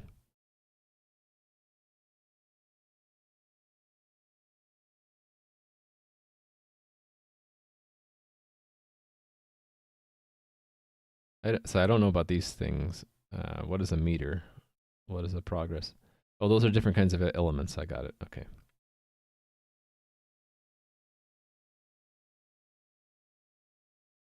You had to change your menu today because you never realized how late it was? You mean like what you're eating? My element. Oh, I see. You're saying validity in the JavaScript. So I could do that with a ref, right? Let me try that. I can actually see how that might work. So let's try it. So we'll put that in here. I need to have a ref though, don't I? So let's put in a ref. The same way we did it with new player dialog.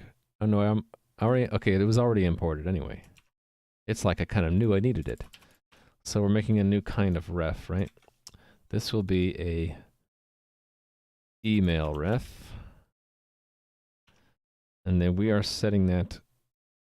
Is it just ref equals? Is that how you do it?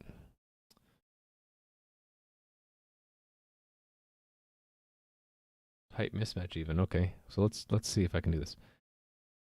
I guess we'd put that here, right? Let me put that on its own line anyway.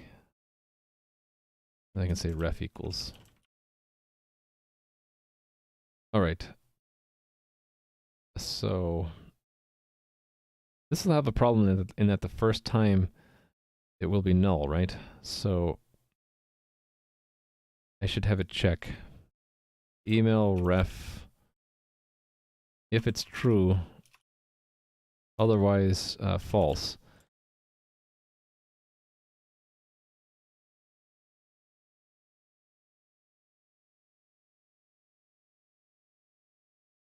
This reminds me of something I read the other day, that if you needed to like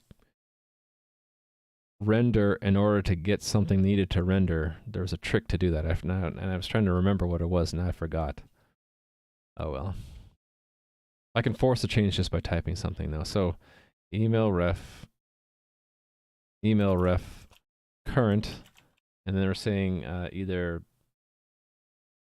validity. Let's try validity. Validity. Oh, wait a minute. Shouldn't that have gone through the null check?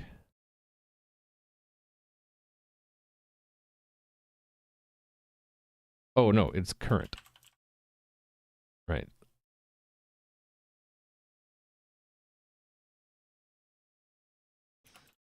Well, it looks like it's always false.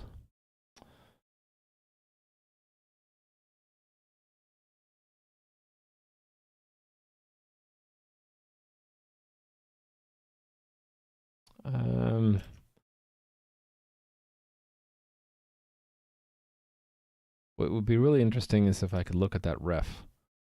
I mean, I can't just put a debugger because the first. I guess I can say if email ref current debugger, and I can see it there. So now I just have to type a single character, and now we're in the debugger, and I can look at that thing. Let's see what it has. So you're saying it could be validity. Let's look at validity. Oh, it's a state, so I have to. Okay, so it's validity. Oh, you said so. Type mismatch. Is that what I want, or do I want bad input? Type mismatch. Looks like that's the only one that's true. Okay, so you were right all along. I just didn't read enough chat. My bad. How do I just tell it to go? Okay, let's remove that. It's validity.type mismatch. The only issue is the chicken and the egg problem of the very first time it loads. How do I reset it? Then it's interesting. When it's empty, it's valid. I know. I'll kill two birds with one stone. I'll say it is current or and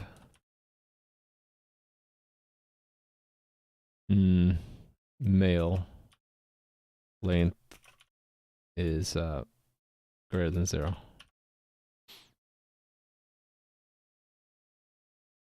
That didn't work. Oh, it's inverse. Okay. Equals, and it's or. No, it's okay. It's the other way around. I need to invert this. Thanks for the follow. I don't know how to say your name though. Let's see if I can find a way to say it.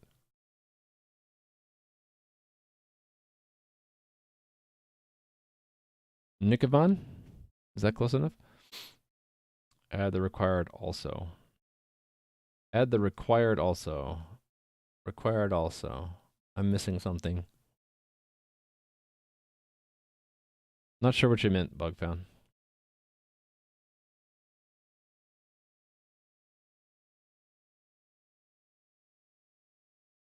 So I'll turn this around. So it's only disable it if it's disable if it's. I'll flip this around actually. I'll do it that way. Then I don't need a ternary operator. Or mail.length equals 0. There, let's try that. Oh, that's interesting. I guess that's not valid. Why? Actually, I can't tell because I can't hit submit. It knows that, oh, there, okay, this is a tooltip. Dot is used at a wrong position.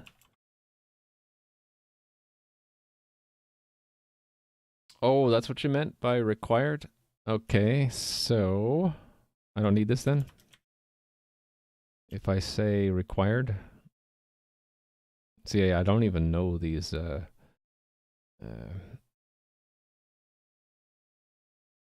don't know these tricks in HTML. She's saying this'll work now too. It didn't work. Do I need to say true? I don't think I do need to say that.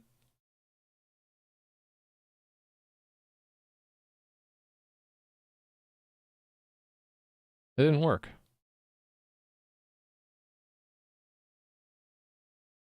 To have the input on the correct place, need to check another validity value. Well, I'm already checking one. I'm just going to go back to this. I'm happy with that. That either, that really should be first, right? If you haven't typed anything yet, you should disable it, because that's going to be the initial conditions. Also, you should disable it if we have a reference and there's a type mismatch. Let's check it out. Whoops, I didn't mean to full screen that. Yeah, this is new stuff for me. Do I really need to click into these things?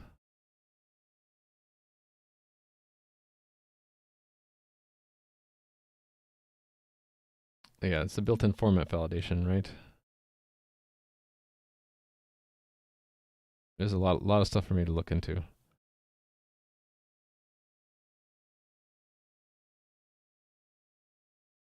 Yes, that's what I did. It didn't work for some reason.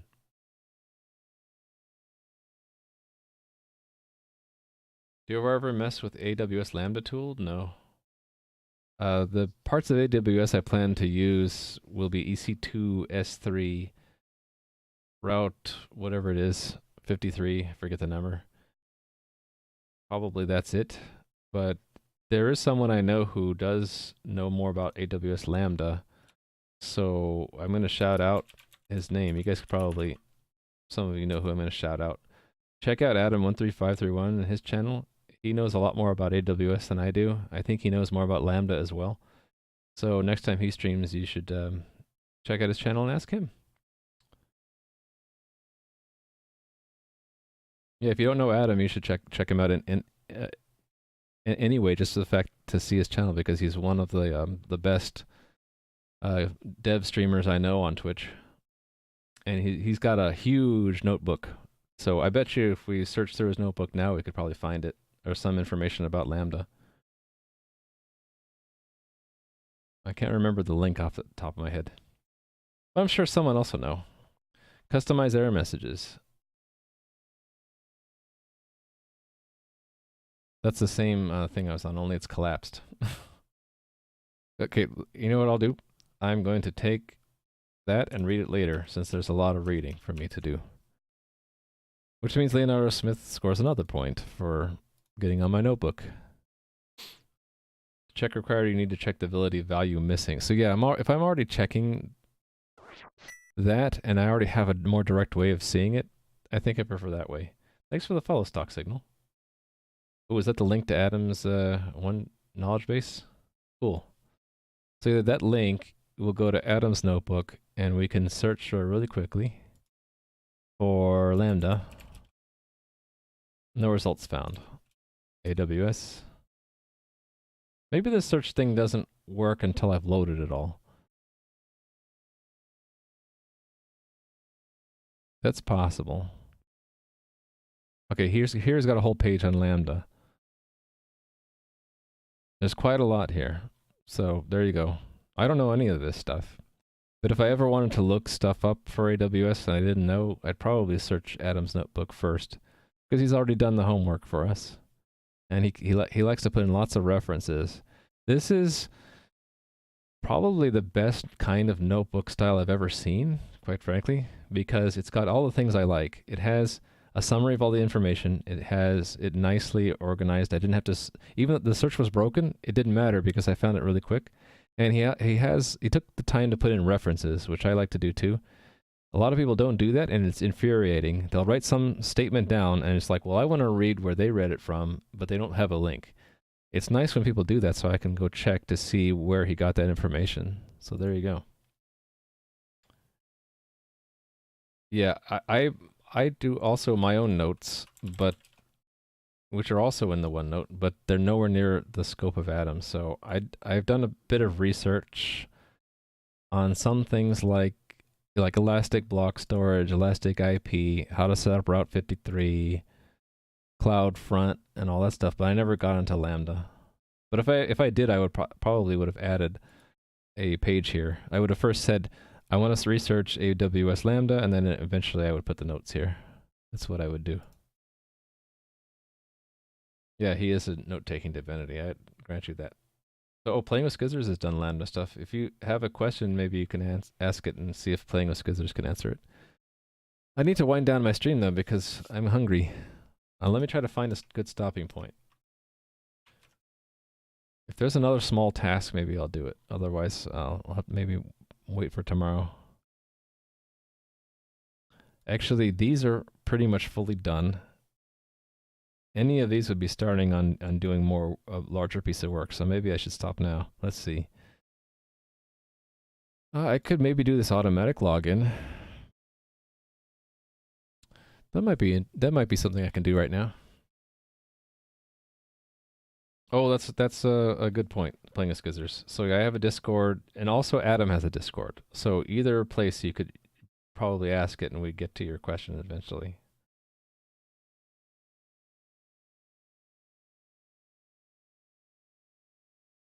Oh, okay. Yeah. Let me try to do this automatic login using token because the token is reaching the front end. I can show you. So let's go to React, show the log, and then let me log in.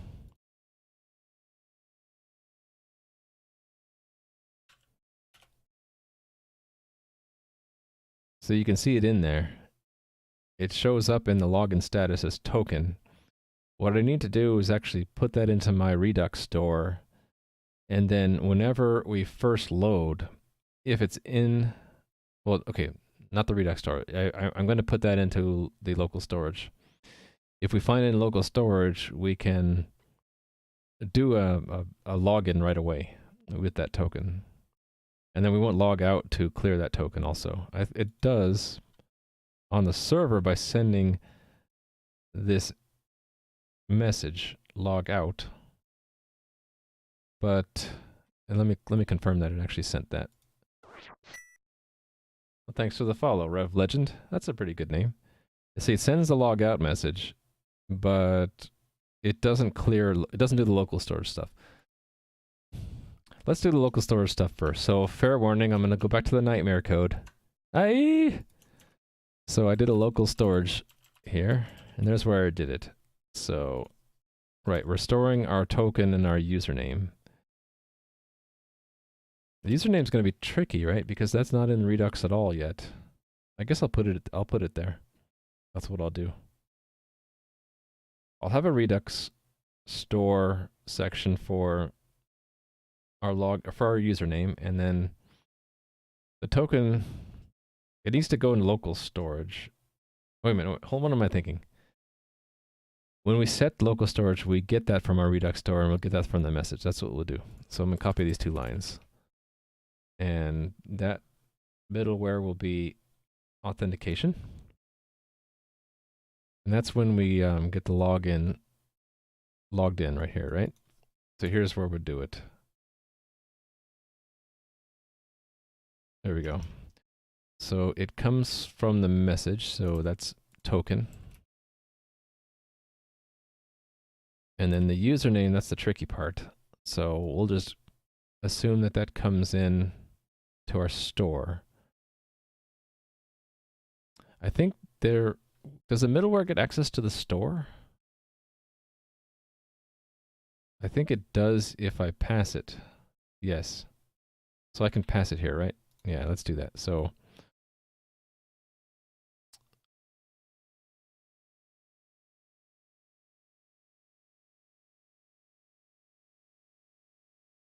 not all of the store. What was it? I need to look it up. It gets access to certain things in the store. Redux middleware. There we go.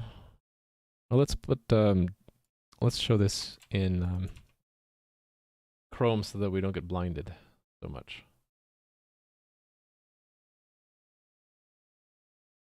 I can turn on the dark reader. There we go. Okay.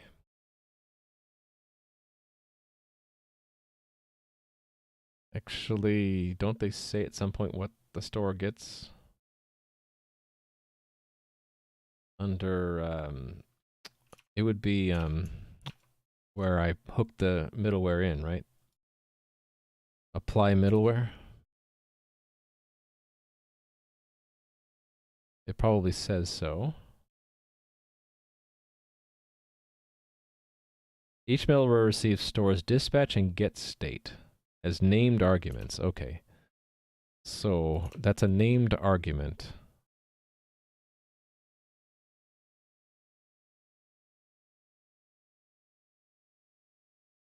Signatures get state dispatch. Wait a minute. How did this work then? Does this work? No, wait a minute. I'm confused.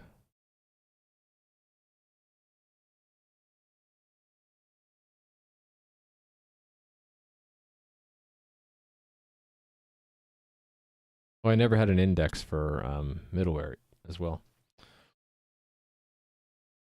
You just put the username into local storage and the login action? Yeah, I think I'm going to want it. I was thinking only store it there if we actually can log in again. It'll end up being in two places eventually, though, because I want it to be in the Redux store for other for views and middleware that need it, so they don't have to go directly to local storage. But I need it to be in local storage if we refresh or close the browser and reopen it. See that I have notes and I'm studying AWS stuff. Are you going for the certs? I'm just trying to use it to make something. I'm not going for the certs. And yes, thank you, Stream Elements. You saw the word notes and you said, oh, maybe he wants to see my notes.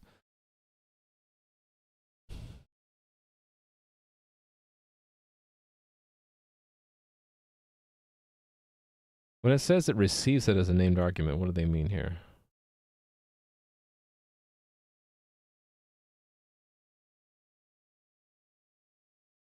Functions that conform.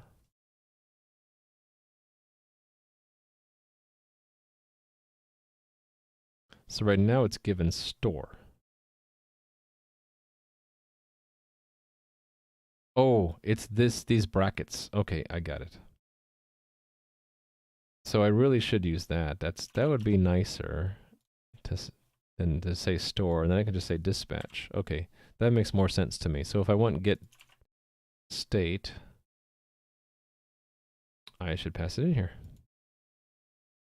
Let me add it at the end because not all of these handlers need it. It's just this login that needs it, right? Because I need to get the state.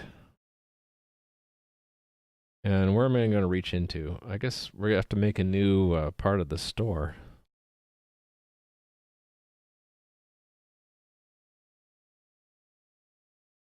What to name it?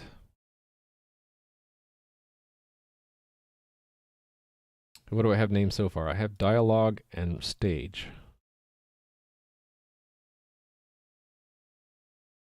Just call it login. Session? How about session?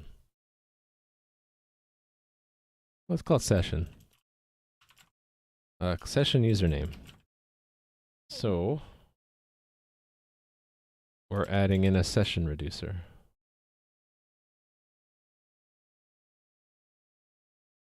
Session reducer, yes.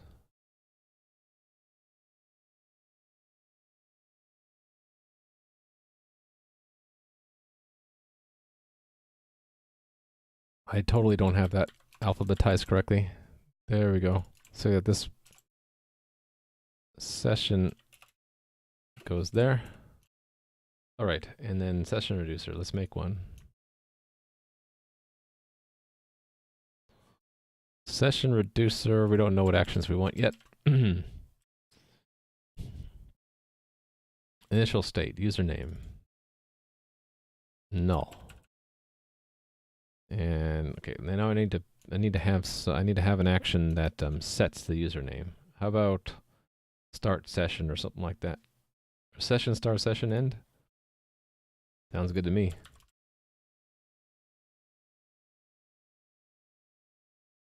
Let's do the args approach. Session start and session end. End technically comes before start alphabetically. Don't think I need args for session end. Okay. Session end and session start.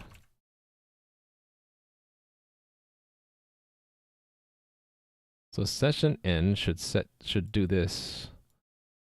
Session start should set it to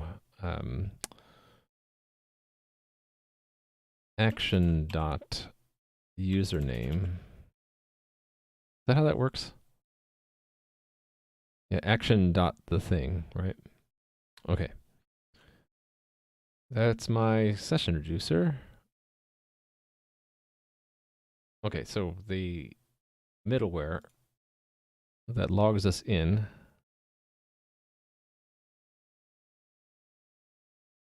actually, I guess I do have to put it into the Redux store before the server tells. So we need to put it into the Redux store as soon as we start logging in, don't we? Yep. Thanks for the follow. Let's see if I can say your name. Iruka Sensei? I hope I got that right. Actually, on all of these, new player start, they should all dispatch the same thing, shouldn't they? So let's do login start. Actually, connect to game could do it. Connect to game, where are you?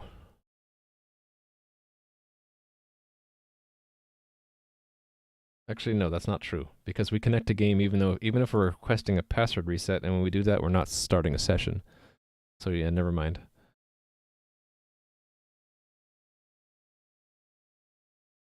Okay, it's where's login start? Here it is.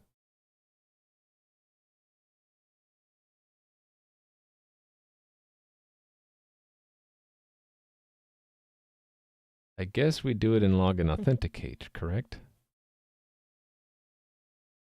Login authenticate. Yeah, right here before we send it. Let's do it here.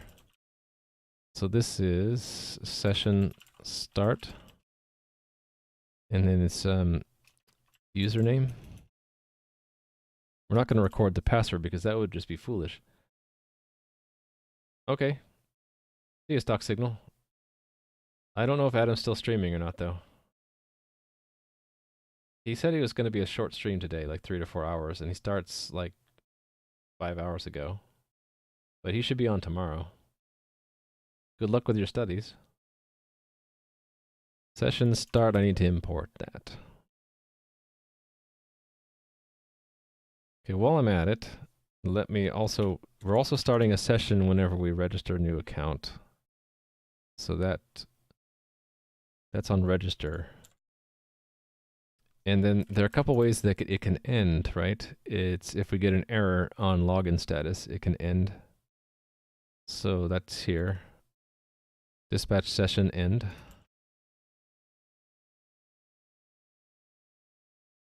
Spell it correctly, please. There we go. Session end.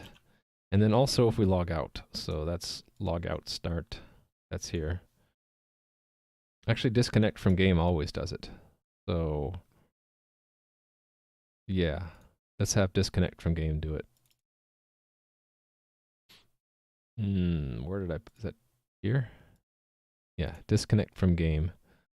So that's all. That should just dispatch a session end.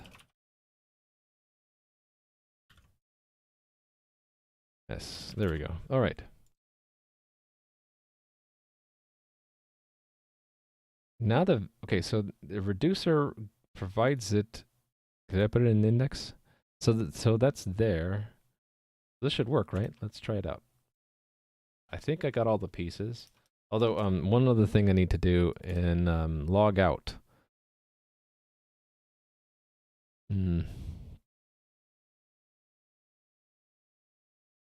Authentication, right? Log out. It should also clear local storage. Local storage, yeah. Nightmare code alert. Nightmare code alert. Storage. It wasn't set item. Yeah, it was remove item. Yeah. So I need that. That's the old code. That's the new code goes here. Where I bookmarked. There we go. So I guess we can, before we log out, right? We can just clear the login token and username. Okay. Let's try this out. Failed to compile. Session is not defined in authentication. Wait a minute. It's not? What line is that on? 60? Oh yeah, how does get state work? Does it just return it and then I have to and then it returns a whole structure? So then that would be it, right? Okay. Login.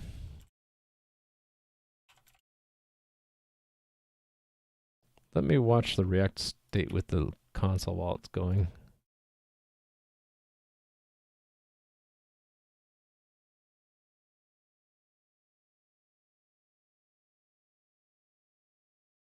Session start. So it stored my username in there. So if I go to application, will I see the token now? Ooh, look, it worked. And that's the same token, right? TBO. Yep, okay, so it worked. Now I guess the final piece of the puzzle would be, let's verify logout removes it. So if I look at application and then I hit logout, it should clear that. Yep. So the last piece of the puzzle would be after we log in, if I refresh the page, it should auto log in if we have a token. Nightmare code alert again. Local storage. There's a get item. This one is auto login. Let me just take this whole function out. Now, where do we want to do that?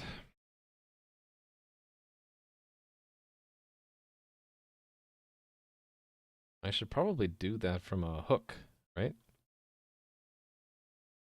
Like a use effect. Yeah, let's do it from a use effect on the stage, I guess. Sure. Use effect. All right.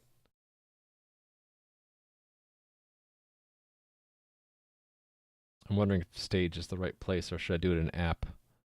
Maybe app is better. Yeah, I think app is better. So app. Oh, I never fixed this. Yeah, we don't need state anymore, so this doesn't have to be a component. Let's fix this. So app doesn't need to be a component, and it can look like my stage, for example. So it's const app equals map the props, which we don't have any, to something. Has no state or did mount, it's just that. And let me put parentheses in here. I feel more comfortable with parentheses. All right, back to functional. And I do not need state or... Oh, wait a minute, I do, don't I? Because why? Because I'm going to dispatch something. So we need to do the same kind of thing. So that, and then this becomes app. For that to work, I need to import some things, right? I need connect from React Redux. I don't need the reCAPTCHA anymore. Let's remove the stuff I don't need. Okay. Right, header didn't have a life of its own. Maybe I'll add that. I need to add that to its own thing. Oh, because that was temporary. I didn't know what I was going to do with header yet. Okay, anyway. Uh, what state do we want? Let's put, well, what I need so far is the session, right?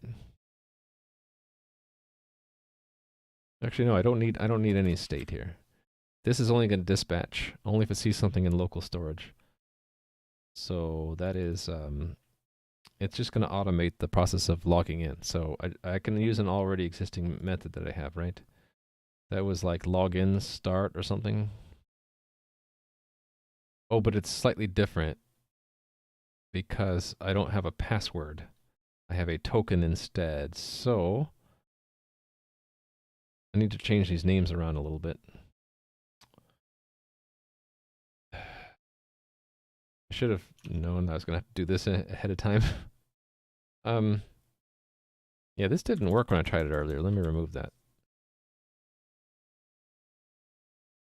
Okay, let's move these to make room. So I guess we'll start with actions. Login authenticate. Is login authenticate with password? Let's just call it login with password.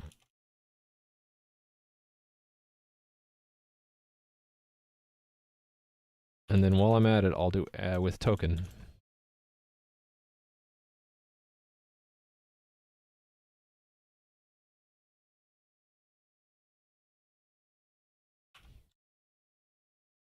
Token. Token. Token, token, token.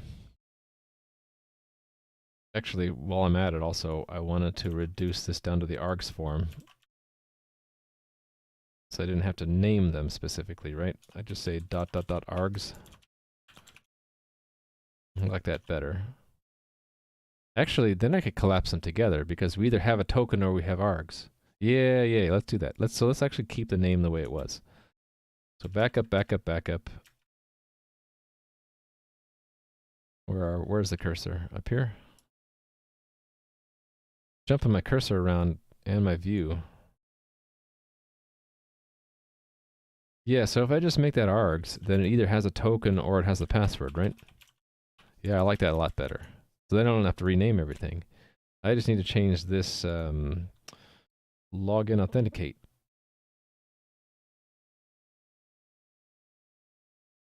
So this becomes action.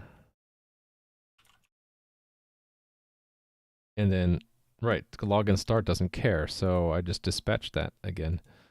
So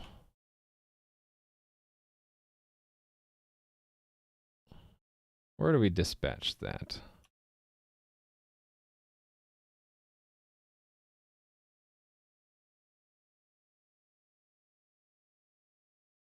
Here we go. So I'm going to do that from the main app now. If in an effect. So I've never done this before with effect, so let me look it up. I have too many windows open too. This was in hooks here. Effect hook, yeah. And if I only wanted to do it once, there was a trick for that, right?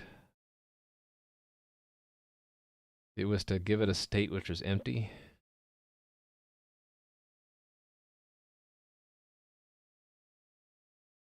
I don't know why. I remember reading through this and I don't know why, but they don't tell you until the very end or something like that, right?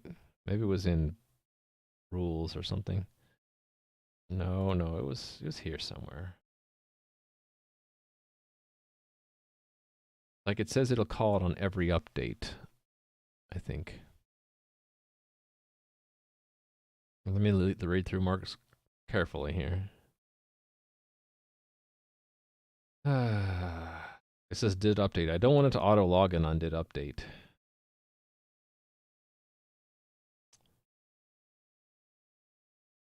So yeah, by default it does it on every update. But there was a way to suppress that. Aha, here we go. Skipping effects. Yes. Here we go. If you want to run an effect and clean up only once, you can pass an empty array.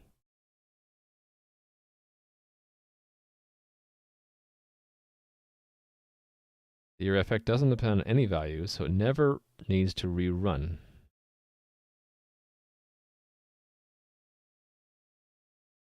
Okay, yeah, this is fine. So I still need to assign it something, right?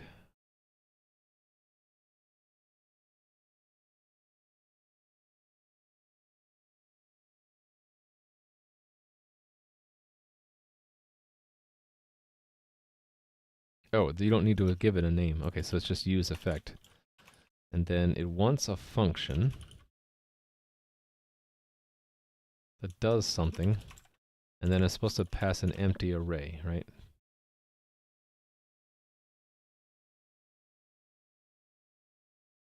Yes. Okay. So the effect I want is, again, nightmare code alert. Sorry. But it was a get value?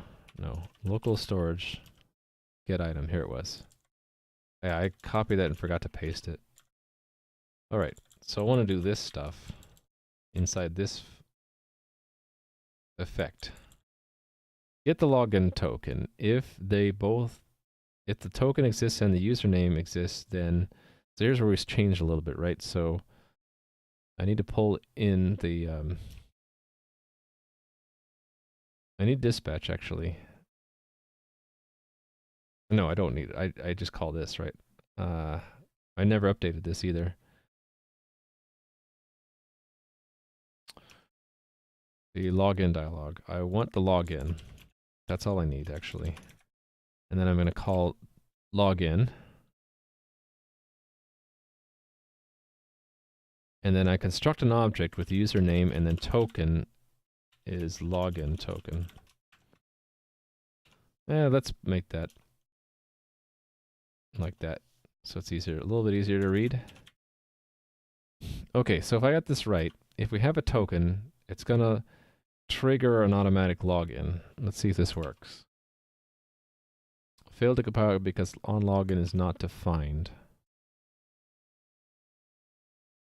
Because I need to pass it in here.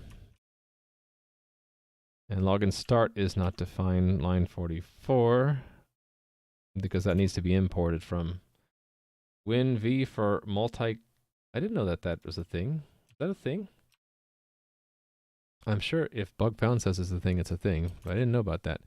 You're saying WinV. How does that work? So if I take that and do WinV, and then take that and do WinV again, how do I? That's paste, but how do you copy? I'll have to look it up later. I just typed it and it didn't seem to do anything.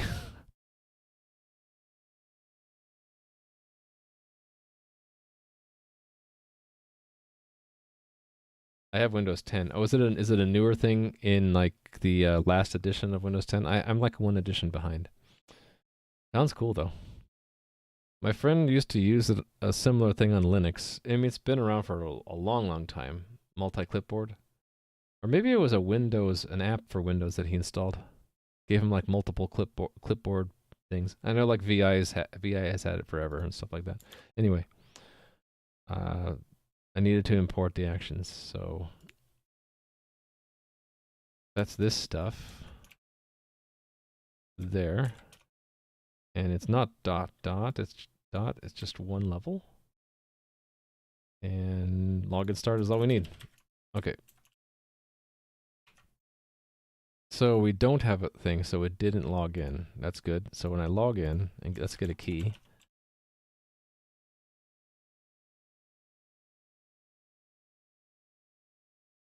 Log in, and we get a token. Now if I refresh, it should auto log in. It didn't do it. Why not?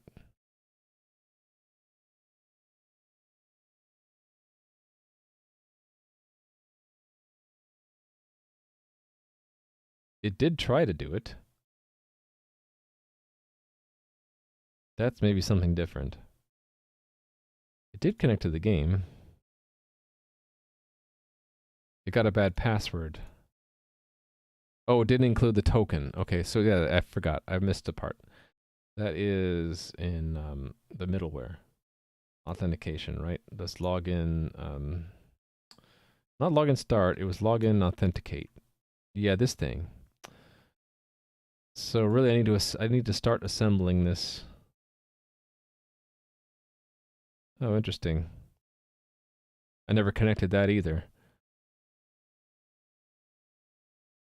I forgot about that.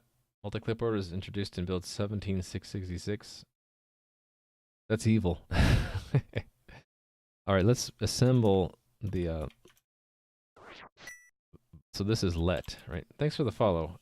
Exenzen? Exenzen? Interesting. So this is a message. Let's make it equal to that, and then we'll remove this for now.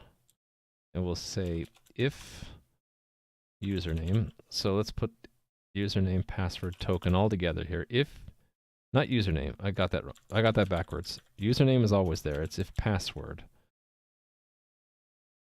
If password. Because I don't want to put it in, I don't want to put a null one in there. The backend is actually very sensitive to that.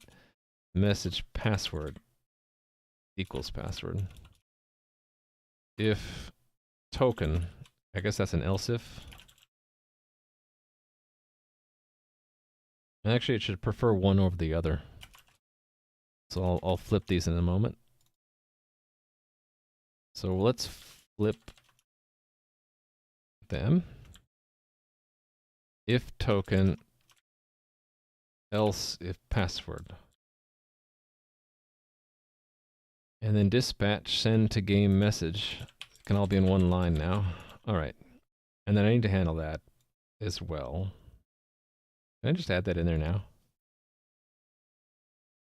And then I can just add this in. If reCAPTCHA included. Sounds good to me. Then I can remove that. Cool. Now let's try one more time. If it's still in my application, I can just hit refresh. It didn't do it. Why not?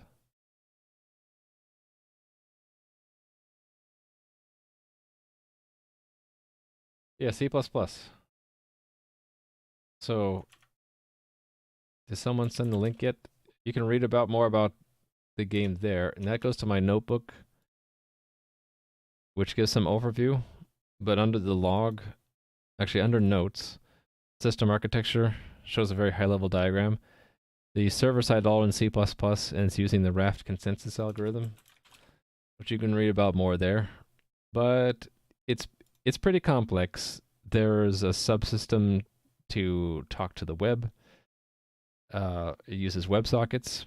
So the connections between servers and between the client and server is all WebSockets, which lets me do cool things like this, where I can show the interaction here. So it looks like I screwed up and I didn't say token. But anyway, yeah, the backend has a web interface, and it goes to a coordinator which is routing messages to the right places. So when you log in, it actually appends a command to the game's log that says this player is trying to log in, and the executor will execute that by going to the players and saying, well, if the hash matches, if the hash code of the password matches, then they're logged in, otherwise fail, and there's a callback.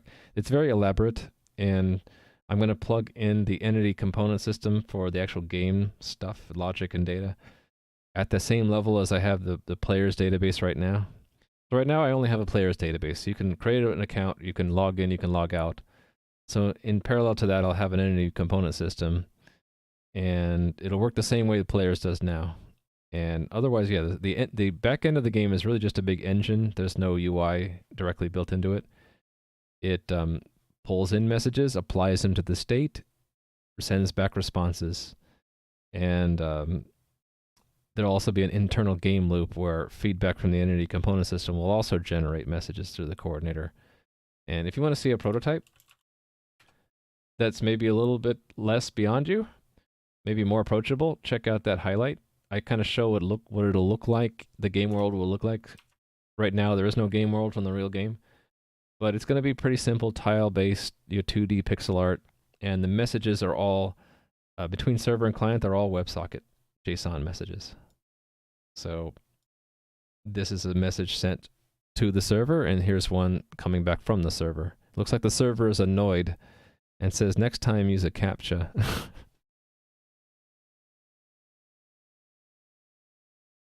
All right. Yeah, the problem here is that I did not put the token in the message correctly. So I thought that would work. Interesting. Do I have to use dot notation? Is that how it works? Let's see. I'm a little bit new. Actually, I'm very new at JavaScript. I know a lot more about C++, which is why I can do this in C++ for the backend. When it comes to the front-end JavaScript, I'm like a newbie. Oh, it actually worked. All right, let's see the sequence of events here. Login start. It knew the token from the for. Reflect that it started. Connect to game. We're connecting. We connected, now we're authenticating. And where does it show? Oh, actually, I have to go to network tab to see that. Anyway, assuming it sent the right thing, it did a session start, so it went and stored the token that it got back, which should be the same token. Let me make sure. This, oh no, the token's not in the session start. That's right. The token, where would the token be? Receive message, right. This login status gets the token. So it's the same token back out, right? /TUU. Yeah, so it's the same token. So we just refreshed the same token we were using. And it's completed. Hide the dialog, which we didn't have open in the first place. Login complete. Nice. Let's go to the network tab and see that. Token. Status logged in. Cool. So if I refresh now, it just continuously relogs in. I should probably have it show like logging in again instead of showing the buttons, right? Wouldn't that make more sense? Anyway, if I hit log out, now it's going to forget our token. So if I refresh, we're stuck here at the login screen. Nice. Okay, so I could have done that if I put it in double quotes. Yeah, okay. So I understand now what I did wrong. If you do that, it's using computed key, right? So it goes to it uses that value, makes the value of that variable the key. Yeah, so that's not what I wanted. So that's actually what I want. I know the key is that. So an alternative you're saying, yeah, which makes sense, would be we don't compute the key, we use the hard-coded key. I actually, whoops. And I already lost my undo stack. Anyway, I think that looks nicer. Because I can do that, I am going to do that. I think that looks nicer and easier to read. New at JavaScript? Well, relatively new. Let me give you a link. Just from some perspective, so I did C++ for about 25 years. Now, C++ changed a lot in that time, so I knew C++ 98 or whatever it was, the old style C++ for a long time, and then very recently I started picking up C++ 11, 17, and 20. But that said, relative to that, JavaScript, I've only known JavaScript for about 6 months to a year. So within 6 months to a year, you can pick up a lot. Are you making a game too? Nice. Are you a streamer? You should stream it. Lots of people come in and want to see it. And I like to watch other dev streamers because only knowing JavaScript for about 6 to 12 months, there's a ton of stuff I don't know, which is why you see me constantly looking stuff up over here. Like I didn't know React hooks until this week, so I'm still trying to get familiar with how do you make a React hook, right? So this effect that I just did, I didn't know how to do that until I looked it up. You'll see me work slower and look things up more in JavaScript because I just don't have experience with it, relatively speaking.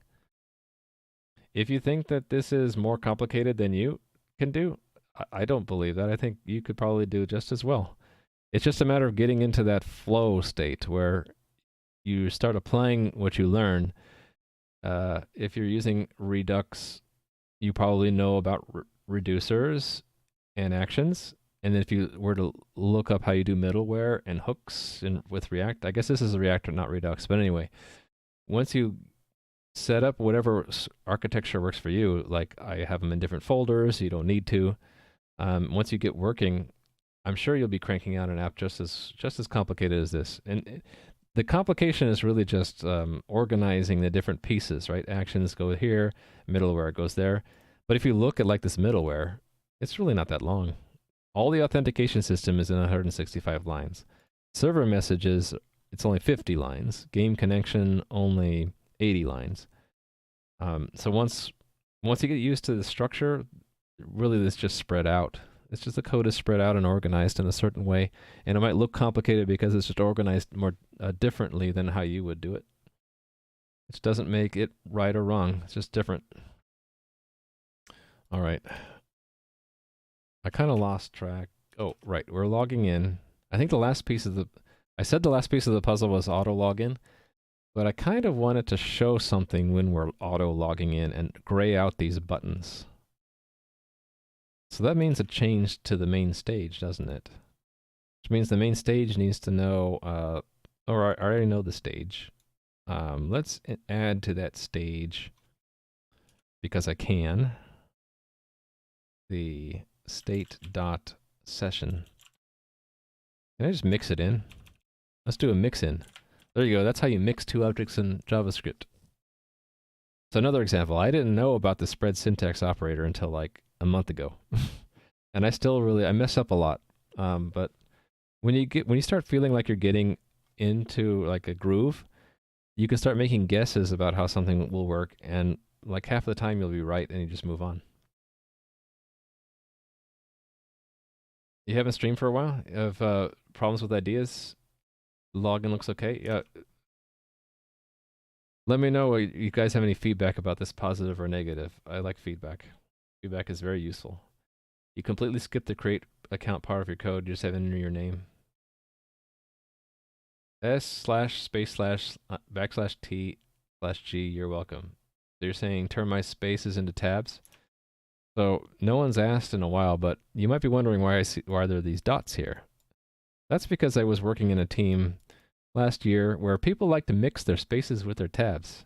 So I now have this on as a habit so I can see if a tab makes its sneaky way into the code. And yeah, I prefer spaces. But tabs are okay as long as you're consistent. It's the mixing of the two that gets to me, and I see that right away when I have this show white space turned on. I'm using the bleeding edge of React, but I'm stuck as, yeah. That's because it's hard to teach an old dog new tricks. So I used the old C++ so long, it's taking me a long time to unlearn. When you're learning something new, you can learn the bleeding edge stuff if you don't know anything from previous, because you're not having to unlearn old habits. Let the shit out of them, yeah. Well, these days you can just go Shift Control P, format document. And I didn't have a default formatter, but if you set it up, it would just, or use, what is it, Prettify? Prettier? Use Prettier, it'll just automatically fix it for you. You can even set stuff up like that to do it every time you hit save. So it almost becomes automatically done by the tools, and you don't have to care anymore. Back in my day, you had to manually fix your tab spacings, and you liked it. Yeah, you know where that comes from? That comes from the editor config. That's another interesting thing. Maybe you guys don't know this. But if you have an editor config, you can set up your favorite style, spaces or tabs, how many per indent, whether or not to remove trailing web whitespace, add a new line at the end of the file. So like this, for example, lets me do something like this. I forgot to hit a new line. Doesn't matter where I am, hit save. It adds it back. It's pretty cool, and a lot of new editors support that. Not just VS Code, but I think any popular editor that's worth its salt, or whatever the saying goes, would support this nowadays. Anyway, I'm going to mix in the session state because what I want here is... I actually want the 3 states now, right? Which makes me think this is getting a little bit too fragmented. You want to see the mistake I want to try to avoid? Warning, nightmare code alert. It's in the original render. I had like basically an else if hell. And I want to avoid that here.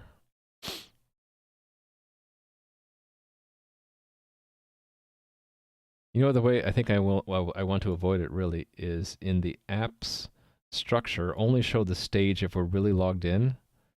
Otherwise, show the login stuff, right? Okay, for now, I'll just do this for now temporarily, just to finish up today, and I'll clean it up later. But I'll put it here as the 3rd case. What makes you insert the end of line, new line? End of line, new line. Oh, end of file, new line? Because consistency. Every other line in the file ends with a new line, so shouldn't the last line end in a new line? That's just... I'm just very nitpicky about consistency. Back in the old days, there were no fruit salad colors. You just had gray, and you lived with it. Or you even further back, it was all green. Everything was green. The first CRTs, right? Just green, or were they just the ones I had? I just remember an old cathode ray tube, and everything was green. It was 40 characters wide, 20 lines long, and we loved it. Okay. Yeah, so I'm going to add a 3rd state here. Logged in comes from where? Stage? Do I have a stage reducer?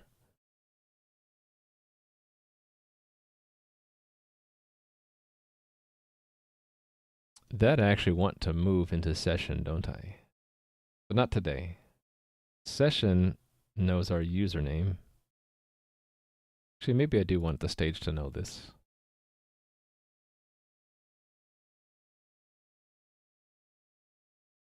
No, I want to migrate away from the stage. Session is where I'm going to put it. So, do I have the actions to reduce for this? I don't think I do. I have these. But something is intercepting this right now. Let me see what is. Oh no, the dialog reducer is. Okay, so I can reduce this. I can reduce the same thing. So started and completed. Yeah, actually I can just grab all these things. Have you already longed for side effects? No, because I'm happy with my middleware. My middleware handles all my side effects. Is longed the right word though, or did you mean a different word? I'm handling side effects using middleware, and I'm quite happy with it. It's working out pretty well. Let me reduce for the session those same three things.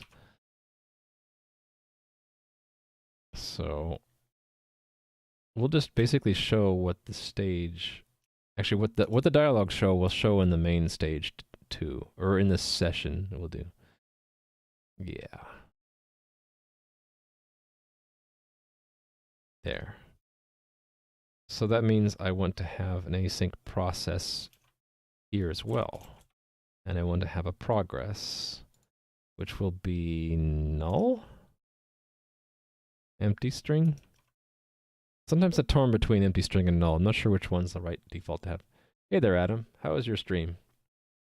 You wanna see how how I'm floundering in React and Redux. Actually, I'm actually getting more comfortable with this, but I have no idea if I'm doing it the right way, other than the feedback I get from people. So Adam, you let me know. Does this look weird to you to have Redux actions, plain old data structures, and actually tunnel as much as I can the arguments, and then reducers just turn actions into state? I have all my React components under views, and they're combination of the JSX with the I don't know what you call it, the glue to glue it to Redux. And I'm trying to use hooks and not use classes anymore in my React. So, for example, my dialog, where's my dialogs? I have a subset of views called dialogs, and one is the login dialog. And so I'm using the use state hook, so I don't have to have a class. And I had to have my own custom hooks, so I put that under hooks. Right now it's just somewhere to stash the site key for reCAPTCHA, and eventually it's going to actually grab that from the server. The server will say what the site key you should use. And anyway, yeah, I was getting used to Redux, which I really didn't know much about until this week, and I'm just trying to make sure that I have a nice baseline design that I can scale. I think I'm getting comfortable with it, but I really don't know if I'm doing it right until it gets bigger, and if it gets crushed under its own weight or not. So anyway, yeah, I'm trying to organize things in this way. And then the other big piece is that for Redux, if I wanted side effects, it seemed to me the best to make middleware to do that. So I have a lot of actions handled in middleware, and that's any action that requires side effects. Like the big thing is holding on to the WebSocket and making the initial connection like this. So where to put that WebSocket, I decided to, what did I do with that? Actually, where is the socket stored? Oh, it's in the middleware. Because the middleware is only applied once, you can capture it here. But another way would, if it was in the React part, I would use a hook, but this is pure Redux only. So anyway, if you see anything here that's questionable, you let me know, because I really look up to you. You've done this a lot longer than I have, so. Your middleware looks like Redux Thunk. I used Redux Thunk for a while, but I needed to customize it so much that, and it's super easy to make your own middleware. You basically make a function that's given the store. In this case, actually, the better approach was to do this, I think. I'm supposed to do it this way. You're given two things from the store, dispatch and get state, and then you can do whatever you want. But then the general flow is you return, you do this kind of a double arrow function. That boilerplate out of the way, it's pretty simple. Thanks for the follow, Pickled Pokute. You did something that you think wasn't so smart with your use of Redux. You store all of your game objects there too, then have a weird pattern of fetching it. Okay, I don't really have much game objects yet, so I can show you my store. It has, this stage is the wrong place, so I'm kind of migrating stuff to this session, but the stage had just whether or not we're logged in. The session's going to remember our username, because I need that now when the login succeeds and we get a token back. I need the username to stash that in the local storage. But anyway, most of my state right now is in these dialog boxes, so it remembers what the last, like if I just hit login, the fact that that there was a bad password is stored there. During the progress will show like when it's connecting, it's authenticating. And then this async process is a flag I use to know to hide the login button and show the progress instead. If I do a bad login enough, it should say I need. Okay, it should have. I think something's broken, because it should have said I need a reCAPTCHA now, but it never did. I wonder if that's because the player name is empty. Bob. Login is Bob enough times, and it should say oh, there we go. So it only does that if you have an actual username. Okay. Wonder if that's a back-end bug. But yeah, I have that flag to pop up the reCAPTCHA. By the way, guys, I really love this Redux DevTools, because look what I can do. I can go back in time. I'm a time traveler. I'm a time-traveling web dev. that's really handy to see the diffs and what changes between Redux actions. The only downside is it's only showing actions that made it to reducers. The actions that I have intercepted by middleware never show up here. But I'm okay with that because if I wanted to see those, that shows up in the console anyway. I just had to do my own logging for that. So these ones, this game connection is a middleware, so when it intercepts the send to game, I have to log it myself. But it works for me. Async process seems a strange name to capture that. Yeah, so my names aren't all correct, but I welcome ideas on better names. Always. Developers should always welcome ideas for better names. They could either reject the name suggestions or not, but for me, I tend to pick wrong names to begin with, and then people will say, "Oh, here's a better name." I'm like, "Oh, yeah, that's better." Hey there, Hideo.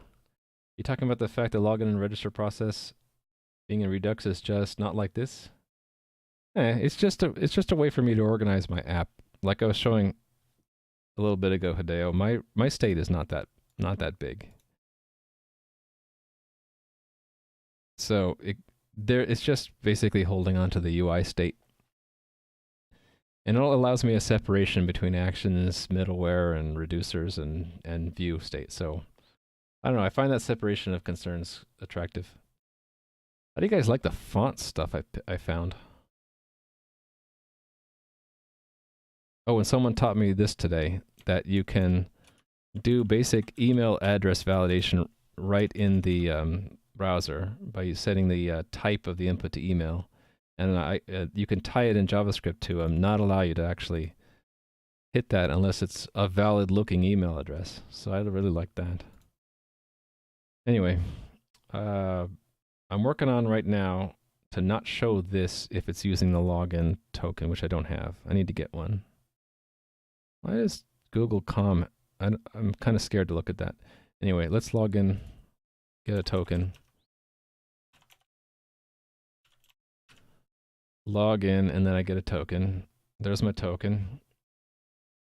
So it's when I refresh here, it shouldn't show those buttons. That's what I'm trying to suppress right now. And I'm doing that by adding a session reducer that also tracks this, which needs a new name. But for now, it's async process. Yeah, while that's true, I don't want to show those buttons. So that's the next thing I'm going to do. That's in the stage right now, which is really just a placeholder. Yeah, so this is just temporary code. I'll clean this up in a bit, but I'm going to add that now. It's been a while since you caught up on one of my streams.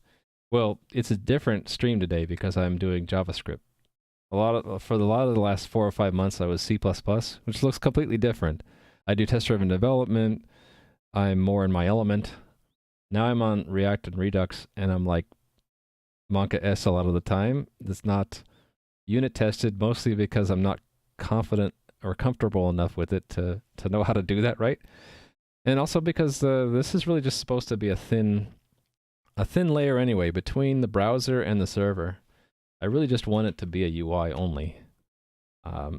What is displayed in here, if you've had a chance to see my prototype, you'll know that the UI here is just presenting what the server says to present. It doesn't do any calculations or simulation or interaction with the user other than collecting bits of information to send to the server, and the server sends it back and we just draw it. So it's a bit different when I stream JavaScript than when I do the backend stuff.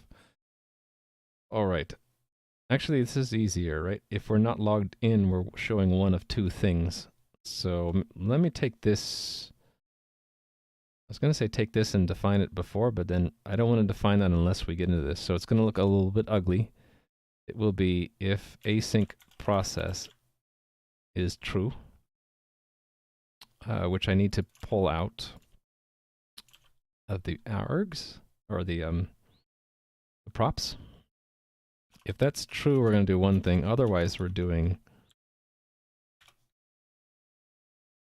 showing the login buttons.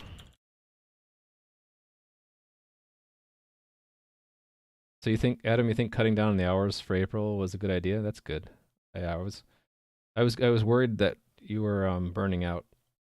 Actually, I tend to worry a lot more than I should. I worried that something was going on and uh something was going on badly in your life. And so when you said it was just burnout, I'm like, "Oh, it's just burnout. It's not like your dog died or something." So, good and bad, I guess.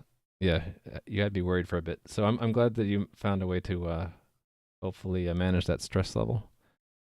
Yeah, just burnout. I guess in my mind, I think a burnout is not very horrible because it's a temporary condition. You can take some time off and get unburnt out. Whereas if your dog died, that's a lot more traumatic, right? So,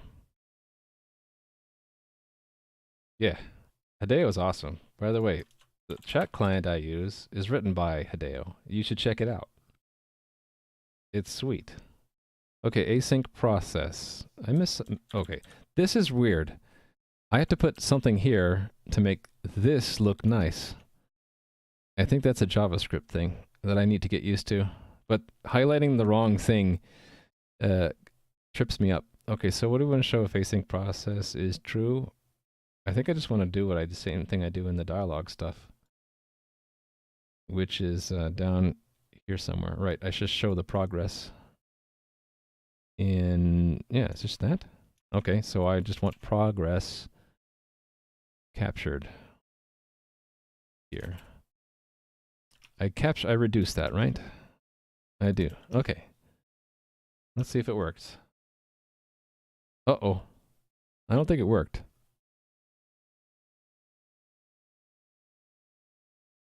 Uh-oh. I screwed it up somehow. What did I do wrong?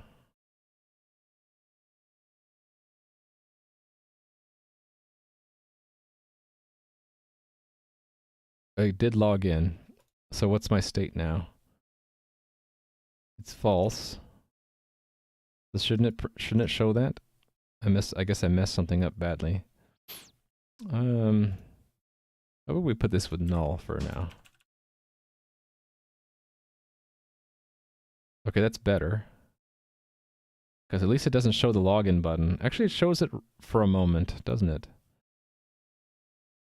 You might not see it because I'm doing 20 FPS, but it flashed the login button at first. I think 99% of the community managed to build supportive. For both of us, I think that's true. It's been a while. Okay, I shouldn't say it because it's Murphy's Law says I'm going to drag them out, but I haven't had a troll in a really long time. And everyone here is really helpful. I think that's true from Adam's community as well, right? I mean, you get a lot more viewers, so your troll rate is higher. The absolute number of trolls is higher, but the rate is pretty low when you think about it, right? Oh, you guys saw my my prototype? Yeah, you know what that prototype is based off of? Maybe I said it in the highlight, or maybe I didn't. But I own a Gauntlet game console from Atari, 1982, I think it says on the console. And so I was really into Gauntlet as a kid, so Gauntlet came to my mind when I thought of I need a quick 5-day prototype of this. I'll pick Gauntlet. The quality of the people? Yeah, a lot of people not only give suggestions, but they participate in the Discord and are there to help you out if there's something that you need. All right. Actually, this time travel stuff works out really well. So the problem is on init, I'm initting in the wrong state is what's happening. I should probably have an initial state that doesn't show anything. And then we start, and so it vanishes. Okay, there it shouldn't have done it. Oh, okay. Really, I should do the login complete first. Otherwise, it's going to blink that on screen. Okay. All right. Need to start with the bottoms. Yeah, so bug found is one of my top helpers here, along with Romania. You guys rock. Always with the helpful suggestions. So yeah, I think you're right. I need the initial state in the reducer to be well, I guess we make it true, right? Hold on, I gotta be careful about this. This only happens because we had a token. Well, this state will happen always, right? We should probably have a state where we're evaluating whether or not we should log in. You know, I'll clean that up later. This is more complicated than I thought, and I need to think about it some more. So I'll be okay with the blinking for now. But I really want to get the progress to work though. So that was here, and that didn't work for some reason. Oh, because it's in brackets. I'm just dumb. It's in JavaScript, so I don't need any brackets around it. Try again. Connecting. Yay, it worked. And what if we had an error?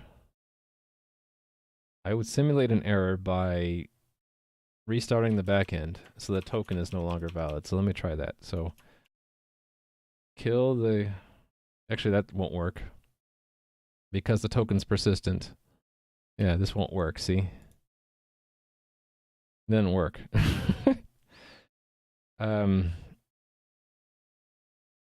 I guess I can log in from another window. I'll get another token. So if I log that one out, now when I refresh,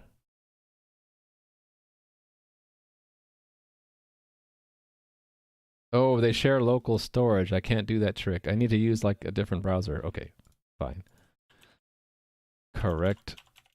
Battery horse staple. Log in. Now with my Firefox,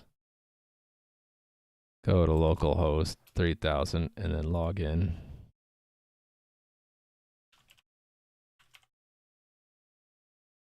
Gotta be more careful with Firefox because it's oh, that's because it's using a self-signed certificate. This isn't gonna work. Yeah, this is gonna be a little bit difficult to simulate. I guess I can hack it for now. It does? Oh, nice. Let's do that. Thanks, Adam. New incognito window. Log in. I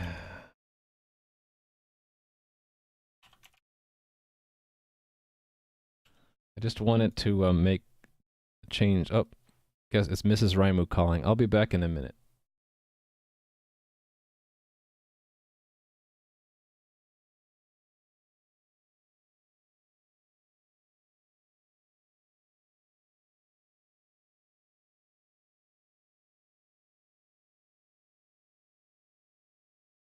Okay, Mrs. Raimu's just asking about dinner. Okay, so that'll definitely clear the token, right? And this did not... Okay, so it'll try to use the token again when I refresh. Let's see what happens. Connecting. Okay, it got stuck. Probably because it got an error, right? Bad token. I'm not handling that one yet. Okay, well, I can fix that. It still has it in the memory, so it'll try it every time I refresh, right? Let's see. Yeah, it got confused. It's like, I don't know how to deal with that. So that is in authentication middleware. And that is in login status. I don't have an entry for it. So bad token. I really don't need to print anything out because it's not going to be used. Well, let's just put bad token for now. Bad token. Feels bad, man. How about feels bad token, man? Because this will never actually show up anywhere. Oh, actually, that's exactly what I wanted to show. Connecting, authenticating, and then, oh, now you have to log in because the token was bad.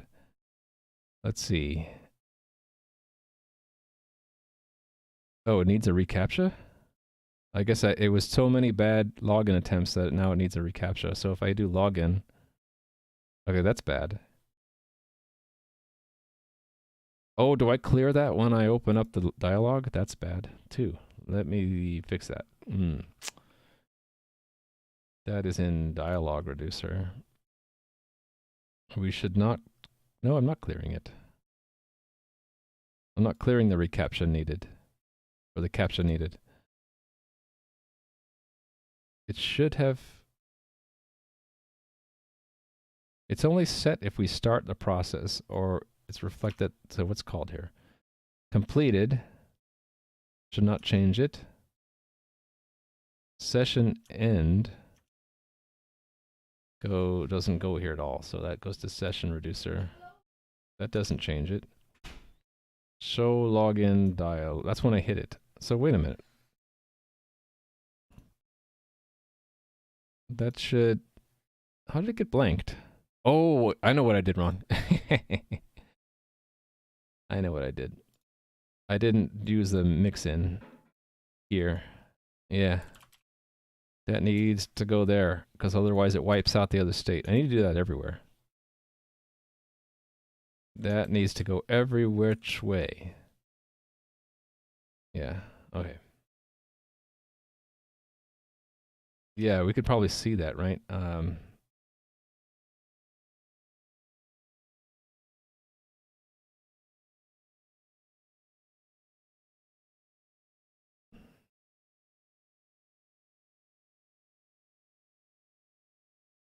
But there's where it got set to true.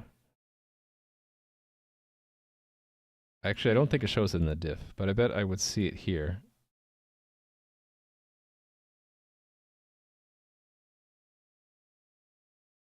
Oh, that's interesting. Still says, oh, because I changed the code and then it, I keep forgetting that. When you hit save here, because it's running in this npm start, it says, oh, you changed the code. You probably want to reload. And now I lost what it said before, which actually means that that fix just now worked because it remembers I need the CAPTCHA, right? Yeah, see that? Cool. All right. I think I'm almost ready to go eat lunch. Or actually, at this point, it's dinner because Mrs. Raimu says we have to get dinner ready soon. I wonder why she called at 3:30, though. She's probably hungry like me. Let's try this one more time. I'm not a robot. You can have the console, remember what was there before refresh, not... Oh, really?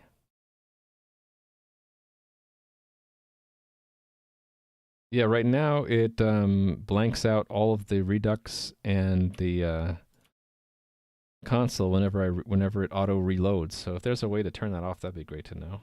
Although, really, it doesn't matter that much because I could just undo the changes in the code and recreate the problem. Okay, so let's refresh. Connecting. We're authenticated. Now let's do the trick about the incognito window. Actually, I still have the incognito window open over here. Let's log in. Should probably put that on my clipboard so I don't have to keep typing it. All right. Log out. And then now this guy, hit refresh. Connecting. Yeah, okay.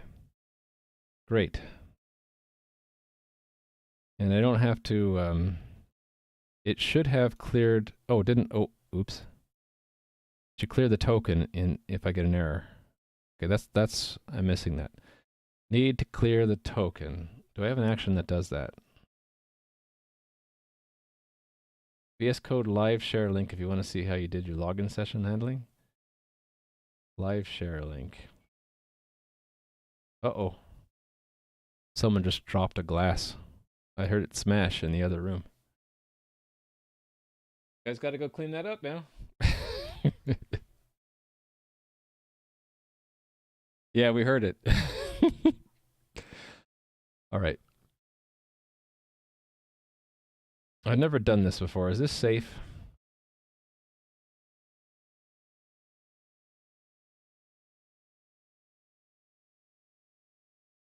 You know what? I'm sorry, but I've never done this before. I don't want to do it on stream. If you don't mind, let me... can I look at it later? Pickled... Or is that okay? Let me look at it later, if that's okay.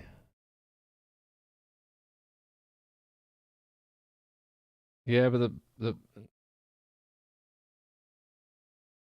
about as safe as using Google Docs on stream.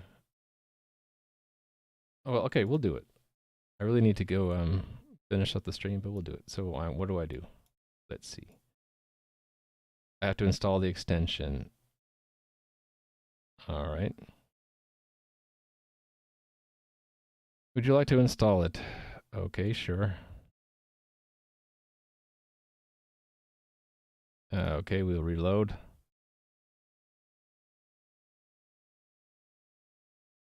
And I just refresh. Oh, what's it doing?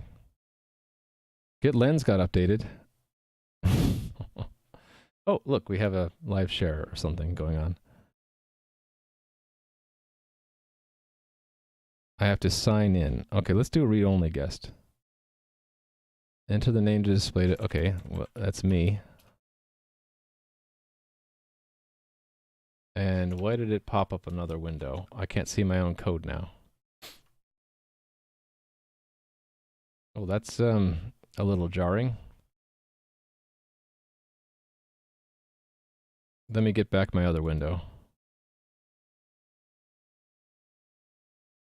Oh, I'll just put one on top. Here's where I need that auto. I need to set up that auto hotkey the way Adam does. But I just haven't done it yet.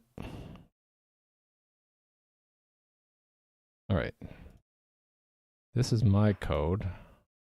This is the other one.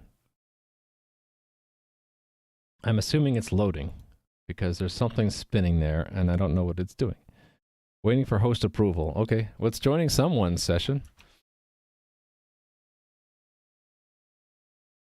Port forwarding. If I need to set up port forwarding, I don't think I'm going to be able to do it right now. Usually instant. Well, I tried. I might have to set up some port forwarding. Or you might have to set up. I don't know. Anyway, we tried. The thing I had forgotten to do was to do local storage. Remove the key from it, right?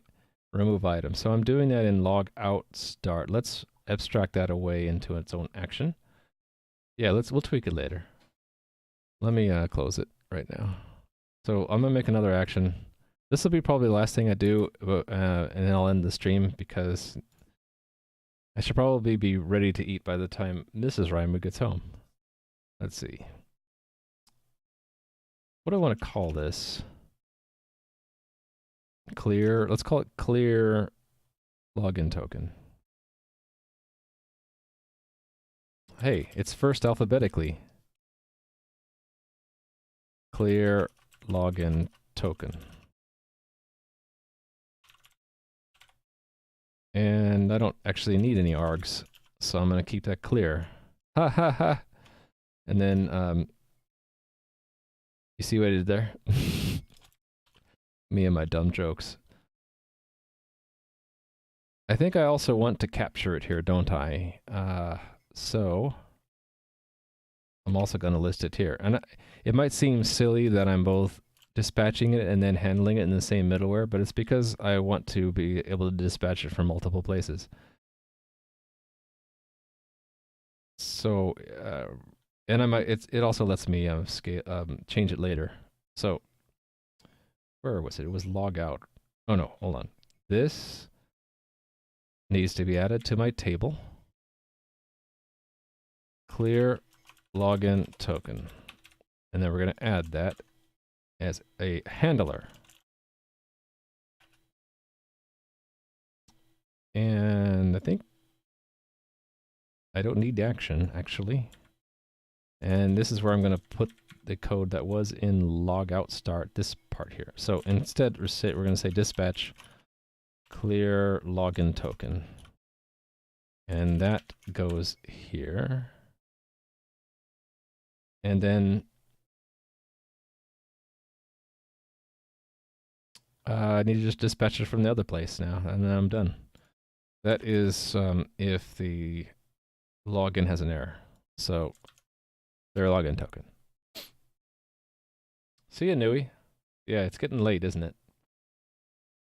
So, Adam, Nui is one of my most loyal viewers. Nui is always online before I even start streaming. The moment I unhost the auto host, Nui says hello. So, it's always great to see that. Someone is there ready to watch me stream. Are you going to go to the gym? Okay, see you, Adam. Yeah, I'm almost done anyway, so you're not missing much. Thanks for stopping by, Adam. And anyone who doesn't know Adam needs to know Adam. check out his stream. He'll be streaming tomorrow morning. He's working on a game called Botland. It is a strategy game with a focus on automation. I sometimes say that backwards. Sometimes I say it's an automation game with a focus on strategy. And I'm like, oops, I got those two terms swapped. Check out Adam's stream, though. I've learned a lot from him. He helps out a lot. His community is awesome. Okay, I think I'm done coding. I just need to verify this works. So let's log in. And I basically want to see the login token disappear from local storage at some point.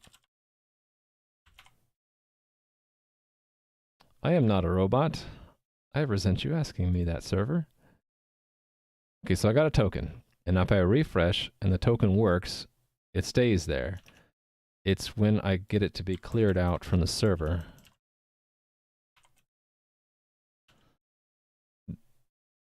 So now the server generated a new token.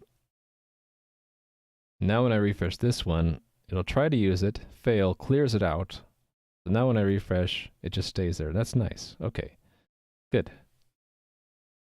So there are a few display bugs I need to address, some flickerings. I'll either do later tonight or tomorrow. Like, for example, when I refresh here, it'll momentarily, it's really quick, but it momentarily blinks those login buttons, which we can see if I replay the state from the beginning. If I go all the way back in time, it actually shows there initially, immediately removes them, says connecting authenticated, and then it shows them again, only to hide them again. So, two different places I need to clean up the showing of those. It shouldn't really show those buttons until it's confirmed that it either doesn't have a token to begin with, or it tried the token and it didn't work.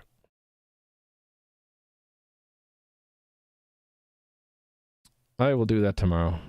I hope you guys enjoyed today's stream. I'm gonna go look to see. I'll leave it on that page for a moment. Actually, this page is even cooler. We'll leave it up on that page while I go search for someone to raid. You too, Hideo. Have a great one. Let's see. Who is streaming? There are a lot of people streaming with varying numbers of viewers. I don't know. How about Tim? Tim is a great guy. He is writing his own game engine in C++. So we're going to go raid Tim. His game is an physics-accurate racing simulator. And he is either working on his game engine, his game, or he's doing research, competitive analysis at different points. So we're going to go raid him. Hey, thanks, Bugfound. You too. Thanks for being a viewer, I mean. Not that you're a streamer, but thank you for viewing my stream.